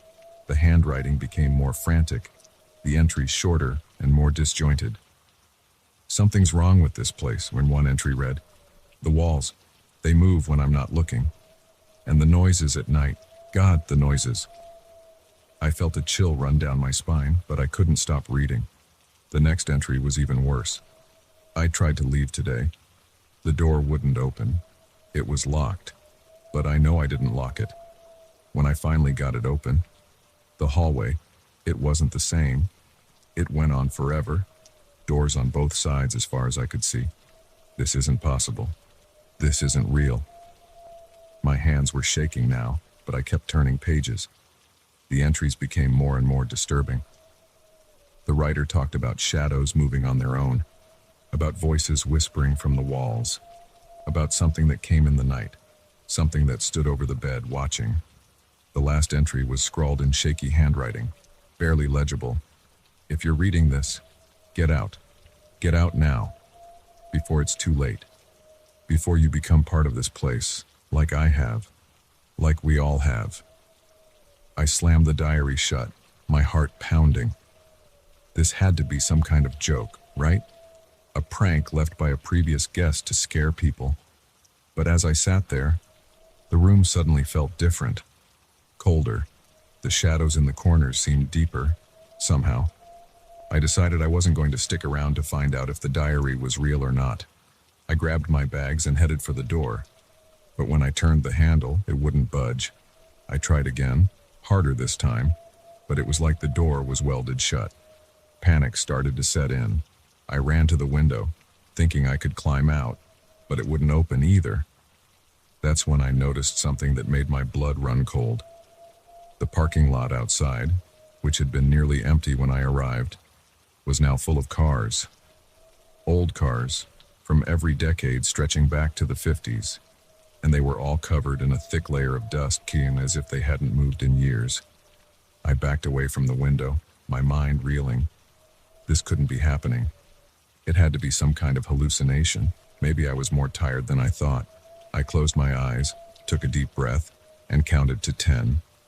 When I opened them again, everything would be normal. 1, 2, 3. I could hear something now, a faint scratching sound coming from the walls. 4, 5, 6. Was it just my imagination? Or was the room getting smaller? 7, 8, 9. The scratching was louder now, accompanied by whispers too faint to make out. 10. I opened my eyes. The room looked the same, but something felt different. The air was heavier, charged with a strange energy that made the hair on my arms stand up.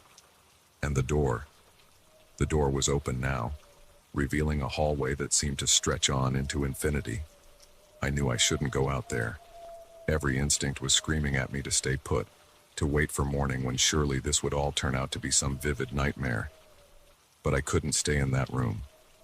Not with those whispers growing louder. Not with the shadows that seemed to be reaching for me.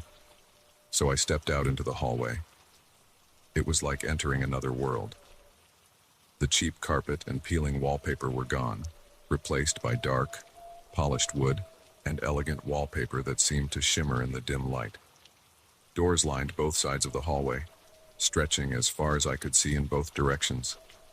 I started walking, telling myself I just needed to find the stairs, to get to the lobby and out of this insane place. But no matter how far I went, there were no stairs, no elevator, no way down, just an endless procession of doors. I don't know how long I walked. It could have been minutes, or hours, or days. Time seemed to have no meaning here. Sometimes I thought I heard voices behind the doors, muffled conversations or muted sobs. Once, I swear I heard my own voice, laughing at some forgotten joke. Finally, exhausted and on the verge of a breakdown, I stopped in front of a door that looked just like all the others. I don't know why I chose this one. Maybe some part of me knew, even then. I turned the handle, and it opened easily. Inside was my room. Not the room I had checked into, but my childhood bedroom, exactly as it had been when I was 10 years old. My old toys were scattered on the floor, posters of long-forgotten bands on the walls. And there, sitting on the bed, was me. 10-year-old me, looking up with a smile that didn't quite reach her eyes. "You're finally here," she said, her voice echoing strangely. "We've been waiting for so long."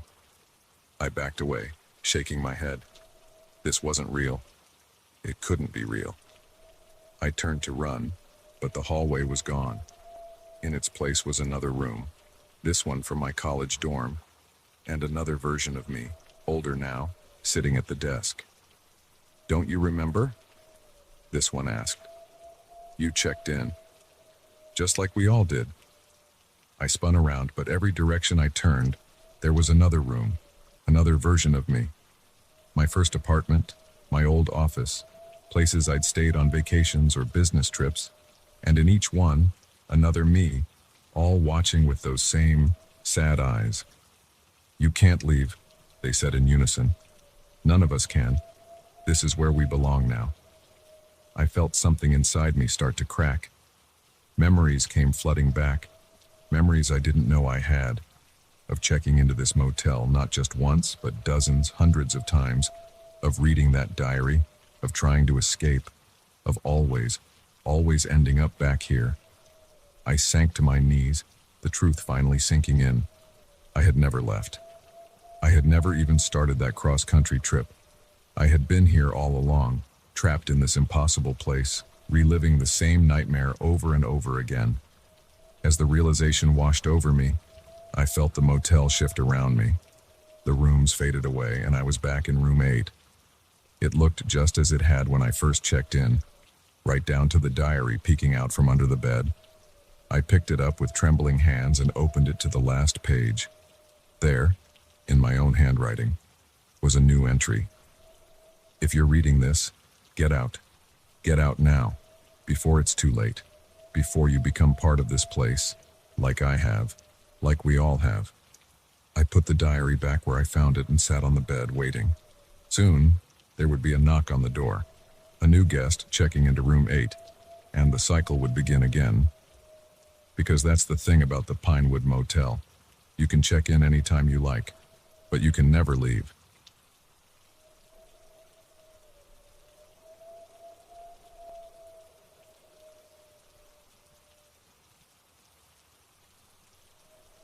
The moment I saw his eyes lock onto me, I knew this peaceful fishing trip was about to turn into a fight for survival.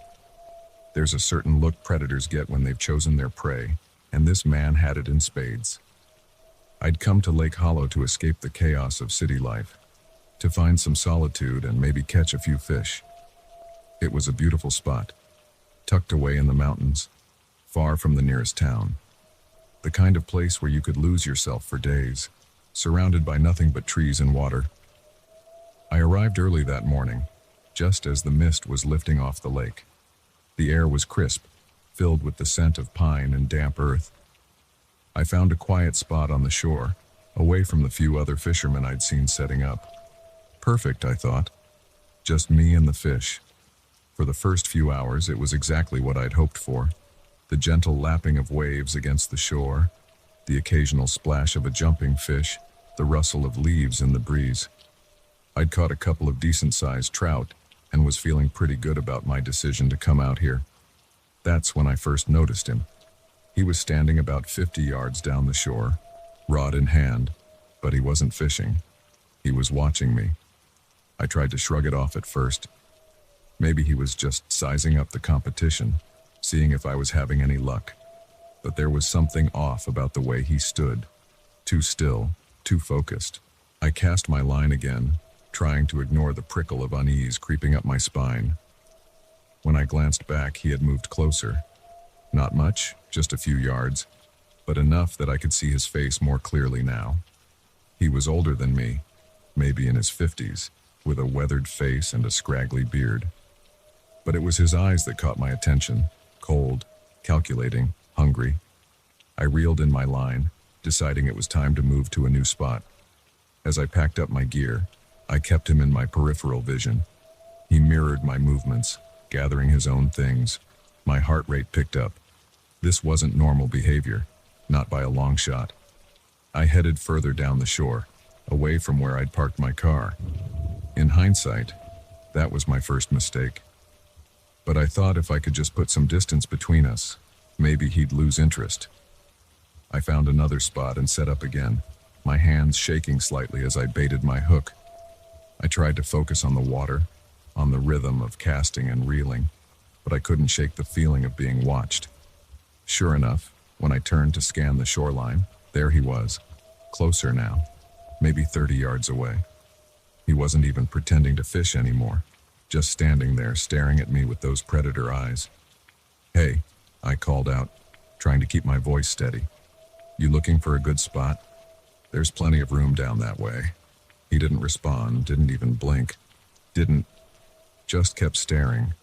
That's when I knew I was in real trouble. I abandoned my gear and started walking quickly towards the trail that led back to the parking lot. I could hear him behind me, his footsteps crunching on the gravel shore. He wasn't trying to be quiet anymore. The trail was narrow, winding through dense forest. I picked up my pace, my breath coming in short gasps. The trees seemed to close in around me, branches reaching out like grasping fingers. I stumbled over a root, catching myself just before I fell. That's when I heard him speak for the first time. "No use running," he called, his voice rough and cold. "Ain't nowhere to go out here but the water or the woods. And trust me, you don't want either." I ran. I didn't care about the direction anymore. Didn't care about finding my way back to my car. All that mattered was putting distance between me and him.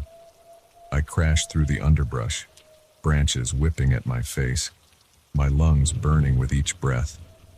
I could hear him behind me, moving with the sure-footed confidence of someone who knew these woods well. He wasn't running, just maintaining a steady pace, like he knew he'd catch me eventually. I burst into a small clearing and paused for a moment, trying to get my bearings. That's when I saw it. An old, dilapidated cabin half hidden in the trees. Without thinking, I sprinted towards it. Maybe I could barricade myself inside, buy some time to think. The door was hanging off its hinges. I pushed inside, the musty smell of decay hitting me like a wall. The cabin was small, just one room with a few pieces of broken furniture scattered around. No windows, no back door. I'd trapped myself. I could hear him outside now, his footsteps slow and deliberate on the creaky porch. My eyes darted around the room, looking for anything I could use as a weapon. There was an old fireplace poker leaning against the wall. I grabbed it, the rusted metal rough against my palm. "Come on out," he called, his voice closer now. "Let's not make this any harder than it needs to be." I pressed myself against the wall next to the door, the poker raised and ready. My heart was pounding so hard I was sure he could hear it. The door creaked open slowly. I held my breath, waiting. He stepped inside, his eyes adjusting to the gloom. For a split second, he didn't see me. That was all the chance I needed. I swung the poker with all my strength, connecting with his shoulder. He let out a roar of pain and anger, stumbling backwards. I didn't wait to see if he'd fall. I ran, ducking under his grasping arms and out into the clearing. But he was faster than I expected. Before I could make it to the tree line, he tackled me from behind. We went down hard. The breath knocked out of me as I hit the ground. He flipped me over, his weight pinning me down. Up close, his eyes were even more terrifying. Pale blue, almost colorless, with a madness burning in their depths. "Thought you could get away, did you?" he snarled, his face inches from mine. "Nobody gets away out here. This is my lake, my woods, and you? You're just another fool who wandered into my hunting grounds." I struggled, trying to buck him off, but he was too strong. His hands found my throat, squeezing. Black spots danced at the edges of my vision as I gasped for air. In that moment, as consciousness started to slip away, something snapped inside me. A primal, desperate need to survive took over. My hands scrabbled in the dirt beside me, fingers closing around a rock. With the last of my strength, I brought it up hard against the side of his head. The impact was like a thunderclap. His grip loosened, and he toppled sideways, stunned. I scrambled to my feet, sucking in great lungfuls of air. He was already starting to get up, shaking his head to clear it. I ran. I ran like I've never run before in my life, through the trees, over fallen logs, splashing through streams. I had no idea where I was going, only that I had to get away. I don't know how long I ran. It could have been minutes or hours. All I know is that eventually, I burst out of the tree line and found myself back at the lake shore. And there, like a miracle, was the parking lot. My car. I fumbled with my keys, my hands shaking so badly I could barely get them in the ignition. As I peeled out of the lot, spraying gravel, I caught a glimpse of movement at the edge of the woods. He was there, watching me drive away. Even from a distance, I could feel the weight of his stare. I didn't stop driving until I hit the highway, putting miles between me and Lake Hollow. It wasn't until I was safely back in the city that I finally let myself break down, the full weight of what had happened crashing over me. I reported it to the police, of course. They sent officers out to investigate him, but they didn't find much. Just an abandoned cabin in the woods and some trampled underbrush. No sign of the man who'd chased me. They chalked it up to a misunderstanding, suggested maybe I'd overreacted to a fellow hiker. But I know what I saw. I know what I felt. Those eyes, that voice, they haunt my dreams now. I don't go fishing anymore. Don't go hiking or camping either. The peace I used to find in nature has been replaced by a constant gnawing fear. Because I know he's still out there in those woods on by that lake, waiting, watching, hunting. And I can't shake the feeling that someday, somehow, he'll find me again. That our unfinished business will finally come to its bloody conclusion. Until then, I'll stay in the city, surrounded by people and noise and light. Because the silence of the wilderness now holds only terror for me. A reminder that sometimes, the most dangerous predators are the ones that look just like us.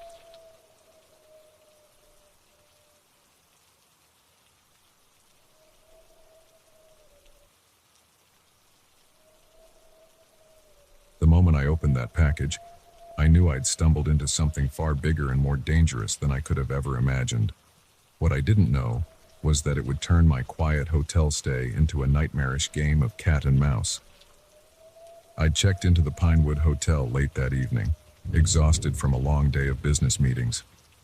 It was one of those generic chain hotels, nothing fancy, but clean and comfortable enough for a night or two. The lobby was quiet, just me and the bored-looking receptionist who barely looked up from her computer as she handed me my key card. "Room 317, she said, her voice as bland as the beige walls around us. "Elevators to your left, checkouts at 11. I nodded my thanks and headed up, my wheeled suitcase bumping along behind me. The third-floor hallway was deserted, the only sound the soft hum of the ice machine at the far end. I found my room easily enough and swiped the card, eager to kick off my shoes and fall into bed. That's when I saw it, a small package, about the size of a shoebox, sitting right in front of my door. At first, I thought maybe I'd dropped something from my briefcase key, but as I bent to pick it up, I realized it wasn't mine. The label was addressed to someone named J. Marston, definitely not me. I should have just left it there, should have called the front desk and let them deal with it. But curiosity got the better of me. I picked up the package. It was surprisingly heavy for its size and brought it into the room with me. Once inside, I set it on the desk and took a closer look. The return address had been blacked out with marker, and there was no postage stamp. This hadn't come through the mail. Someone had hand-delivered it.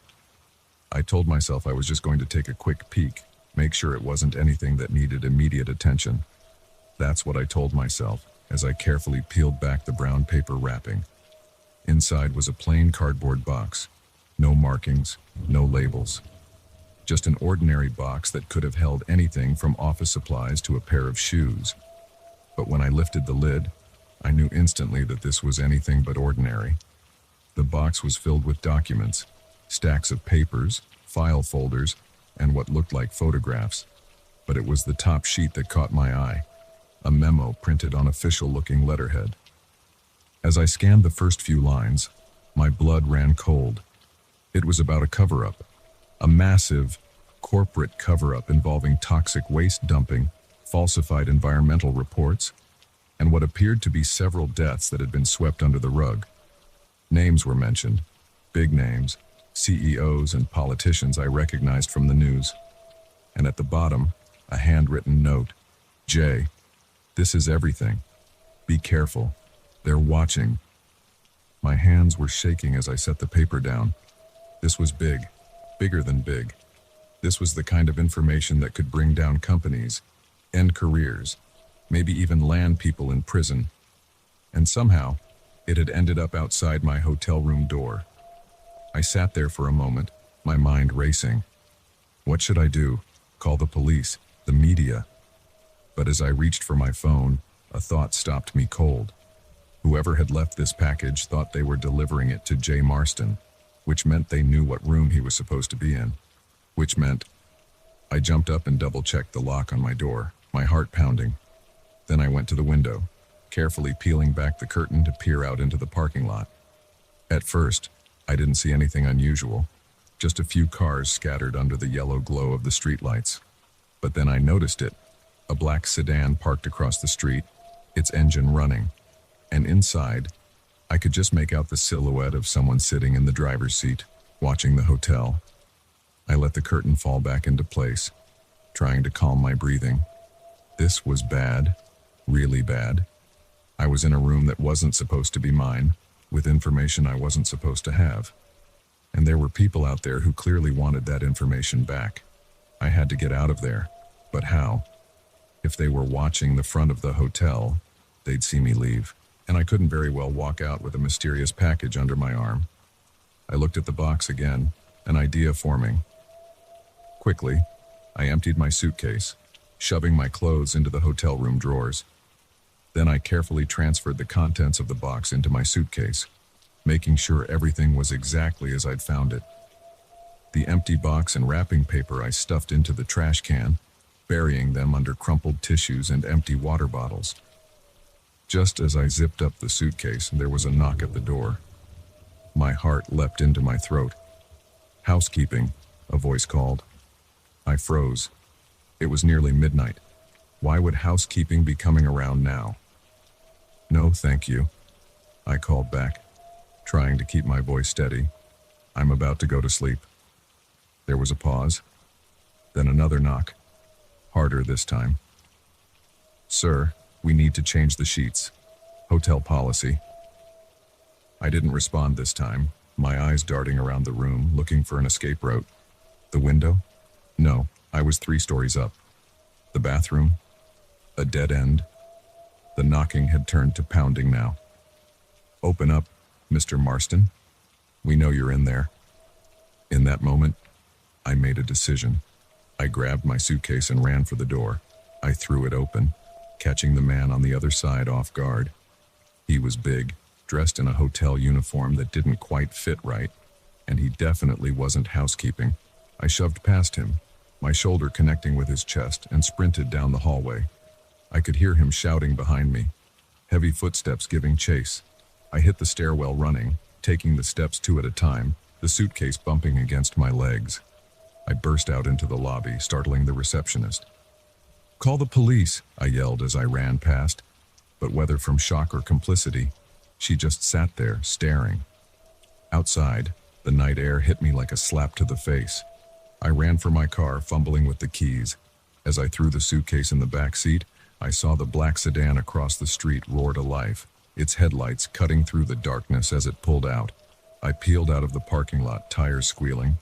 In my rearview mirror, I could see the sedan following, gaining on me. I hit the highway doing 20 over the speed limit, my knuckles white on the steering wheel. For the next hour, it was like something out of a movie. Me, pushing my modest sedan to its limits, weaving through what little traffic there was. Them, always there in my rear view, never more than a few car lengths behind. It wasn't until I hit the outskirts of the next town that I finally lost them, pulling off onto a dark side street and killing my lights. I sat there in the darkness, my heart pounding, waiting to see if they'd drive past. After 10 minutes of silence, I let out a shaky breath.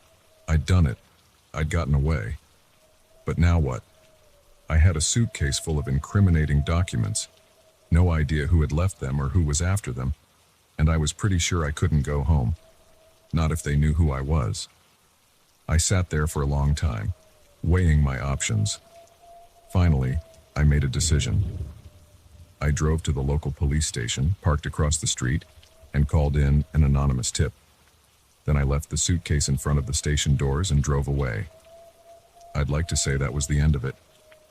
That I went home, went back to my normal life, and never thought about that night again. But that would be a lie. The story broke a few weeks later. A massive scandal involving several major corporations and high-ranking government officials. Arrests were made, companies collapsed, and the political landscape shifted overnight. And me? I moved, changed my name, started looking over my shoulder everywhere I went. Because I know that somewhere out there are people who remember the night their carefully laid plans went awry. People who might still be looking for the man who stumbled into room 317 and walked out with their secrets. So if you ever find yourself in a hotel and there's an unexpected package at your door, my advice, leave it be. Some mysteries are better left unsolved.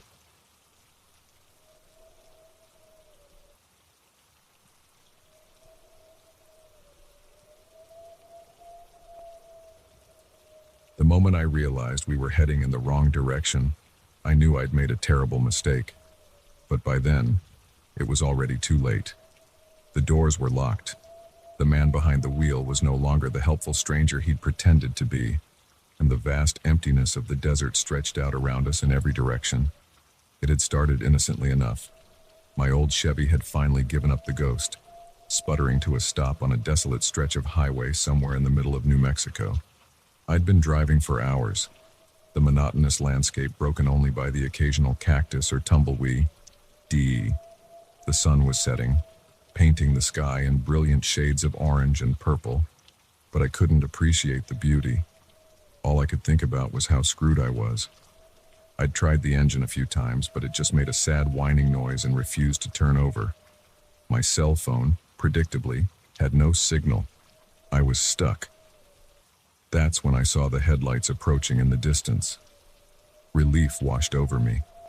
Surely, whoever it was would be able to help, or at least give me a ride to the nearest town. The vehicle, an old pickup truck that had seen better days, slowed as it approached. The driver, a middle-aged man with a weathered face and a friendly smile, rolled down his window. "Car trouble?" he asked, his voice gravelly but kind. I nodded, explaining my situation. He listened patiently, then offered to give me a ride to the next town. "It's about an hour away," he said. "We can call a tow truck from there." I hesitated for a moment. My mom's voice echoed in my head, warning me about the dangers of accepting rides from strangers. But what choice did I have? Stay here and hope another car came along before I died of thirst or heat stroke? "That would be great," I said, grabbing my backpack from the car. "Thank you so much." He introduced himself as Frank as I climbed into the passenger seat. The inside of the truck smelled of leather and tobacco, and country music played softly from the radio. We made small talk as we drove. He asked where I was headed, a new job in Los Angeles, where I was from, a small town in Ohio he'd never heard of, if I had family waiting for me, just some college friends I'd be rooming with. In return, he told me he was a local, born and raised in these parts. He knew the desert like the back of his hand, he said. It wasn't until about 20 minutes into the drive that I started to feel uneasy. Something about the way Frank was asking questions, the intensity of his gaze when he looked at me, it just felt off. I tried to shake it off. He was just being friendly, I told myself. But then I noticed something that made my blood run cold. We were heading east. The sun, which had been setting in front of us when we started driving, was now on our left. Frank, I said, trying to keep my voice casual. I think we might be going the wrong way. Wasn't the town supposed to be west of where my car broke down? He didn't answer right away. When he did, his voice had lost all its earlier warmth. No, he said flatly. We're going the right way. My heart started pounding. I reached for the door handle, thinking maybe I could tuck and roll, action movie style. But the door wouldn't open.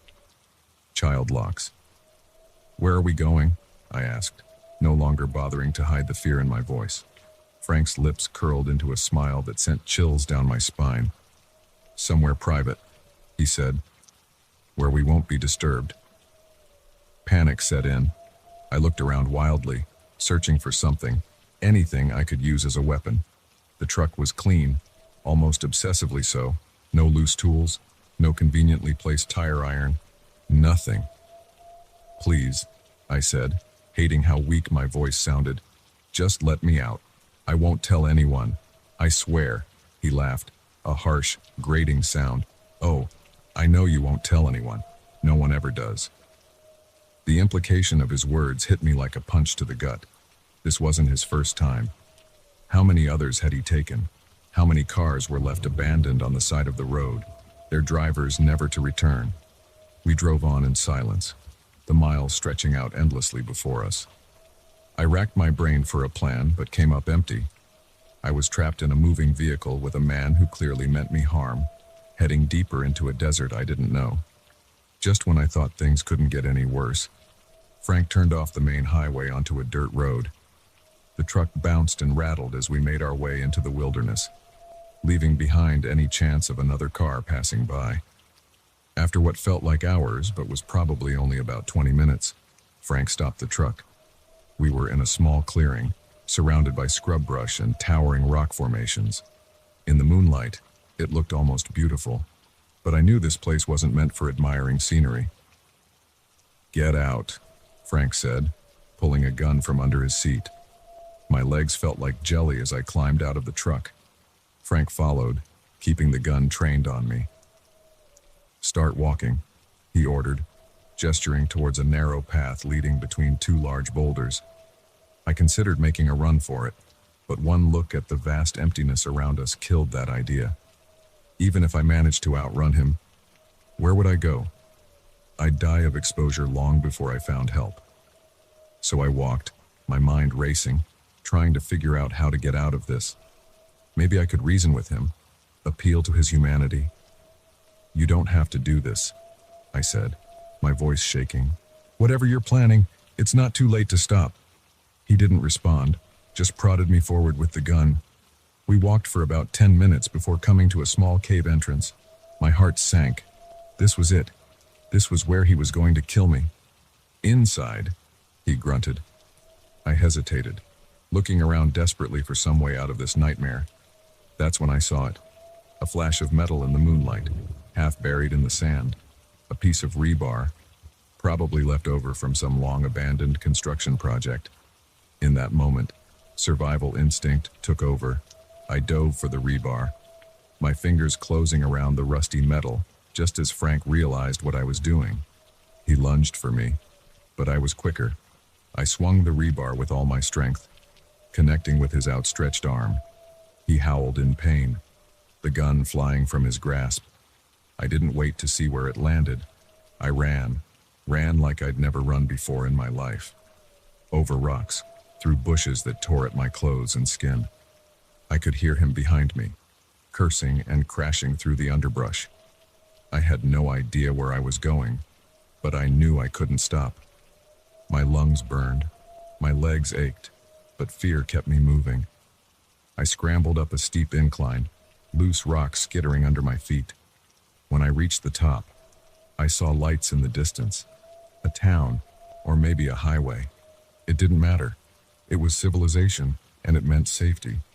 I started down the other side of the hill, but my foot caught on a root and I tumbled, rolling head over heels down the slope. I came to a stop at the bottom, dazed and battered, but still alive. For a moment, I just lay there, sucking in great gulps of air. Then I heard it. Footsteps, coming down the hill. I forced myself to my feet, ignoring the pain that shot through my ankle. I couldn't let him catch me. Not now, not when I was so close to escape. I limped forward as fast as I could, the lights growing larger with each step. Behind me, I could hear Frank's labored breathing. He was getting closer.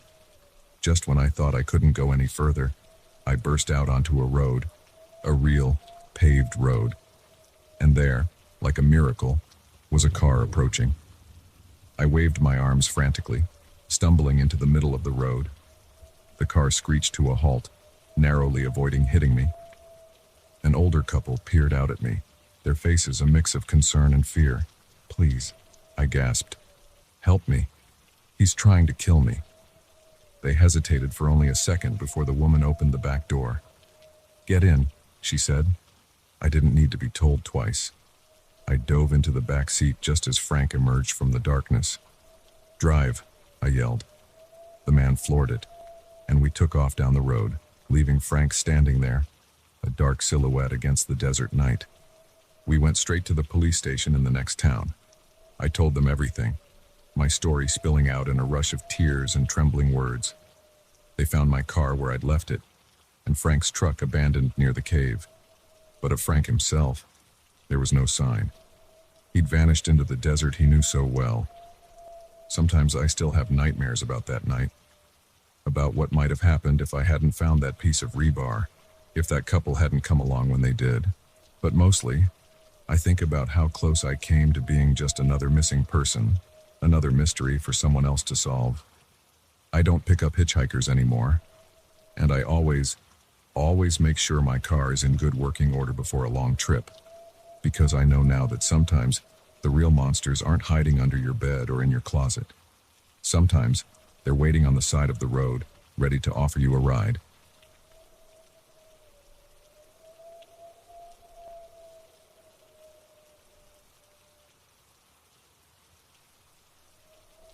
The moment I realized the man standing in my living room wasn't really a delivery driver, I knew I'd made a terrible mistake. But by then, it was too late. The storm raged outside, the power was out, and I was trapped in my own home with a stranger who had anything but package delivery on his mind. It had started as just another dreary Tuesday evening. I'd been working from home, trying to meet a deadline while the wind howled and rain lashed against the windows. The storm had been building all day, and by nightfall it was in full force. The lights had been flickering on and off for hours, and I was just considering calling it quits when there was a knock at the door. I hesitated. Who would be out in weather like this? But then I remembered I'd ordered a package and the tracking had said it would arrive today. Maybe the poor delivery guy had gotten caught in the storm. I opened the door to find a man in a brown uniform, soaked to the bone and holding a soggy cardboard box. "Evening, ma'am," he said, his voice barely audible over the wind. "Got a delivery for you. Mind if I step in for a sec? It's crazy out here." I should have said no. Every instinct was screaming at me to keep the door closed, to tell him to just leave the package on the porch. But he looked so miserable, standing there in the rain, that I found myself stepping aside. "Of course," I said. "Come in. Get out of that rain." He hurried inside, bringing with him the smell of wet clothes and something else, something I couldn't quite place. I closed the door, shutting out the howling wind. "You can set the package down there," I said, pointing to a small table by the door. "Would you like a towel to dry off?" He turned to face me, and that's when I saw it. The look in his eyes. It wasn't gratitude or relief at being out of the storm. It was hunger, predatory. My heart skipped a beat. "That's awful kind of you," he said, his voice low and no longer muffled by the wind. "But I don't think a towel is going to cut it." He took a step towards me, and I instinctively backed up. "What do you mean?" I asked, trying to keep my voice steady. He smiled, but it wasn't a friendly smile. It was the kind of smile a wolf might give a rabbit it had cornered. "I think you know exactly what I mean." That's when the power went out. One moment the living room was bathed in warm light, and the next, we were plunged into darkness. I heard him chuckle, a sound that sent chills down my spine. "Well, ain't that convenient?" he said. I turned and ran, my heart pounding in my chest. I knew my house, even in the dark. He didn't. That was my only advantage. I made it to the kitchen, fumbling in a drawer for anything I could use as a weapon. My fingers closed around a rolling pin just as I heard his heavy footsteps entering the room. "Come on now," he called, his voice sickeningly playful. "No need to make this difficult. We're going to have a nice long night together, you and me." I swung the rolling pin blindly in the direction of his voice. There was a satisfying thunk and a grunt of pain. I didn't wait to see if I'd done any real damage. I ran again, this time heading for the stairs. I took them 2 at a time, my free hand skimming the wall to keep my bearings in the darkness. Behind me, I could hear him recovering, his footsteps heavy on the stairs. "You're gonna pay for that," he growled, all pretense of friendliness gone. I made it to my bedroom and slammed the door shut, fumbling with the lock. It wouldn't hold him for long, but it might buy me enough time to think of a plan. My eyes darted around the room, adjusting to the dim light coming through the window. Phone. I needed my phone. But where was it? In my panic, I couldn't remember where I'd left it. The door shuddered as he threw his weight against it. The lock wouldn't hold for long. I dove for my bedside table, yanking open drawers. Nothing. Where was it? Another slam against the door. I heard wood splintering. Then I remembered. My phone was downstairs, charging in the living room. My stomach dropped.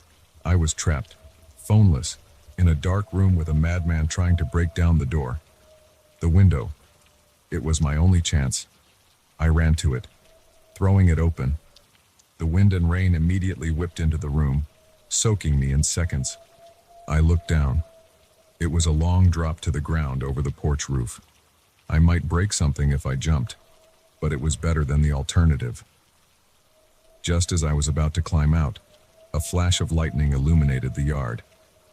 And there, parked behind my car, was a van. A van that definitely wasn't a delivery vehicle. How long had he been watching me, waiting for his chance? The bedroom door exploded inward with a crash that made me jump. He stood there, silhouetted in the doorway, his breath coming in heavy pants. "Nowhere left to run," he said, taking a step into the room. I gripped the rolling pin tighter, backing up until I felt the windowsill press against my back. "Stay back," I warned, trying to sound braver than I felt. He laughed, a harsh, grating sound. "Or what? You'll hit me with your little rolling pin again? Go ahead. I like it when they fight back." He lunged at me.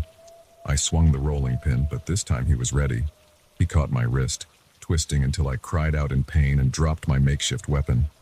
"Now then," he said, his face inches from mine. "Let's have some fun." In that moment, with his foul breath on my face and his iron grip on my wrist, something in me snapped. I wasn't going to be a victim. I wasn't going to let this be how my story ended. I brought my knee up hard, connecting solidly with his groin. He let out a howl of pain, doubling over. I shoved him with all my might, sending him stumbling backwards. Without pausing to think, I climbed out onto the porch roof. The shingles were slick with rain, and I nearly lost my footing. Behind me, I could hear him recovering, cursing as he made his way to the window. I half ran, half slid down the roof, my heart in my throat. At the edge, I hesitated for just a second before jumping. I hit the ground hard, pain shooting up through my ankles and knees, but I didn't have time to recover. I could see him at the window, preparing to follow. I ran, through my yard, across the street, to my neighbor's house. I pounded on their door, screaming for help.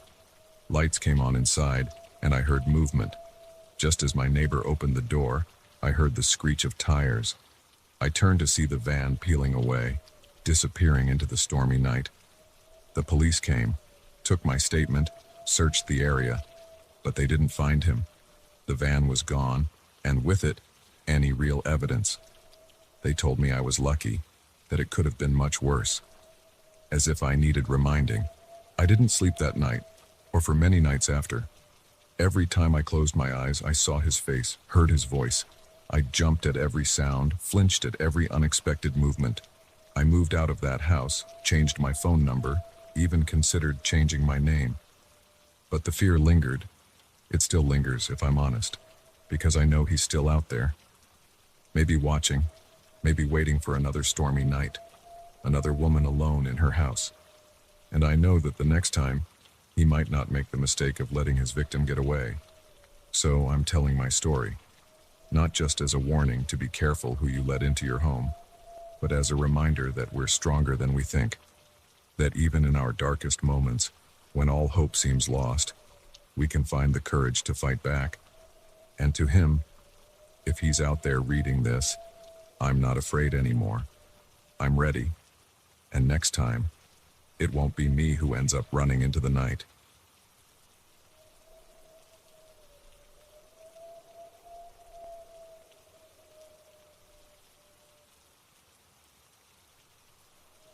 The moment I saw those footprints in the old barn, I knew I wasn't alone out here, and whatever was sharing these woods with me was definitely not some harmless wildlife. I'd come out to Blackwater Forest for a weekend of solitude and reflection. My life back in the city had become a chaotic mess of deadlines, relationship drama, and existential crises. I figured a few days of roughing it in the wilderness might help me clear my head and reset my priorities. How wrong I was. The first day had gone well enough. I'd hiked several miles into the forest, found a nice clearing to set up my tent, and spent the afternoon exploring the surrounding area. As the sun began to set, I'd gathered wood for a fire and settled in for a quiet evening under the stars. It wasn't until the next morning that things started to feel off. I woke up to find my backpack had been moved from where I'd left it outside my tent. At first, I thought maybe an animal had gotten curious during the night, but nothing was torn or chewed, just rearranged. It was odd, but I brushed it off and went about my day.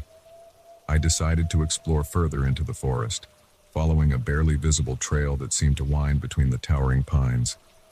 The deeper I went, the denser the woods became.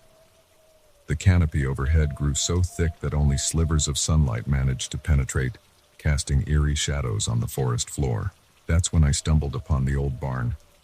It was tucked away in a small clearing, its weathered boards gray with age and half hidden beneath a tangle of vines. It looked like it hadn't been used in decades, maybe even a century. Curiosity got the better of me, and I decided to take a closer look. The door creaked ominously as I pushed it open, sending a shiver down my spine. The interior was dim, dust motes dancing in the few beams of light that managed to sneak through cracks in the walls. Old farm equipment lay scattered about, rusted and broken, but it was the floor that caught my attention. Footprints, fresh ones, pressed into the thick layer of dust that covered the wooden planks. They weren't animal tracks, and they definitely weren't mine. These were human footprints, and judging by their clarity, they couldn't be more than a day old. My heart started to race. Who else could be out here? I was miles from any road or trail.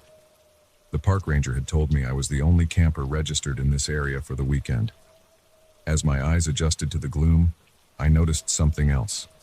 Food wrappers, empty water bottles, signs of recent human habitation.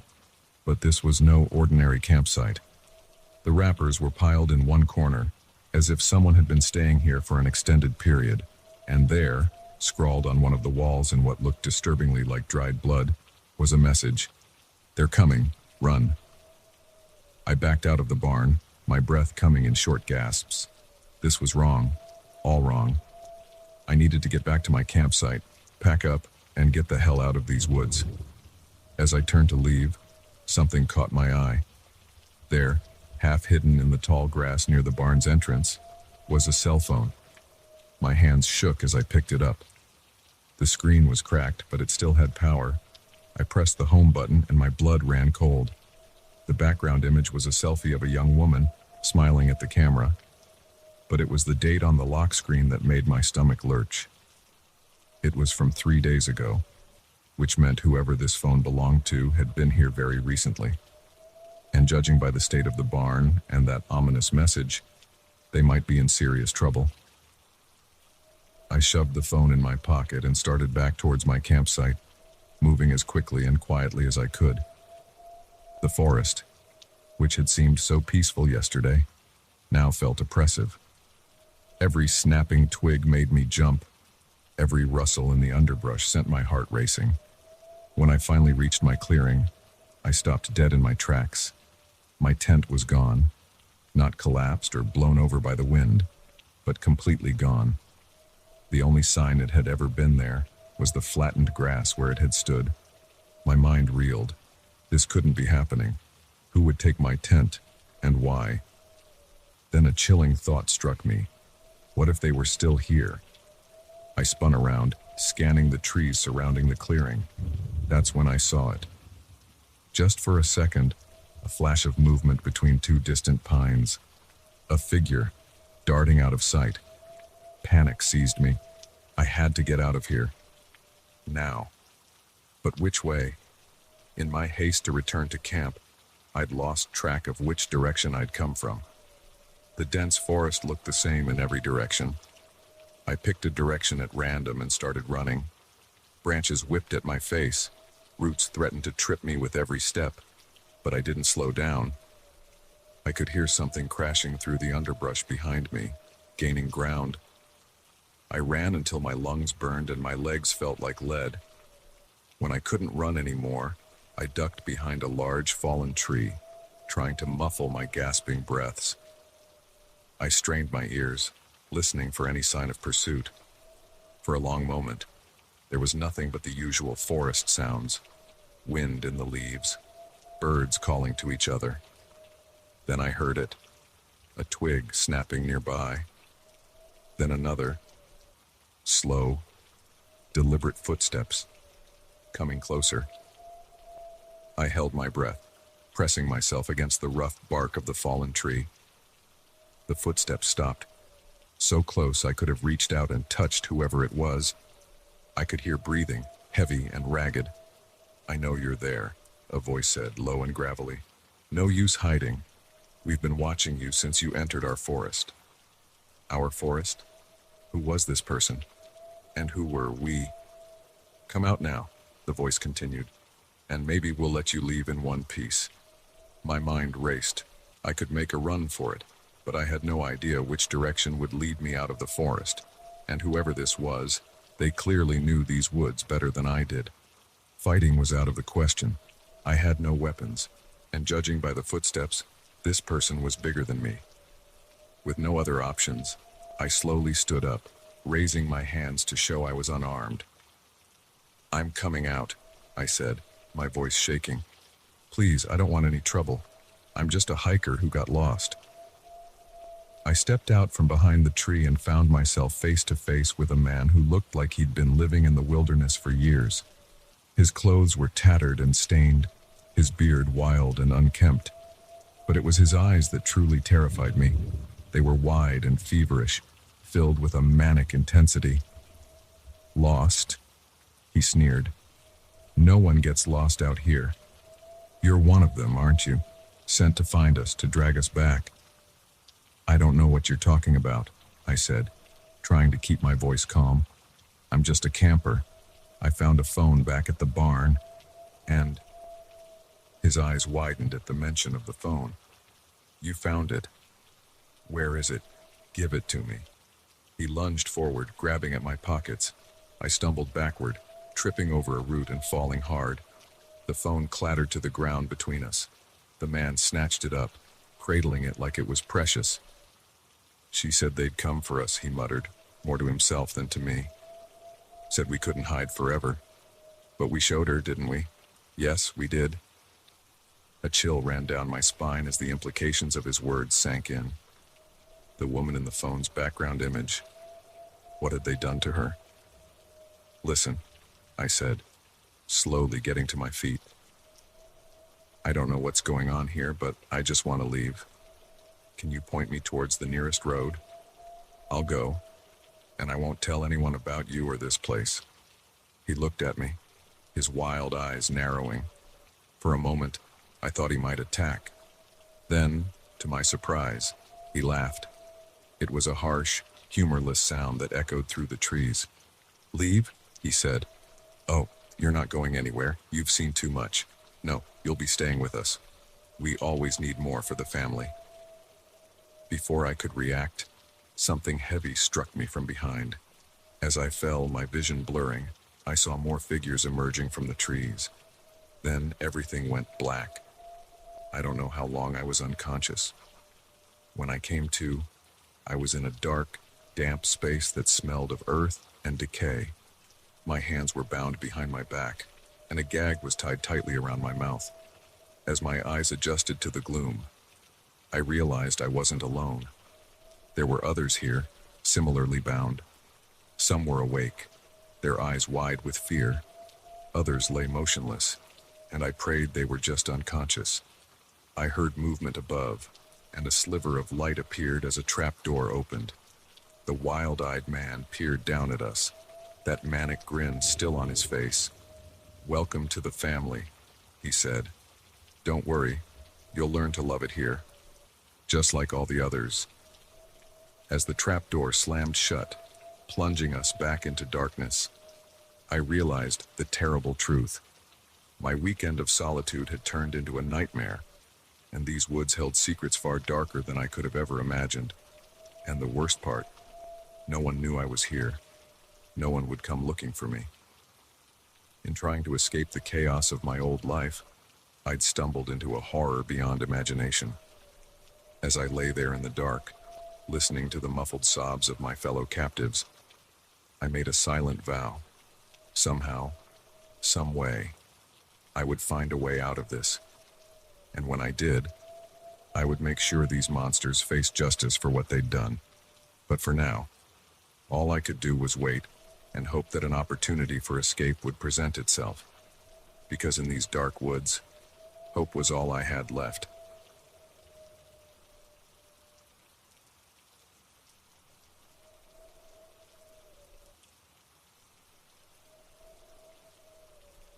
The first time the phone rang, I thought it was a wrong number. By the third call, I knew someone was watching me. And by the 10th, I realized my life would never be the same again. It started on a Tuesday evening. I'd just gotten home from work, kicking off my shoes and collapsing onto the couch with a sigh of relief. The day had been long, filled with meetings and deadlines, and all I wanted was to order some takeout and binge-watch my favorite show. That's when my phone rang. Unknown number. I usually don't answer calls from numbers I don't recognize, but something made me pick up this time. "Hello," I said, expecting a telemarketer or maybe a wrong number. There was silence on the other end. Then, just as I was about to hang up, a voice spoke. It was distorted, like someone was using a voice changer. "Hello, Sarah," the voice said. "Red looks good on you today." I froze. I was wearing a red blouse. How did they know that? "Who is this?" I demanded, my heart starting to race. The line went dead. I sat there for a moment, staring at my phone. It had to be a coincidence, right? Maybe someone from work playing a prank. But deep down, I knew that wasn't the case. I got up and went to the window, peering out at the street below. Everything looked normal. Cars parked along the curb, a couple walking their dog, the usual evening scene in my quiet suburban neighborhood. But now it all seemed sinister somehow. I drew the curtains and double-checked the locks on my doors and windows. Then I called my best friend, Lisa. "Hey, did you or anyone from the office try to prank call me just now?" I asked when she picked up. "What? No, why would we do that?" Lisa sounded confused. I explained what had happened. Lisa listened, then said, "That's creepy, Sarah. Maybe you should call the police." I considered it, but what would I tell them? That I got a weird phone call. They'd probably just tell me to block the number. So I tried to shake it off. I ordered my food, settled in with my show, and tried to forget about the strange call. But an hour later, my phone rang again. Same unknown number. This time, I didn't answer. It rang 4 times, then stopped. A moment later, a text came through. "Why didn't you answer, Sarah? Don't you want to talk to me?" My hand shook as I dropped the phone onto the couch. This wasn't happening. This couldn't be happening. I picked up the phone again and blocked the number. Then I turned off all the lights in my apartment and sat in the dark, watching the street through a crack in the curtains. Nothing seemed out of place. No suspicious cars. No one lurking in the shadows. But I couldn't shake the feeling of being watched. I didn't sleep much that night. Every noise made me jump. Every shadow seemed to move. When morning finally came, I was exhausted and on edge. I called in sick to work. I couldn't face going outside, couldn't bear the thought of being in public where anyone could be watching me. Around noon, my phone rang again. Different unknown number. I let it go to voicemail. A minute later, I got a text. Staying home today, Sarah. Smart girl, but you can't hide forever. I threw the phone across the room, watching it bounce off the wall and clatter to the floor. This was insane. How did they know I was home? Were there cameras in my apartment? Was someone watching from outside? I spent the next hour searching every inch of my place, looking for hidden cameras or microphones. I found nothing, but that didn't make me feel any better. The calls and texts continued throughout the day, each one more personal, more threatening than the last. That pizza you ordered last night looked good. Maybe we should share one sometime. Your mother would be so disappointed if she knew what you did last summer. I wonder if your boss knows about those files you accessed after hours. How did they know these things? The pizza I could understand if someone was watching my building, but the thing about my mother, the files at work, this was information no stranger should have. By evening, I was a wreck. I hadn't eaten, hadn't showered, hadn't done anything but pace my apartment and jump at every sound. That's when the final call came. This time, when I answered, the voice wasn't distorted. "Hello, Sarah," said a man's voice, smooth and cultured. "I think it's time we met in person, don't you?" "Who are you?" I whispered, my voice shaking. "What do you want from me?" He chuckled, a sound that sent chills down my spine. "Oh, Sarah, it's not about what I want from you. It's about what you're going to do for me."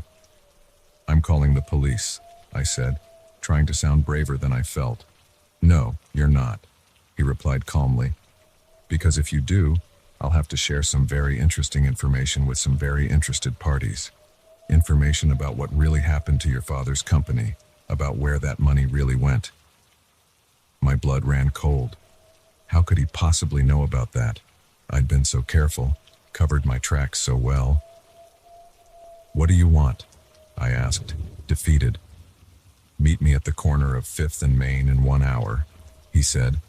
"Come alone, or things will get very unpleasant for you and your loved ones." The line went dead. I stood there, my mind racing. I could run, but where would I go? He seemed to know everything about me. I could call the police, but what if he made good on his threat? In the end, I did the only thing I could think of.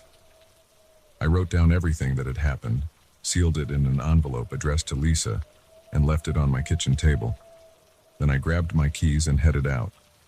The streets were quiet as I drove to the meeting point. It was late, and a light rain had started to fall, giving everything a ghostly, surreal quality. I parked a block away and walked the rest of the distance, my heart pounding so hard I thought it might burst out of my chest. As I approached the corner, I saw a man standing under a streetlight. He was tall, well-dressed, with salt and pepper hair and a neatly trimmed beard. He looked like he could be someone's kindly uncle or a successful businessman. Not at all what I had imagined. He smiled as I approached, but it didn't reach his eyes. Those were cold, calculating. "Sarah," he said, extending his hand. "So good to finally meet you in person." I didn't take his hand. "What do you want from me?" I asked, my voice barely above a whisper. He chuckled again, that same chilling sound I'd heard on the phone. Straight to business. I like that. "Well, Sarah, what I want is simple. I want you to use your unique skills to help me with a little project." "What kind of project?" He pulled out a USB drive and held it up.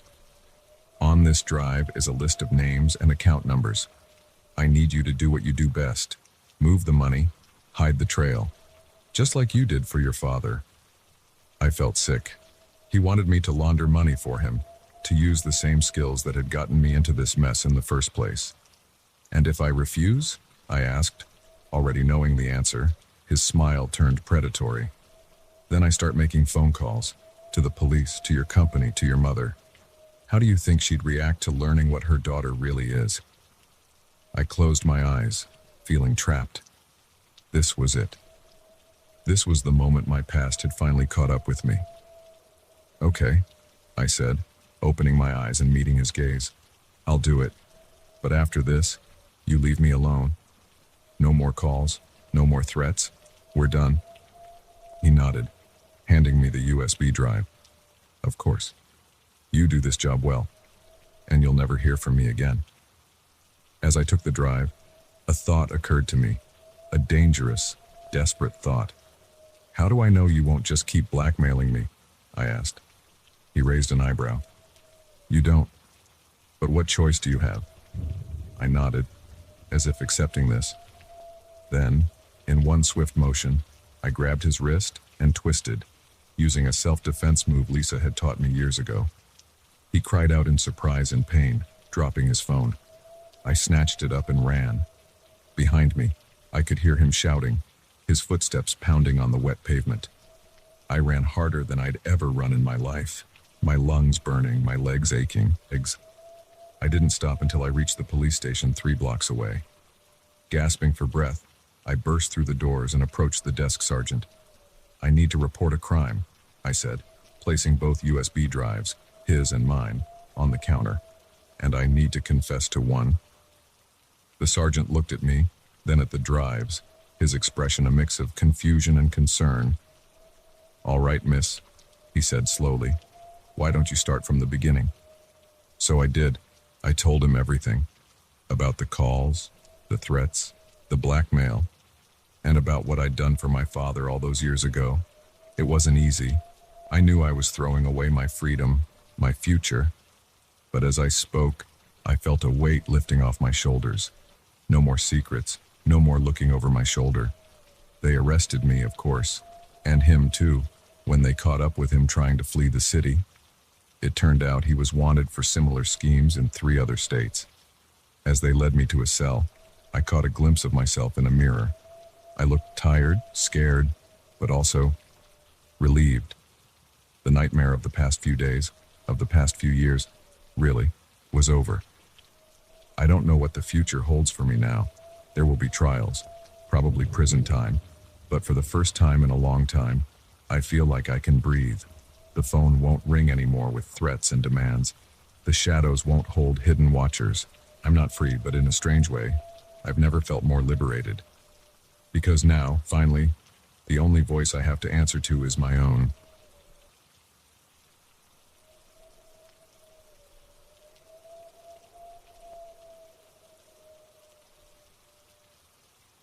The moment I realized the footsteps behind me weren't my own echo, I knew this midnight run was about to become a nightmare. But by then, it was too late to turn back. I've always been a night owl, preferring the quiet solitude of the city after dark. That's why I started jogging at night. The streets were emptier, the air cooler, and the usual hustle and bustle of the day faded into a peaceful hum of distant traffic and the occasional hoot of an owl. This particular night was no different, or so I thought.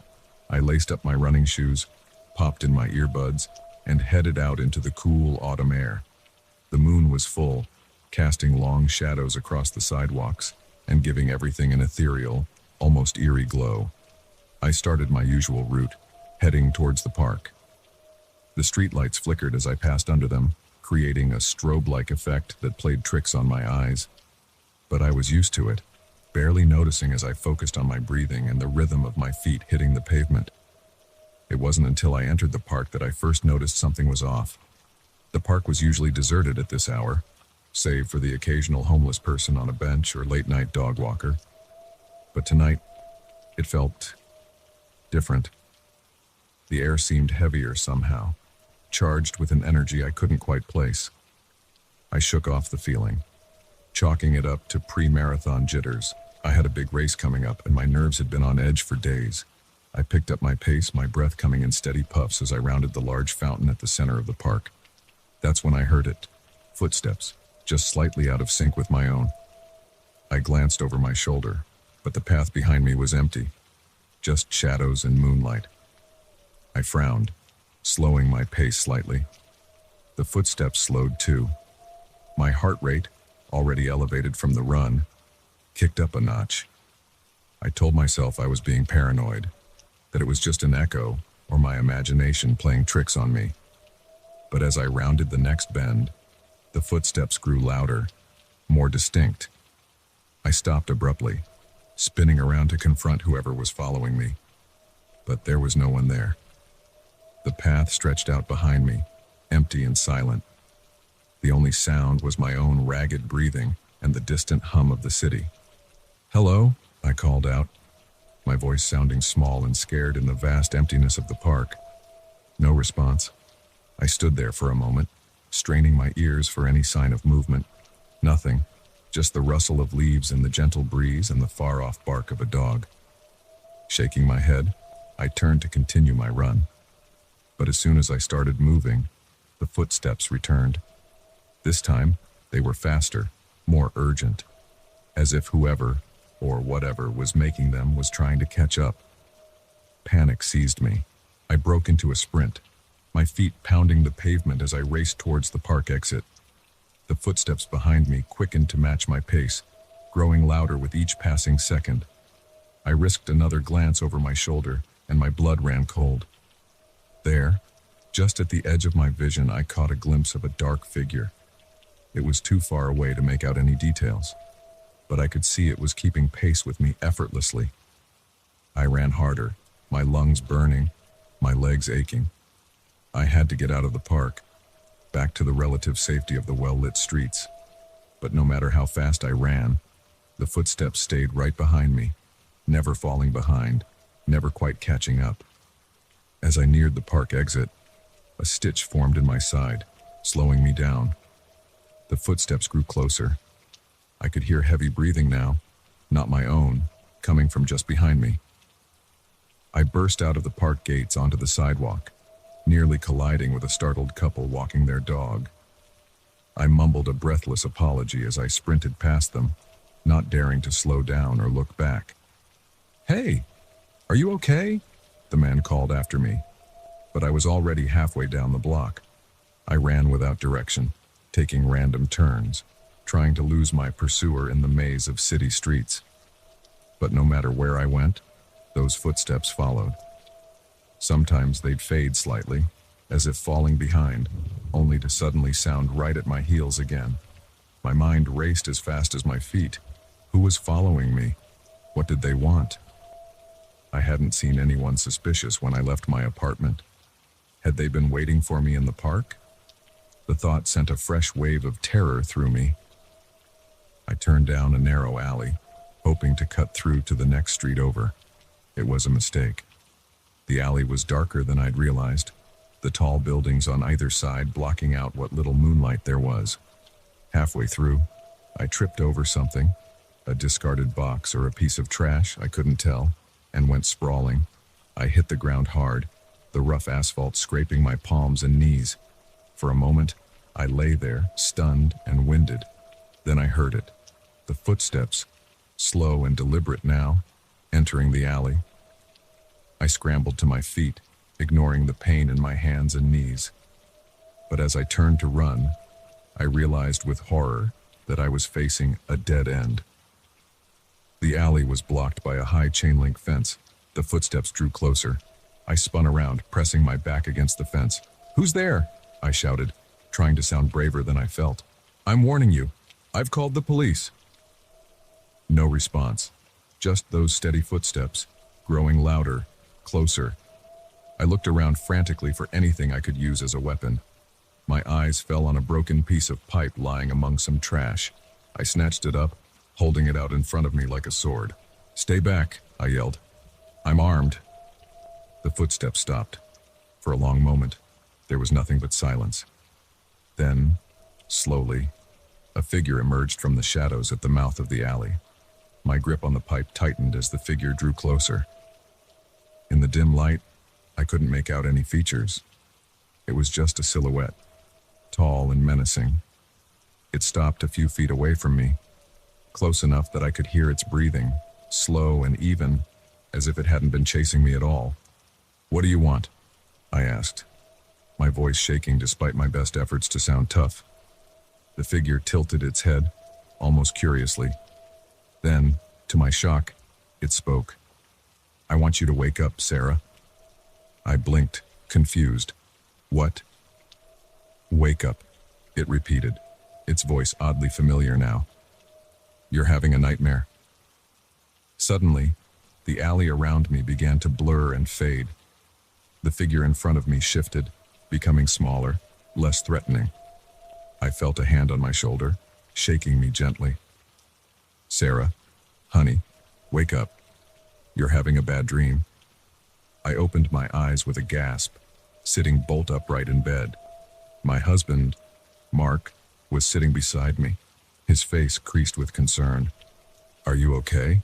he asked, rubbing my back soothingly. "You were thrashing around and mumbling in your sleep." I looked around, disoriented. I was in our bedroom, early morning light filtering through the curtains. No dark alleys, no mysterious pursuers, just the familiar comfort of home. I had a nightmare," I said, my voice hoarse. I was running, and something was chasing me. Mark pulled me into a hug. "It's okay," he murmured. "You're safe now. It was just a dream." As my racing heart began to slow, I nodded, letting out a shaky breath. "Yeah, just a dream." But as Mark got up to make us some coffee, I couldn't shake the lingering feeling of unease. The dream had felt so real, so vivid. I could still hear those footsteps echoing in my mind. I got out of bed and went to the window, pushing aside the curtain to look out at the quiet street below. Everything was normal. People walking their dogs, a few early morning joggers, a delivery truck making its rounds. Then, just for a second, I thought I saw something. A figure standing perfectly still on the sidewalk across the street, looking up at my window. But when I blinked, it was gone. Just my imagination, I told myself, letting the curtain fall back into place. Just leftover nerves from the nightmare. But as I turned away from the window, I couldn't quite convince myself that was true. Because for that brief moment, the figure had looked familiar. It had looked like the silhouette from my dream. I shook my head, trying to clear away the last cobwebs of sleep and fear. "It was just a dream," I repeated to myself. "Just a dream." But deep down, a small part of me wondered. And as I made my way to the kitchen to join Mark for coffee, I found myself listening for footsteps that weren't my own.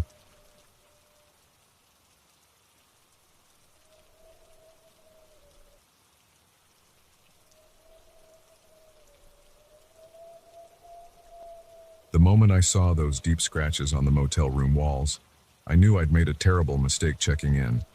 But by then, it was too late to leave. The night was about to become a waking nightmare.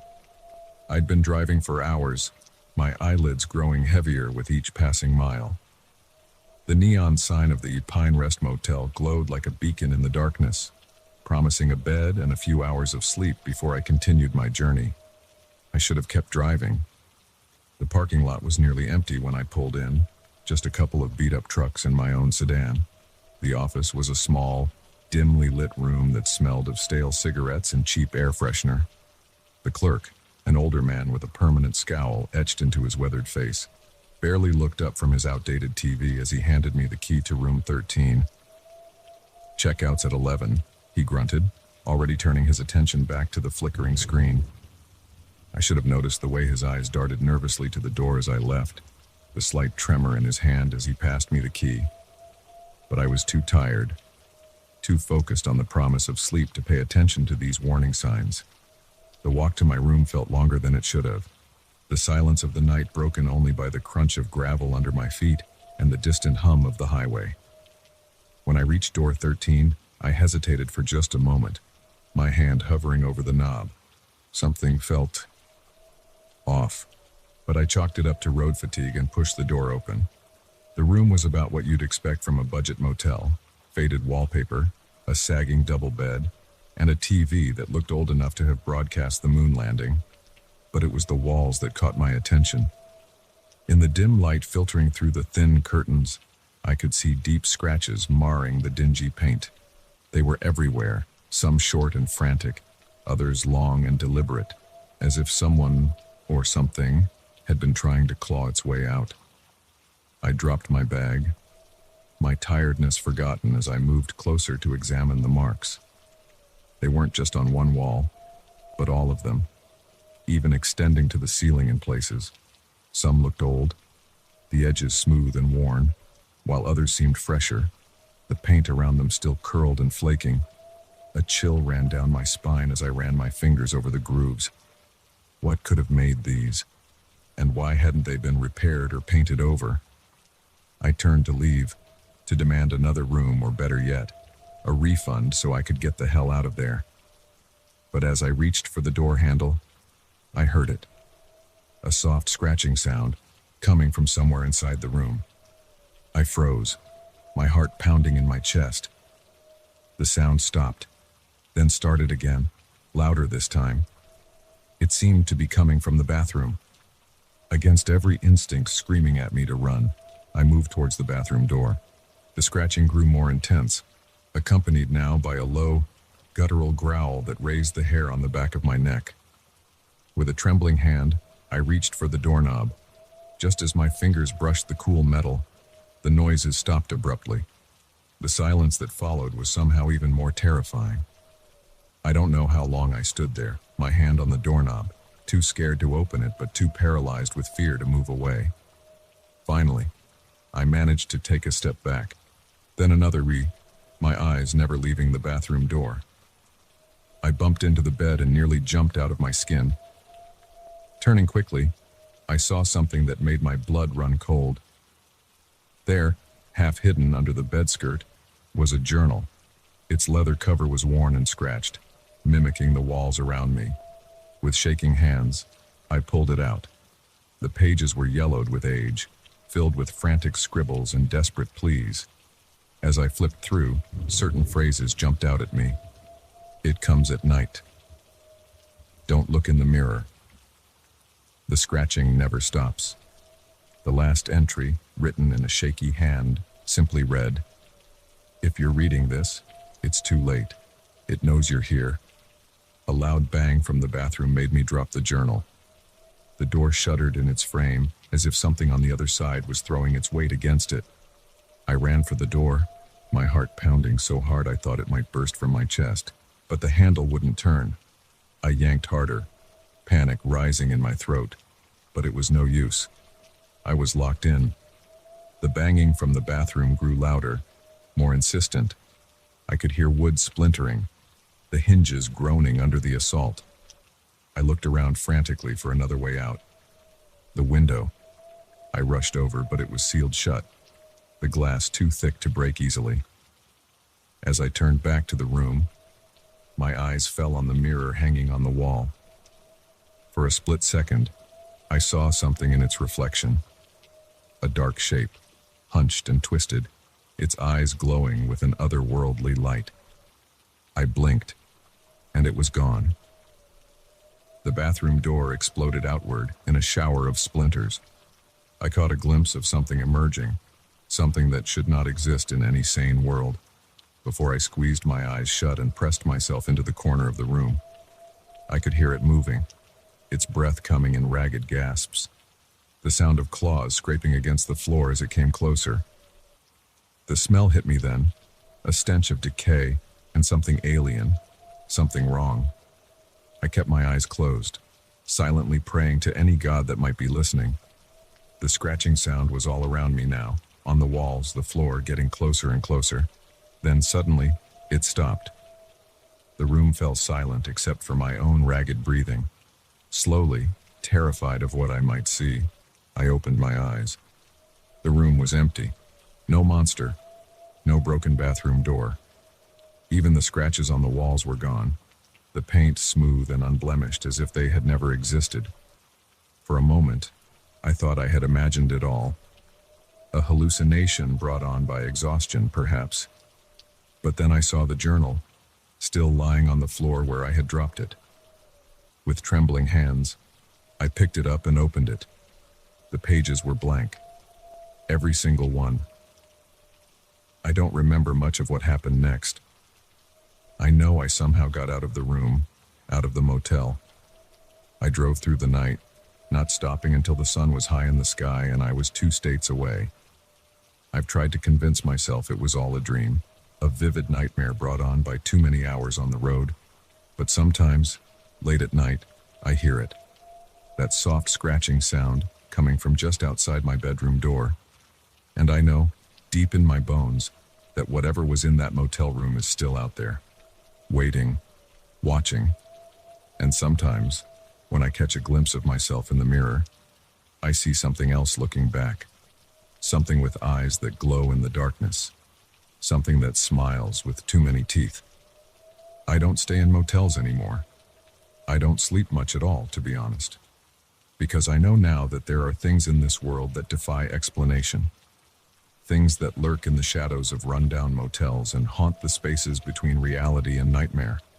And I know that one day those scratches will appear on my walls. The journal will reappear, its pages filled once more with desperate warnings, and whatever was in room 13 will finally finish what it started. Until then, I keep driving, always moving, never stopping for too long in one place. Because as long as I'm on the road, as long as I don't let myself rest, I can pretend that night never happened. I can pretend I'm safe. But deep down, I know the truth. You can't escape room 13. Not really. Not ever.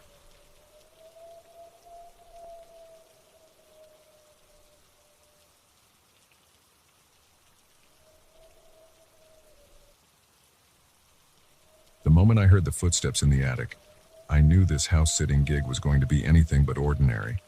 My parents had always kept that door locked, but now, in the dead of night, something was moving up there. And I was about to discover why some doors are better left unopened. It was supposed to be a quiet week. My parents had finally taken that European vacation they'd been planning for years, and they'd asked me to keep an eye on the house. At 25, I was well past the age of throwing wild parties when the folks were away, so they trusted me implicitly. Plus, I figured it would be a nice break from my cramped apartment in the city. The first couple of days were uneventful. I worked remotely from Dad's study, enjoyed Mom's well-stocked kitchen, and relished the peace and quiet of suburban life. But on the third night, everything changed. I was up late, binging a new series on Netflix, when I heard it. A soft thud like something heavy being dropped coming from above. At first, I thought it might be the house settling. It was an old place, built in the 60s, and had its fair share of creaks and groans. But then I heard it again, followed by what sounded distinctly like footsteps.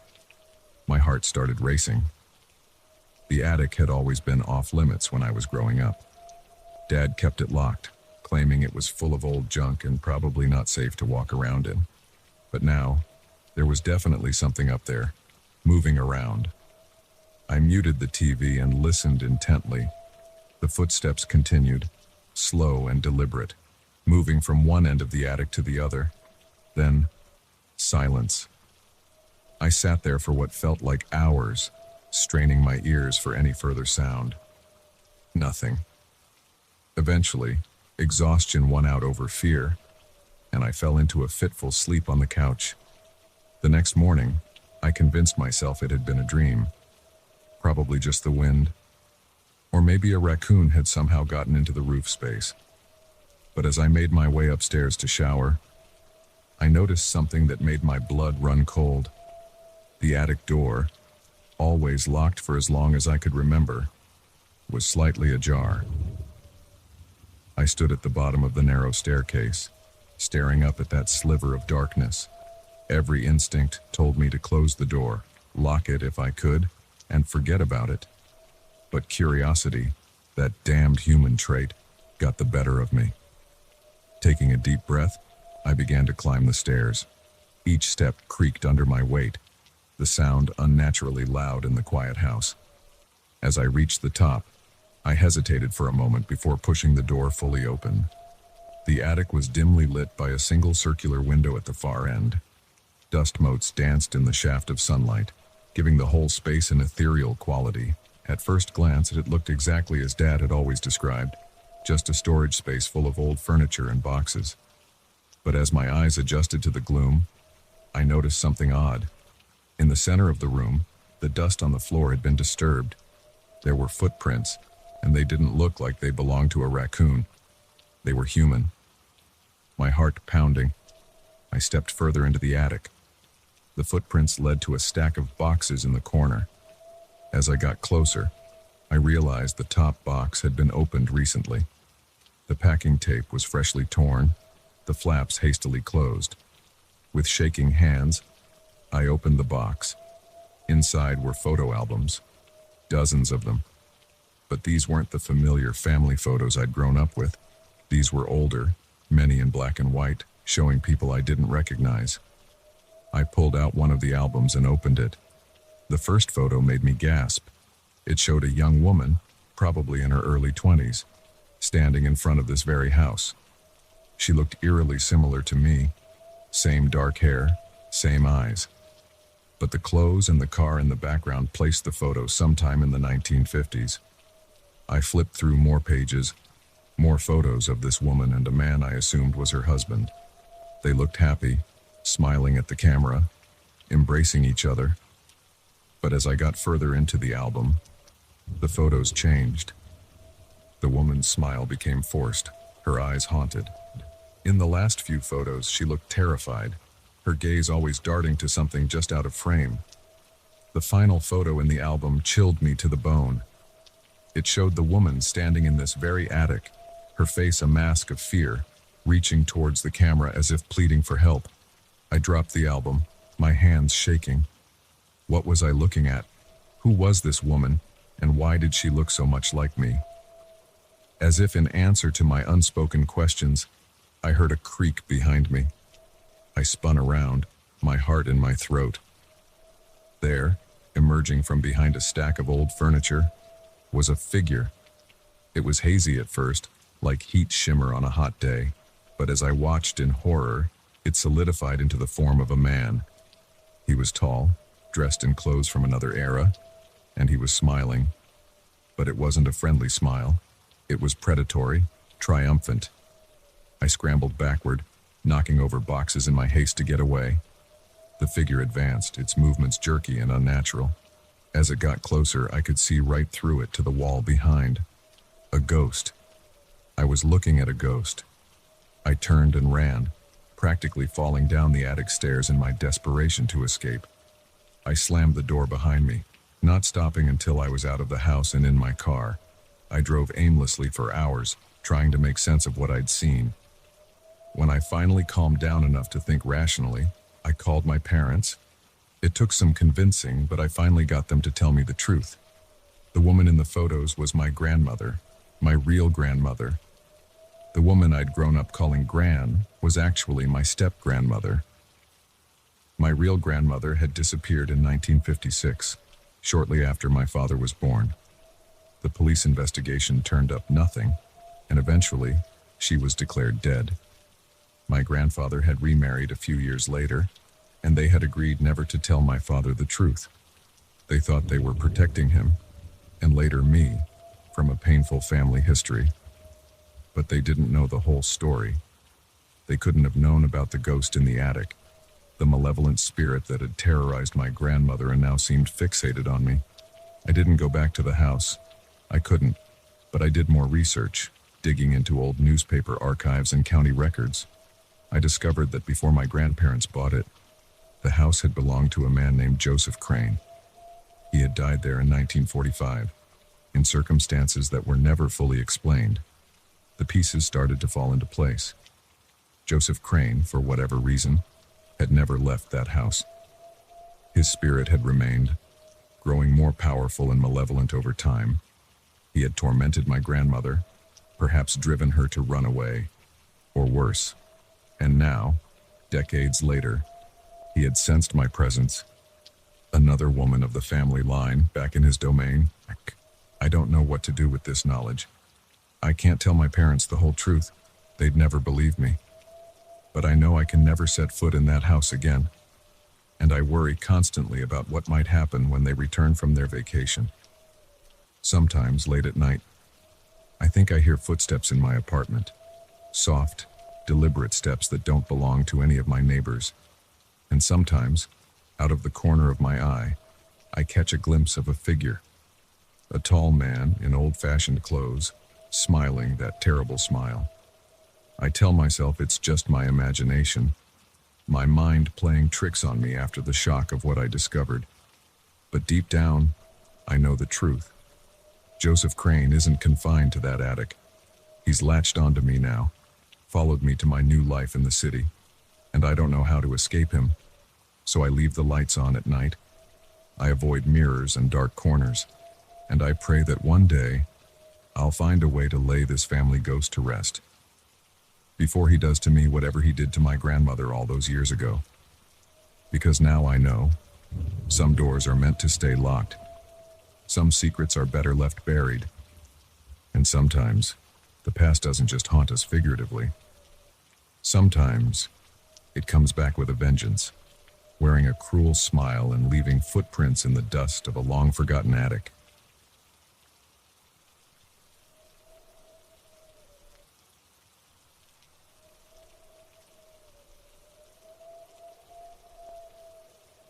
The moment I realized the car behind me had no headlights, I knew this wasn't going to be an ordinary drive home. But by then, it was too late. The game of cat and mouse had already begun, and I was the mouse. It was a Friday night, and I was driving back from a late meeting in the city.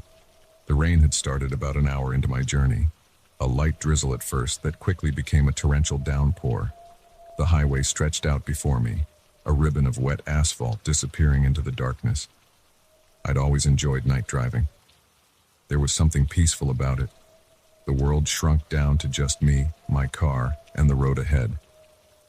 But tonight, that peace was shattered by an uneasy feeling in the pit of my stomach. I first noticed the car about 20 minutes into my drive.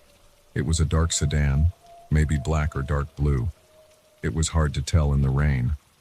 What caught my attention was that it had no headlights on. In this weather, that seemed not just dangerous, but impossible. How could they see where they were going? At first, I didn't think much of it.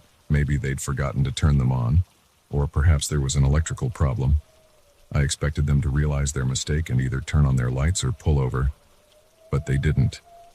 The car kept pace with me, always staying a few car lengths behind, close enough that I could make out its shape in my rear-view mirror, but far enough that I couldn't see the driver. I increased my speed a little, hoping they'd fall behind. They matched me, perfectly maintaining the distance between us. I slowed down, and they slowed too. That's when the uneasiness turned to fear. This wasn't normal behavior. No one drives like this, especially not in a rainstorm at night. I tried to rationalize it. Maybe they were just using me as a guide, following my taillights since their headlights were out. But if that was the case, why not get closer? Why maintain this eerily precise distance? I fumbled for my phone, thinking I should call someone. But who? The police. What would I tell them? That I was being followed by a car with no headlights. It sounded ridiculous even in my own head. As I debated what to do, I approached a fork in the highway. My exit was coming up, a less traveled road that led to my small hometown. At the last second, I made a decision. Instead of taking my usual exit, I stayed on the main highway. The car behind me smoothly followed my change of direction. My heart started racing. This wasn't a coincidence. They were definitely following me. I pressed down on the accelerator, pushing my speed well above the limit. The car behind me kept pace effortlessly. No matter how fast I went, they maintained that same precise distance. Rain lashed against my windshield, the wipers struggling to keep up. The lines on the road blurred, making it hard to see where I was going. But I didn't dare slow down. I passed a few other cars, their headlights momentarily illuminating my rearview mirror. Each time, I hoped to see the mysterious car behind me, to confirm that I wasn't going crazy.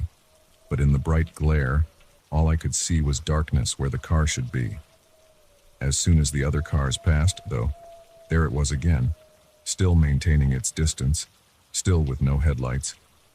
I was nearing another exit when a crazy idea struck me. I waited until the last possible second, then swerved across 2 lanes of traffic and took the exit ramp. My tires screeched in protest, and for a heart-stopping moment, I thought I might lose control. But I made it. As I flew down the exit ramp, I glanced in my mirror, certain that I'd finally lost them. My blood ran cold. The car was still there. How was this possible? There's no way they could have anticipated my move and reacted in time, unless they knew what I was going to do before I did it. The exit led to a winding country road. In daylight, it would have been scenic. At night, in this storm, it was a nightmare. Tall trees loomed on either side, their branches reaching out like gnarled fingers. The road twisted and turned, each bend hiding what lay ahead. I drove as fast as I dared, taking the curves at speeds that sent my heart into my throat.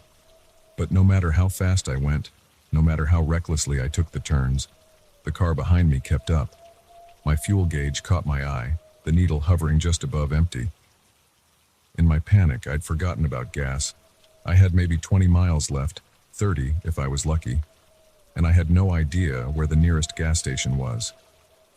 As if sensing my predicament, the car behind me suddenly sped up. For the first time, it was closing the distance between us. I pushed my car harder, knowing I was running on fumes.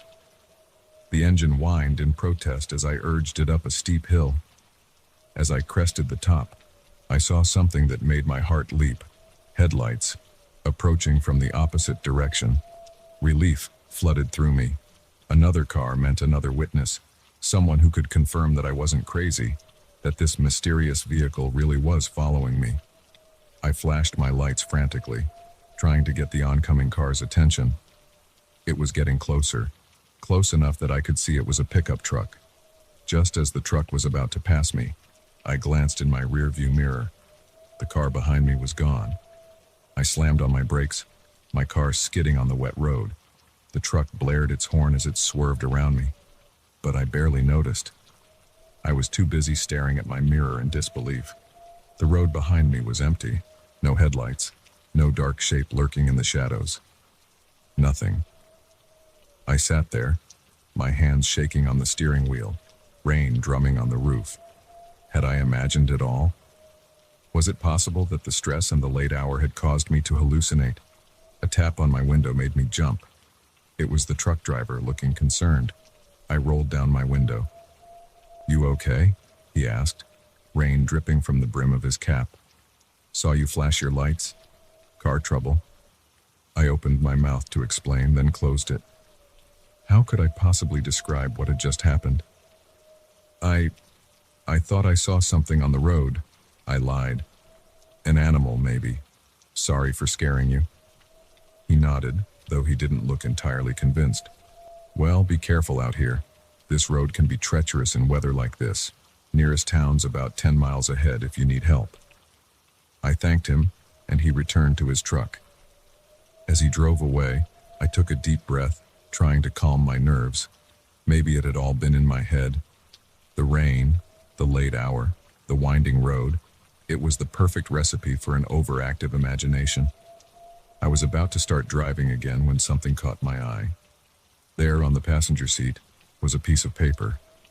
I was certain it hadn't been there before. With trembling hands, I picked it up. It was a note, written in handwriting I didn't recognize. The message sent a chill down my spine. "Thanks for the chase. See you again soon." I looked up, my eyes darting to every shadow, every dark space around me. But there was nothing, just the rain, the trees, and the empty road stretching out before me. I crumpled the note in my fist and threw it out the window. Then I started my car and drove, pushing the speed limit the whole way home. I didn't stop until I was safely in my garage. The door closed firmly behind me. That was 3 weeks ago. I haven't driven at night since then. I've varied my routes to and from work, always staying on busy roads, always in broad daylight. I've checked my car for tracking devices, changed the locks on my house, even considered moving to a new town. But deep down, I know it won't matter, because whoever, or whatever, was in that car that night, they weren't following my vehicle, they were following me.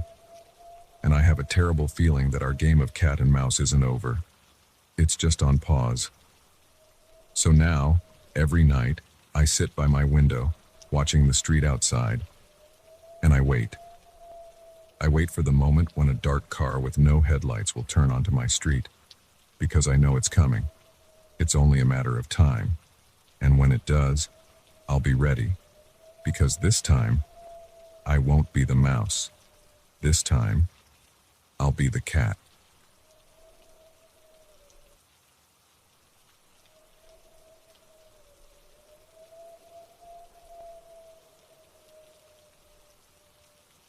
The first time I saw him lurking outside my building, I thought it was just a coincidence. By the third time, I knew I was being watched. What I didn't know was how quickly my life would spiral into a nightmare of paranoia and fear. It started on a Tuesday. I remember because I had just finished a grueling shift at the hospital where I work as a nurse. All I wanted was to get home, kick off my shoes, and lose myself in a mindless reality show. As I approached my apartment building, I noticed a man standing across the street. He was average height, wearing a dark jacket and a baseball cap pulled low over his eyes. Something about the way he stood, perfectly still, his gaze fixed on my building, made the hair on the back of my neck stand up. I quickened my pace, fumbling with my keys as I reached the entrance. As I glanced back, the man was gone. I brushed it off as paranoia brought on by exhaustion and too many true crime podcasts. The next day, I saw him again. Same spot, same stance, same unsettling stillness. This time, as I hurried inside, I could feel his eyes on me, burning into my back. I nearly dropped my keys twice before managing to get the door open. By Friday, I was a nervous wreck. He was there every day, always in the same spot, always watching. I had started varying my routes home, even leaving work at different times, but it didn't matter. He was always there, waiting. I considered calling the police, but what would I tell them? That a man was standing on a public street? That I had a feeling he was watching me? I had no proof, no evidence of any actual crime. Just a gnawing fear that grew stronger with each passing day. On Saturday, things escalated. I had spent the day holed up in my apartment, too afraid to go out. As evening fell, I peered out my window, half expecting to see him in his usual spot. The street was empty, and I felt a wave of relief wash over me. Maybe it was over. Maybe he had moved on. That's when I heard it. A soft knock at my door. My heart leaped into my throat. I lived alone, and I wasn't expecting anyone.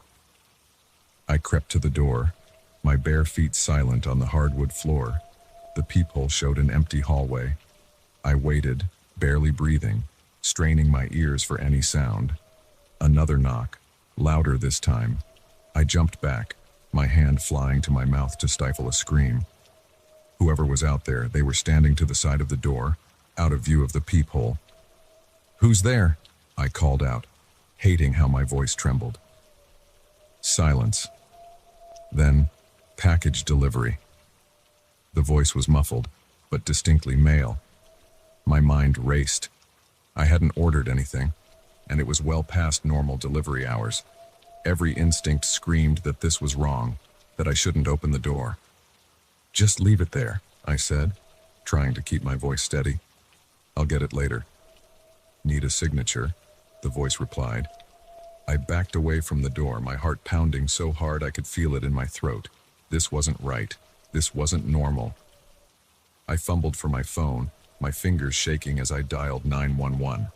As I raised the phone to my ear, I heard a sound that made my blood run cold. The unmistakable click of a key in the lock. My lock. I dropped the phone and ran for the bedroom, slamming the door shut behind me and wedging a chair under the handle. I could hear the front door opening. Slow, deliberate footsteps entering my apartment. "Here, kitty, kitty," a voice called out, sickeningly playful. Time to stop running. I looked around frantically for a weapon, anything I could use to defend myself. My eyes fell on the lamp on my bedside table. I unplugged it, gripping it tightly in both hands. The footsteps grew closer, stopping just outside the bedroom door. The handle jiggled. "Come on out," the voice said. "We both know how this ends." I stood there, frozen in terror. the lamp raised and ready. The door shuddered as he threw his weight against it, once, twice, 3 times. On the 4th try, I heard the chair scraping across the floor. One more hit, and the door would give way. In that moment, something inside me snapped. I was not going to be a victim. I was not going to die here, cowering in fear. As the door burst open, I swung the lamp with all my might. It connected with a satisfying crack, catching my attacker off guard. He stumbled backward, giving me the opening I needed. I bolted past him, not daring to look back as I ran for the front door. I made it to the hallway, screaming for help as I ran towards the stairs. Behind me, I could hear him recovering, his footsteps pounding after me. I took the stairs 2 at a time, my bare feet slipping on the cold concrete. I burst out of the stairwell into the lobby, relief flooding through me as I saw my neighbor, Mr. Johnson, checking his mail. His eyes widened as he took in my disheveled appearance and panicked expression. "Call the police," I gasped, just as my attacker emerged from the stairwell. What happened next was a blur. Mr. Johnson, a retired Marine, moved with surprising speed for a man in his 60s. He tackled my attacker, pinning him to the ground as I fumbled with my phone, finally managing to dial 911. The police arrived within minutes, along with an ambulance. As they led my attacker away in handcuffs, I got my first clear look at his face. It was him, the man who had been watching me all week. But now, in the harsh fluorescent light of the lobby, he didn't look menacing at all. He looked ordinary, just a man, not the monster I had built up in my mind. The detectives told me later that he was wanted in connection with several stalking cases and home invasions across the city. They found detailed notes about my routines in his apartment, along with trophies from other victims. I was lucky, they said. If Mr. Johnson hadn't been there, I didn't go back to my apartment that night, or for many nights after. I stayed with a friend, jumped at every sound, saw danger in every shadow. It took months of therapy before I could sleep through the night without nightmares. Eventually, I moved to a new city, started a new job. I installed a state-of-the-art security system in my new apartment and took self-defense classes. Slowly, I started to feel safe again. But sometimes, when I'm walking home late at night, I'll catch a glimpse of someone standing still on a street corner, or hear footsteps behind me that seem to match my pace. In those moments, the fear comes rushing back, as fresh and raw as it was that night in my old apartment. I know now that the world can be a dangerous place, that there are predators out there who see people like me as prey. But I also know that I'm stronger than I ever thought possible. I survived. I fought back. And if, God forbid, I ever find myself in a situation like that again, I'll be ready. Because the thing about being stalked, about living through that kind of terror, is that it changes you. You can let it break you, let the fear control your life. Or you can use it, let it fuel you, make you more aware, more prepared. I chose the latter. I refuse to be a victim again. I refuse to let one man's sick obsession define the rest of my life. Yes, I still look over my shoulder. Yes, I still check the locks twice before I go to bed. But I also live. I laugh. I love. I don't let the fear win. And to the man who thought he could make me his prey, you failed.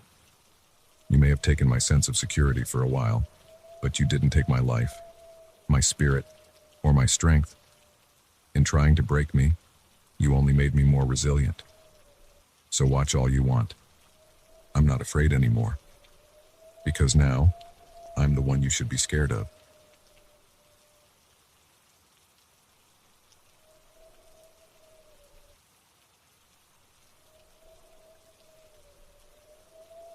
The moment I saw his hand reach into his jacket, I knew this late-night bus ride was about to turn into a fight for survival. But what I didn't realize was that the real danger wasn't just the man with the knife. It was the darkness lurking inside me. I'd boarded the Greyhound in Chicago, bound for a small town in Indiana where my grandmother lived. It was a last-minute decision, prompted by a late-night call from the nursing home. "She's asking for you," they'd said. "You might want to come soon." I knew what that meant. So I'd thrown some clothes in a bag, bought a ticket, and found myself on the 11 p.m. bus, surrounded by a motley crew of night travelers. The bus was about half full when we left the station, a mix of people you'd expect to see on a late-night route, a few college kids with headphones on, probably heading home for the weekend, a couple of worn-looking women I pegged as nurses or waitresses finishing late shifts, and scattered through the back, a handful of rough-looking men who kept to themselves. I settled into a seat near the middle, my backpack tucked safely under my feet. As we pulled out of the station, I leaned my head against the window, watching the city lights blur into streaks of neon. The gentle rumble of the engine and the swaying of the bus soon lulled me into a light doze. I'm not sure how long I'd been asleep when I felt it, that prickle on the back of your neck when you know you're being watched. I opened my eyes slowly, trying not to make it obvious I was awake. Through the reflection in the window, I could see a man had moved to the seat directly behind me. He was leaning forward, his eyes fixed on the back of my head. My heart rate picked up, but I forced myself to stay calm. Maybe he was just looking out the window. Maybe I was being paranoid.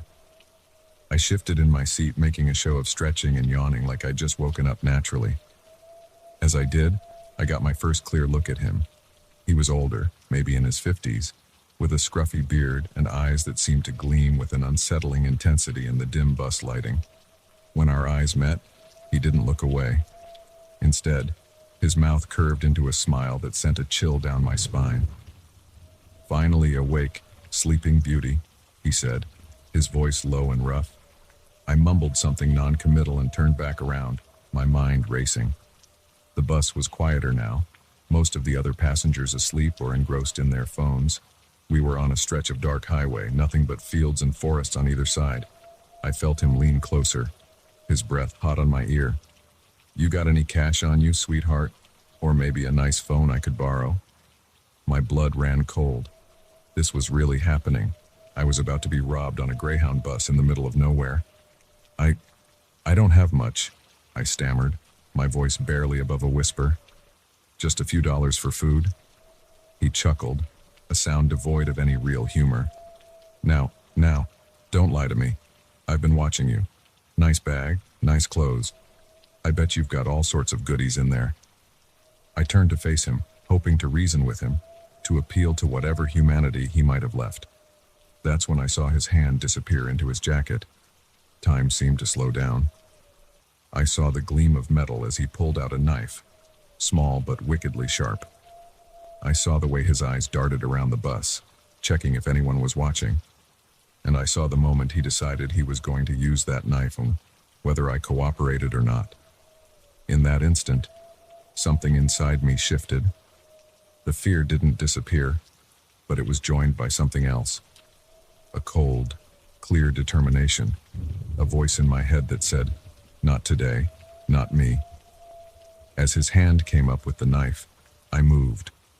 All those self-defense classes my mom had insisted I take suddenly kicked in. I grabbed his wrist with both hands, twisting it hard while driving my elbow back into his face. I felt something crunch, his nose probably, and he let out a muffled yell of pain and surprise. The knife clattered to the floor as I launched myself over the seat, landing on top of him. We grappled in the narrow space, his size and strength against my desperation and adrenaline. I could hear shouts from the other passengers now, people waking up to the commotion. He managed to get a hand around my throat, squeezing hard. Black spots danced at the edges of my vision as I gasped for air. With my free hand, I scrabbled on the floor, searching for the knife. My fingers closed around the handle just as I felt consciousness starting to slip away. I didn't think. I just acted. The knife went in just below his ribs, sliding in with a sickening ease. His eyes widened in shock, his grip on my throat loosening. I pushed him off me, scrambling back into the aisle. The bus erupted into chaos. People were screaming. The driver was yelling something about pulling over. But all I could focus on was the man slumped in the seat, blood seeping through his shirt where the knife still protruded. I stood there shaking as the bus ground to a halt on the shoulder of the highway. The driver was on his radio, calling for police and an ambulance.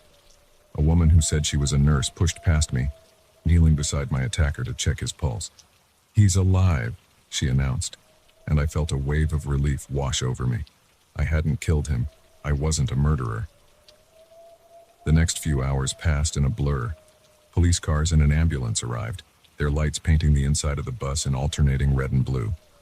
I gave my statement over and over, my voice sounding strange and distant to my own ears. They took the knife as evidence, photographed the bruises forming on my neck, asked me 100 questions about what had happened. By the time they were done, the sky was starting to lighten with the first hints of dawn. An officer told me I was free to go, that it was a clear case of self-defense. They offered to call someone for me, but I shook my head. I just wanted to get to my grandmother. As I waited for another bus to come pick up the stranded passengers, I found myself thinking about the man. Not the one who had attacked me, but the one I had become in those few terrifying moments. The one who had been capable of driving a knife into another human being without hesitation. I'd always thought of myself as gentle, non-violent, but now I knew the truth. Given the right circumstances, pushed far enough, I was capable of anything. It was a chilling realization, but also, in a strange way, empowering. The replacement bus arrived just as the sun was cresting the horizon. As I boarded, my backpack clutched tightly to my chest. I caught a glimpse of my reflection in the window. I looked different somehow. Older, harder. The eyes that stared back at me weren't those of a victim, but of a survivor. I found a seat near the front this time, away from the other passengers. As the bus pulled away, continuing its journey as if nothing had happened, I closed my eyes and took a deep breath. I was alive, I was safe, and I was stronger than I ever knew. But as the bus rolled on towards my destination, I couldn't shake the feeling that something fundamental had changed. The world felt different now, more dangerous but also more conquerable. And I knew that I would never be the same person who had boarded that first bus in Chicago. That person had died somewhere on that dark stretch of highway, replaced by someone new. Someone who knew the taste of violence and the weight of survival. Someone who would never be caught off guard again. As we passed a sign welcoming us to Indiana, I made a silent promise to myself. I would visit my grandmother, say my goodbyes, and then I would figure out who this new person was. This person who could stare death in the face and come out the other side. Because one thing was certain, I couldn't go back to my old life. Not now, not ever. The road ahead was uncertain, but for the first time in my life, I felt ready to face whatever it might bring. After all, I had faced the worst the night could offer, and I had won. Whatever came next, I would be ready. Be ready.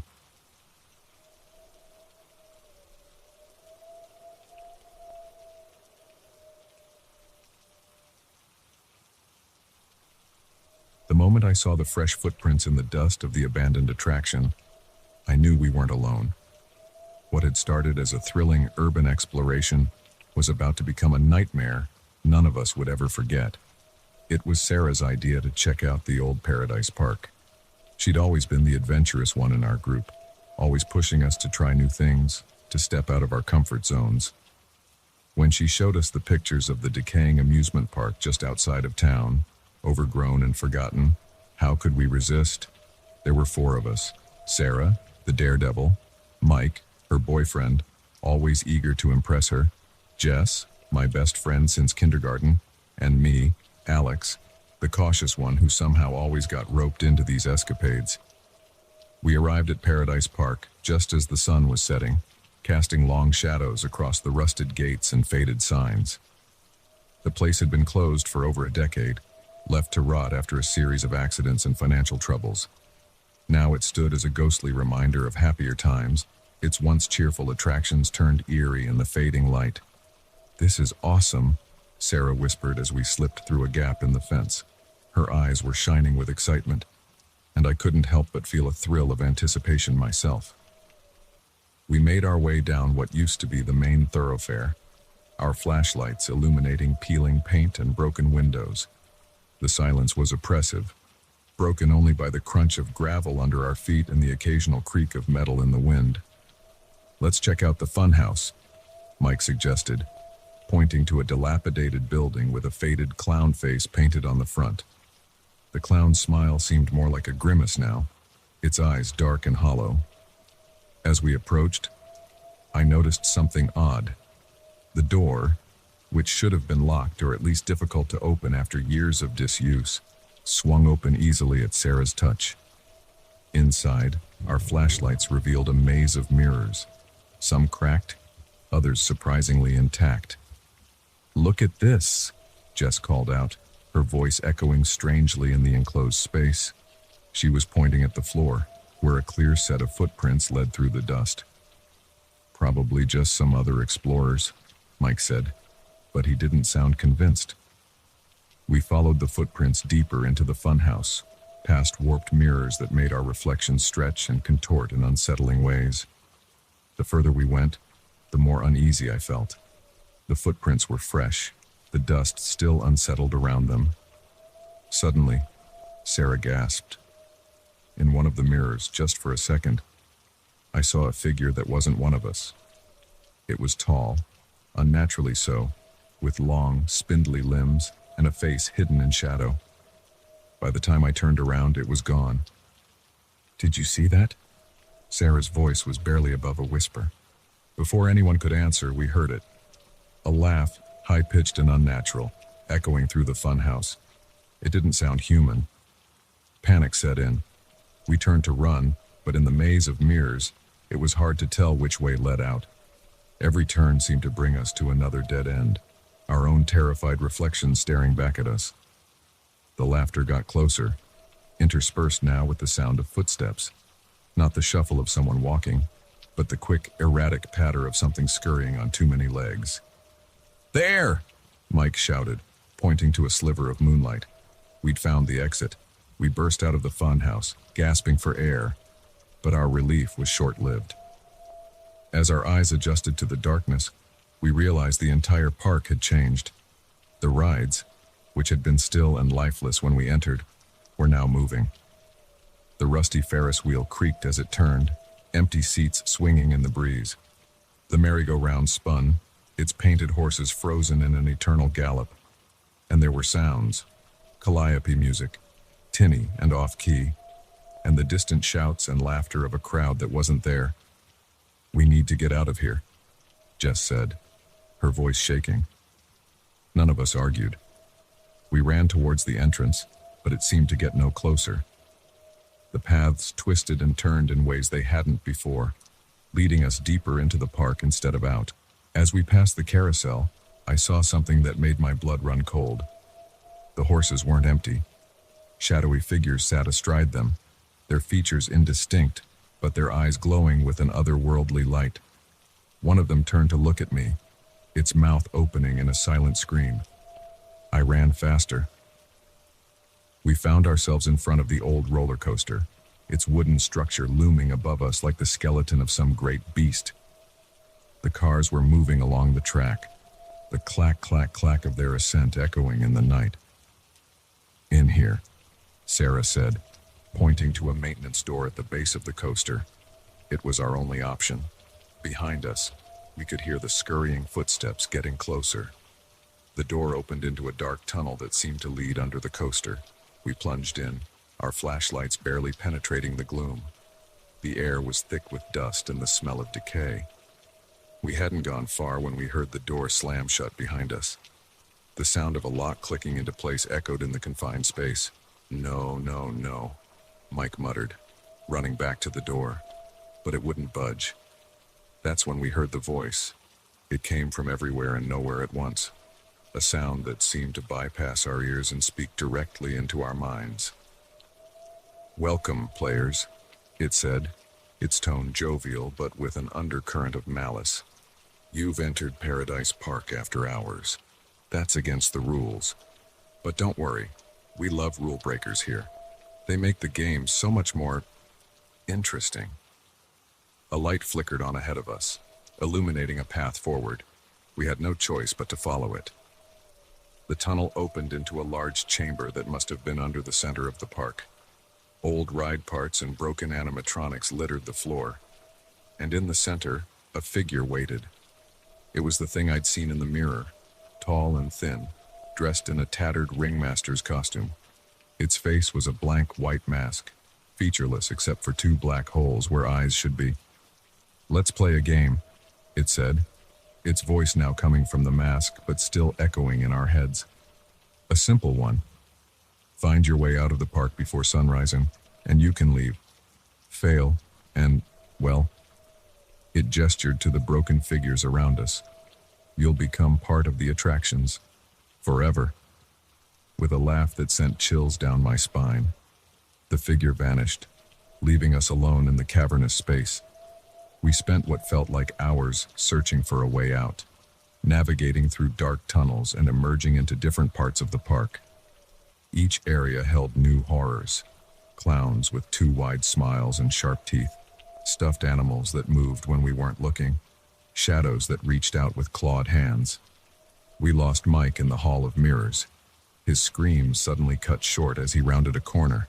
Jess disappeared in the haunted house, pulled into the darkness by something we couldn't see. In the end, it was just Sarah and me, running hand in hand through the nightmare the park had become. We could see the exit, the gates glinting in the pre-dawn light. We were going to make it. Then Sarah stumbled. As I turned to help her up, I saw them, dark shapes moving fast, converging on us from all sides. Sarah looked at me, her eyes wide with fear and resignation. "Go," she said, pushing me away. "One of us has to make it." I hesitated for a split second, torn between saving myself and staying with her. That moment of indecision sealed my fate. I felt cold hands grab me, pulling me back into the park. The last thing I saw was the sun peeking over the horizon, its rays touching the gates just as they slammed shut. Now, I'm part of Paradise Park, another attraction, another soul trapped in this limbo of endless nights and terrifying games. Sometimes, I see new groups of explorers entering the park, drawn by the same curiosity that doomed us. I want to warn them, to tell them to run, but all I can do is watch, my painted smile frozen in place as the game begins again. So if you're ever driving by an abandoned amusement park and feel the urge to explore, remember this: some attractions are best left forgotten, because in places like Paradise Park, the fun never ends, and neither does the terror.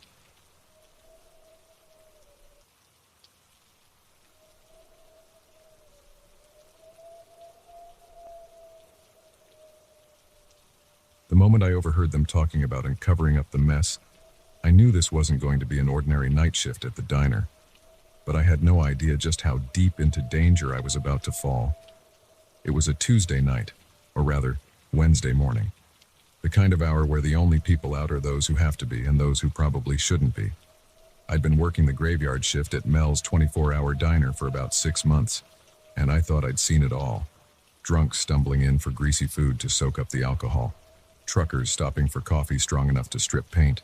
The occasional group of teenagers, high on freedom and lack of sleep.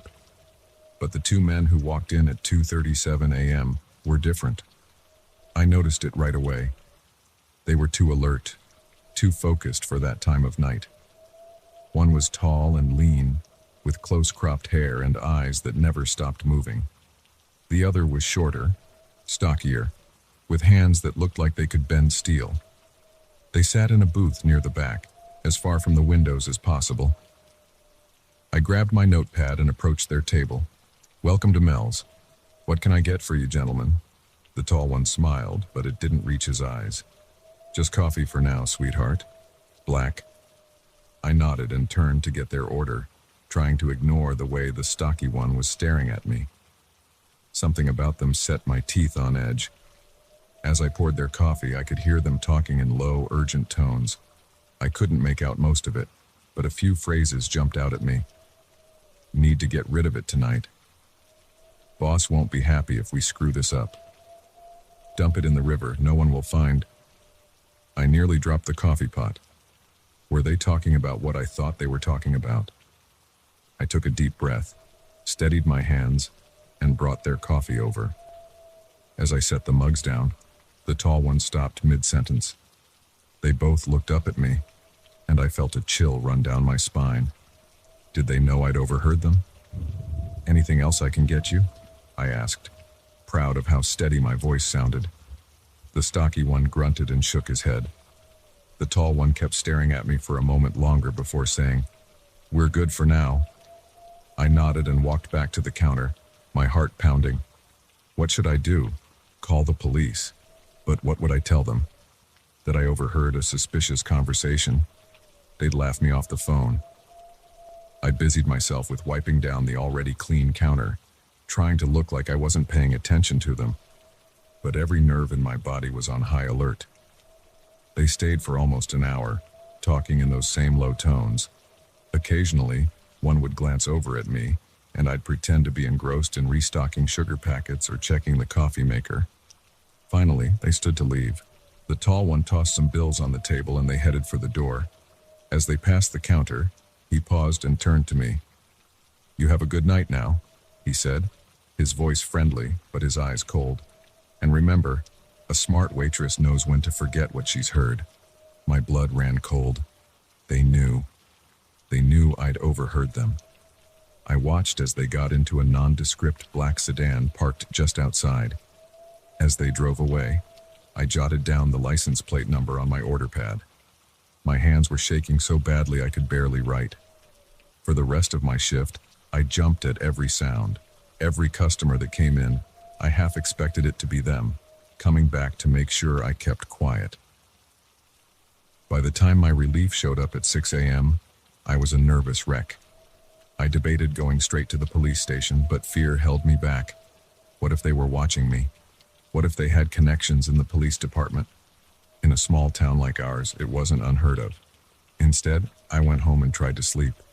But every time I closed my eyes, I saw their faces, heard their voices talking about getting rid of it. I must have dozed off eventually because I woke up to my phone ringing. It was my friend Lisa, who worked at the local news station. "Turn on the TV," she said, her voice excited. "Channel 5. You're not going to believe this." I fumbled for the remote and flipped to the news. The headline made my heart stop. "Local business mogul found dead in river." The newscaster was talking about how Gerald Hawkins, owner of half the businesses in town, had been found floating in the river early that morning. The police were treating it as a suspicious death. As they showed a picture of Hawkins, I recognized him immediately. He was the boss the men at the diner had mentioned. My mind was racing. I had overheard a murder being planned and covered up, and the killers knew that I knew. I called in sick to work and spent the day pacing my small apartment, jumping at every sound. Should I go to the police? But what proof did I have? Just my word against theirs. And for all I knew, they could have the cops in their pocket. As night fell, I made a decision. I couldn't just sit here and do nothing. I had to find out more. I drove to the diner, parking a block away and walking the rest of the distance. The place was busier than usual, people gathering to gossip about the big news. I slipped in through the back, nodding to the cook as if I was there for my shift. I made my way to the office, my heart pounding. If there was any evidence of what had happened, it would be in Mel's safe. He kept recordings from the security cameras in there. The office was empty, thankfully. I knew the combination to the safe. Mel wasn't exactly security conscious. Inside, I found stacks of cash, some paperwork, and a box of USB drives labeled with dates. I grabbed the one from last night and was about to leave when I heard voices approaching. Panicking, I ducked into the supply closet, pulling the door shut just as someone entered the office. Through the slats in the door, I could see Mel and the tall man from last night. My blood ran cold. "I appreciate your cooperation, Mel," the tall man was saying. "It's always good to have friends in low places." Mel chuckled nervously. "Happy to help. But, about that waitress. Don't worry about her," the tall man said, his voice chilling. "We'll take care of it." They left the office, and I waited a few more minutes before slipping out. My mind was reeling. Mel was involved somehow, and they were coming for me. I ran to my car, the USB drive clutched tightly in my hand. As I drove home, I kept checking my rearview mirror, convinced I was being followed. Back in my apartment, I plugged the drive into my laptop. The video quality wasn't great, but it was clear enough. I watched as the two men entered the diner, sat down, had their conversation, and then I saw something that made my blood run cold. After they left, Mel came out of the back office. He walked to their table, picked up something they had left behind, a small, bloody knife, and took it back to the office. Mel was involved. He was helping them cover up a murder. I sat there, staring at the screen, my mind racing. What should I do now? I had evidence, but going to the police still felt risky. And now I knew that Mel, someone I had trusted, was involved. A knock at my door made me jump. "Sarah, it's Mel. Can we talk?" My heart was pounding so hard I thought it might burst out of my chest. How had he found me? What did he want? I looked around frantically for a way out, but there was only the door and the window, and I was 3 stories up. "Sarah, I know you were at the diner tonight. We need to talk about what you saw." His voice was friendly, but I could hear an edge to it. He knew I knew. I grabbed my phone and the USB drive, looking around for anything I could use as a weapon. The knocking became more insistent. "Sarah, open the door. We can work this out." I made a split-second decision. I couldn't stay here. I opened the window as quietly as I could and looked down. There was a dumpster below, filled with trash bags. It was risky, but it was my only option. Just as I heard the sound of a key in the lock. Mel must have a master key for all his employees' departments. I took a deep breath and jumped. I landed hard, the trash bags cushioning my fall, but not enough to prevent a jolt of pain shooting up my leg. I scrambled out of the dumpster just as I heard Mel's voice from above. "She's running. Get her." I ran like I'd never run before, ignoring the pain in my leg, clutching the USB drive like it was a lifeline. Because in a way, it was. It was the only proof I had of what I'd seen and heard. As I ran through the dark streets, my mind was racing. Where could I go? Who could I trust? One thing was clear. My life as I knew it was over. I was in deep, deeper than I'd ever imagined possible. And all because I'd picked up an extra shift at a 24-hour diner.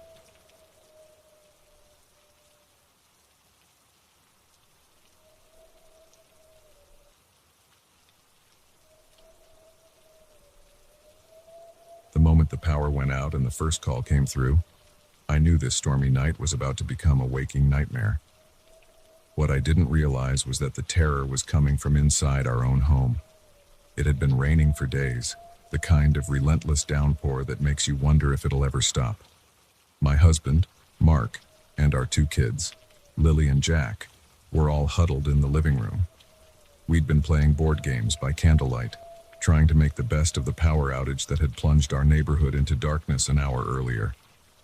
"Mom, I'm scared," Lily whispered, clutching her stuffed rabbit tighter as another crack of thunder shook the windows. I pulled her close, running my fingers through her hair. "It's okay, sweetie. It's just a storm. We're safe in here." If only I'd known how wrong I was. The first call came at 9:47 p.m. Our landline rarely rang these days, but we kept it for emergencies. When it trilled in the darkness, we all jumped. Mark answered, his face illuminated by the flickering candlelight. "Hello?" I watched as his expression changed from confusion to concern. "There's no one here by that name," he said, then paused, listening. "No, I think you have the wrong number." He hung up, shaking his head. Weird. Some guy asking for someone named Sarah. Sounded pretty upset. I shrugged it off. Wrong numbers happen, especially during storms when cell service gets spotty. We went back to our game, but the comfortable atmosphere had shifted. The darkness outside our windows seemed deeper, more menacing. 10 minutes later, the phone rang again. This time I answered. "Hello?" Heavy breathing on the other end. Then a man's voice, low and urgent. "I can see you." A chill ran down my spine. "Excuse me?" In the living room, blue sweater. "You should really close your curtains." I whirled around, staring at the windows. Our curtains were open, the glass black mirrors reflecting our candle-lit faces back at us. For a second, I thought I saw movement outside, but it was gone so fast I couldn't be sure. "Who is this?" I demanded, my voice shaking. "Stop calling here or I'm calling the police." A chuckle, then the line went dead. Mark was on his feet now, moving to close the curtains. "What was that about?" I told him, watching as his face paled. He checked all the doors and windows while I held the kids close, trying to calm my racing heart. "It's just some sick prank," Mark said, but I could hear the doubt in his voice. "Let's try to get some sleep. I'm sure the power will be back on by morning." We settled the kids in their room, leaving a candle burning in the hallway. As we climbed into our own bed, another flash of lightning illuminated the room, followed almost immediately by a deafening crack of thunder. Lily's scream pierced the night. I rushed to her room, finding her sitting up in bed, tears streaming down her face. "There's someone at the window," she sobbed. My blood ran cold. I looked at the window, but saw nothing but darkness and rain. "Honey, it was probably just a branch hitting the glass. The wind is really strong." But as I tucked her back in, I couldn't shake the feeling of being watched. Back in our room, I found Mark on the phone again. His face was ashen. "What now?" I asked, dread pooling in my stomach. "Another call," he said. "A woman this time." She said. He swallowed hard. "She said the children are lovely when they sleep." My legs gave out and I sank onto the bed. This couldn't be happening. Who were these people? What did they want? The next hour was a blur of fear and confusion. We called the police, but with the storm, they said it would be at least an hour before anyone could reach us. We gathered the kids in our room, creating a nest of blankets on the floor. Every creak of the house, every gust of wind became a potential threat. The phone kept ringing. Sometimes it was heavy breathing, sometimes whispered threats. Each call revealed something about our movements, proving that whoever it was could see us. The boys' Pokemon pajamas are cute. Your husband looks worried. He should be. That candle won't keep the darkness away for long. We unplugged the landline, but then the calls started coming to our cell phones. Numbers we didn't recognize, some local, some from far away. At 11:23 p.m., a text came through on my phone, a picture of our house, taken from the street. It was dark, grainy, but unmistakably our home. The message below it turned my blood to ice. "We're coming in now, try to make it fun for us." Mark grabbed the kids in and we huddled in the back of our closet. I could hear Lily whimpering, Jack's ragged breathing. Mark had found an old baseball bat, and he gripped it tightly, his knuckles white. Minutes ticked by, each one an eternity. We strained our ears for any sound of intrusion, but there was nothing but the storm. Then, a creak. Footsteps, slow and deliberate, moving through the house. I clamped my hand over Lily's mouth to stifle her sob. Mark tensed, raising the bat. The footsteps grew closer. They were in our bedroom now. I could see a sliver of light under the closet door, moving, shifting. The doorknob turned slowly. I closed my eyes, pulling the kids closer. The door flew open. "Surprise!" Light flooded the closet. I opened my eyes, blinking in confusion. There, standing in the doorway, was my sister Rachel, holding a cake. Behind her, a crowd of familiar faces. Friends, family, all wearing party hats and holding balloons. "Happy birthday, sis," Rachel grinned. "Got you good, didn't we?" I stared, uncomprehending. Birthday. It wasn't my... And then it hit me. It was after midnight. It was my birthday. As understanding dawned, emotions warred within me. Relief that we weren't in danger. Anger at the cruel prank. Confusion about how they had pulled it off. Mark lowered the bat, looking as shell-shocked as I felt. The kids, realizing there was no danger, began to giggle nervously. Rachel's smile faltered as she took in our terrified expressions. "Hey, are you okay? It was just a joke. We didn't mean to scare you that bad." I stood up on shaky legs. "A joke? Do you have any idea what you put us through? We thought we were going to die." The partygoers in the bedroom shifted uncomfortably. Someone coughed. Rachel set down the cake, her face etched with concern. "Whoa, calm down. It was Mark's idea. He said you'd always wanted a surprise party, but you were too smart to fall for the usual tricks. He came up with the whole thing." I turned to Mark, who had the decency to look ashamed. "You planned this." He nodded slowly. "I'm so sorry, honey. I never meant for it to go this far. It was just supposed to be a little scary, and then funny. But when I saw how frightened you were, I didn't know how to stop it." The adrenaline that had been coursing through my veins for hours suddenly drained away, leaving me feeling hollow and exhausted. I sank onto the bed, my mind reeling. As the full story came out, I learned that Mark had enlisted our friends and family to help with the elaborate ruse. The power outage was faked, limited to just our house. The phone calls were all from people we knew, reading from scripts Mark had prepared. Even the photo of our house had been taken days ago and saved for the prank. They had all thought it was a harmless joke, a way to create an unforgettable surprise. None of them had realized just how terrified we'd become. In the aftermath, as our guests awkwardly ate cake and made stilted conversation, I found myself in a daze. The fear had been real, even if the threat wasn't.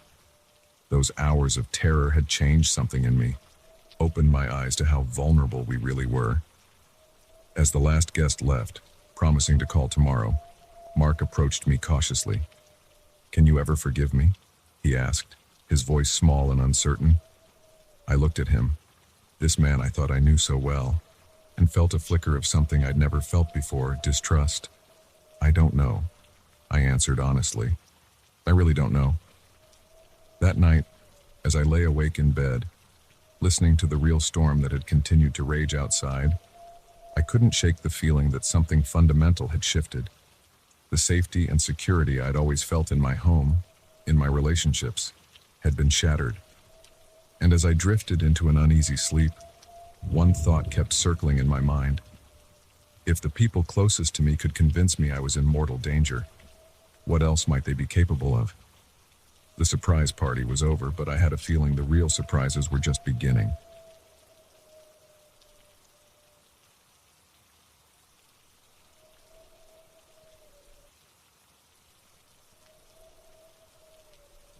Certainly.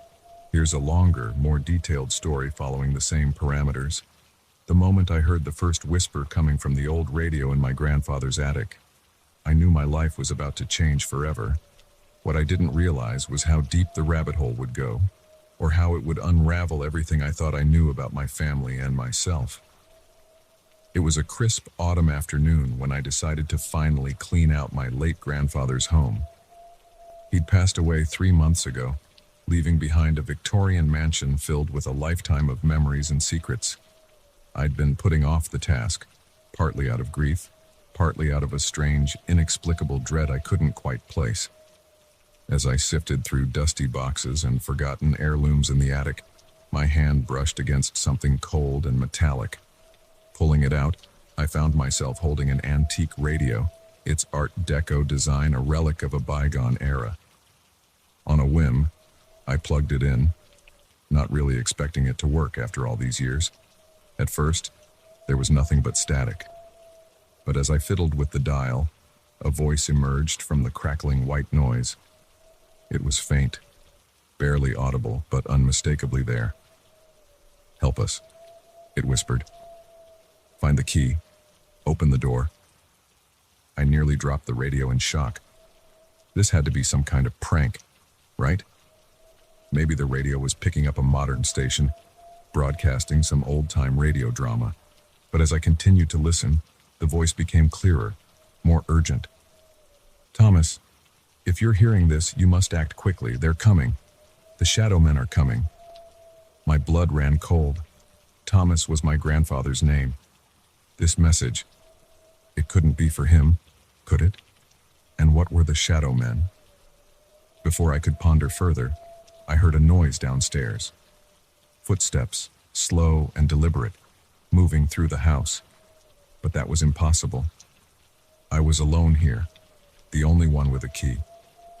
Heart pounding. I crept down the attic stairs, the radio clutched tightly to my chest. The house was eerily quiet now, the footsteps gone. As I reached the second-floor landing, I saw something that made my breath catch in my throat. The door to my grandfather's study, always locked, always off limits, was slightly ajar. Against my better judgment, I pushed the door open. The study looked undisturbed at first glance, books lining the walls, the old leather chair behind the massive oak desk. But then I noticed it. On the desk, illuminated by a shaft of late afternoon sunlight, was a small golden key. With trembling hands, I picked it up. It was heavier than it looked, and warm to the touch, as if it had just been held. As I examined it, I noticed tiny inscriptions along its surface, symbols I didn't recognize, but which seemed to shift and change as I looked at them. The radio in my hands crackled to life again. "The key," the voice said, louder now. "You've found it. Now you must find the door. Hurry before they realize." A sudden gust of wind blew through the study, ruffling papers and sending a chill down my spine. I spun around, half expecting to see someone standing there. But I was alone. Or was I? Out of the corner of my eye, I caught a glimpse of movement. A shadow, darker than it should be, detached itself from the wall and slid across the floor. I blinked, and it was gone. But I knew what I'd seen. The shadow men. They were real. Panic rising in my throat. I ran from the study, down the stairs, heading for the front door. But as I reached for the handle, I hesitated. The key in my hand pulsed warmly, almost like a heartbeat, and I knew, with a certainty I couldn't explain, that I couldn't leave. Not yet. There was something I had to do first.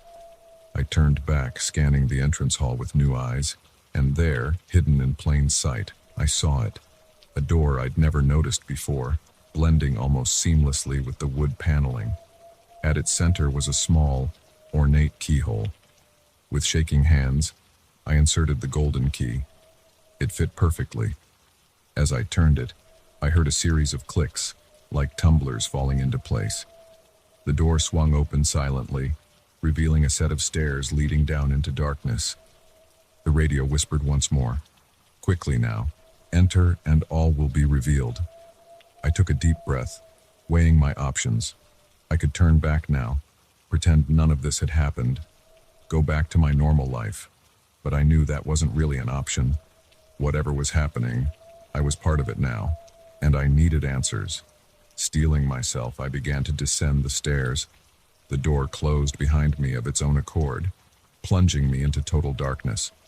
But as I continued down, a faint blue glow began to emanate from the walls, providing just enough light to see by.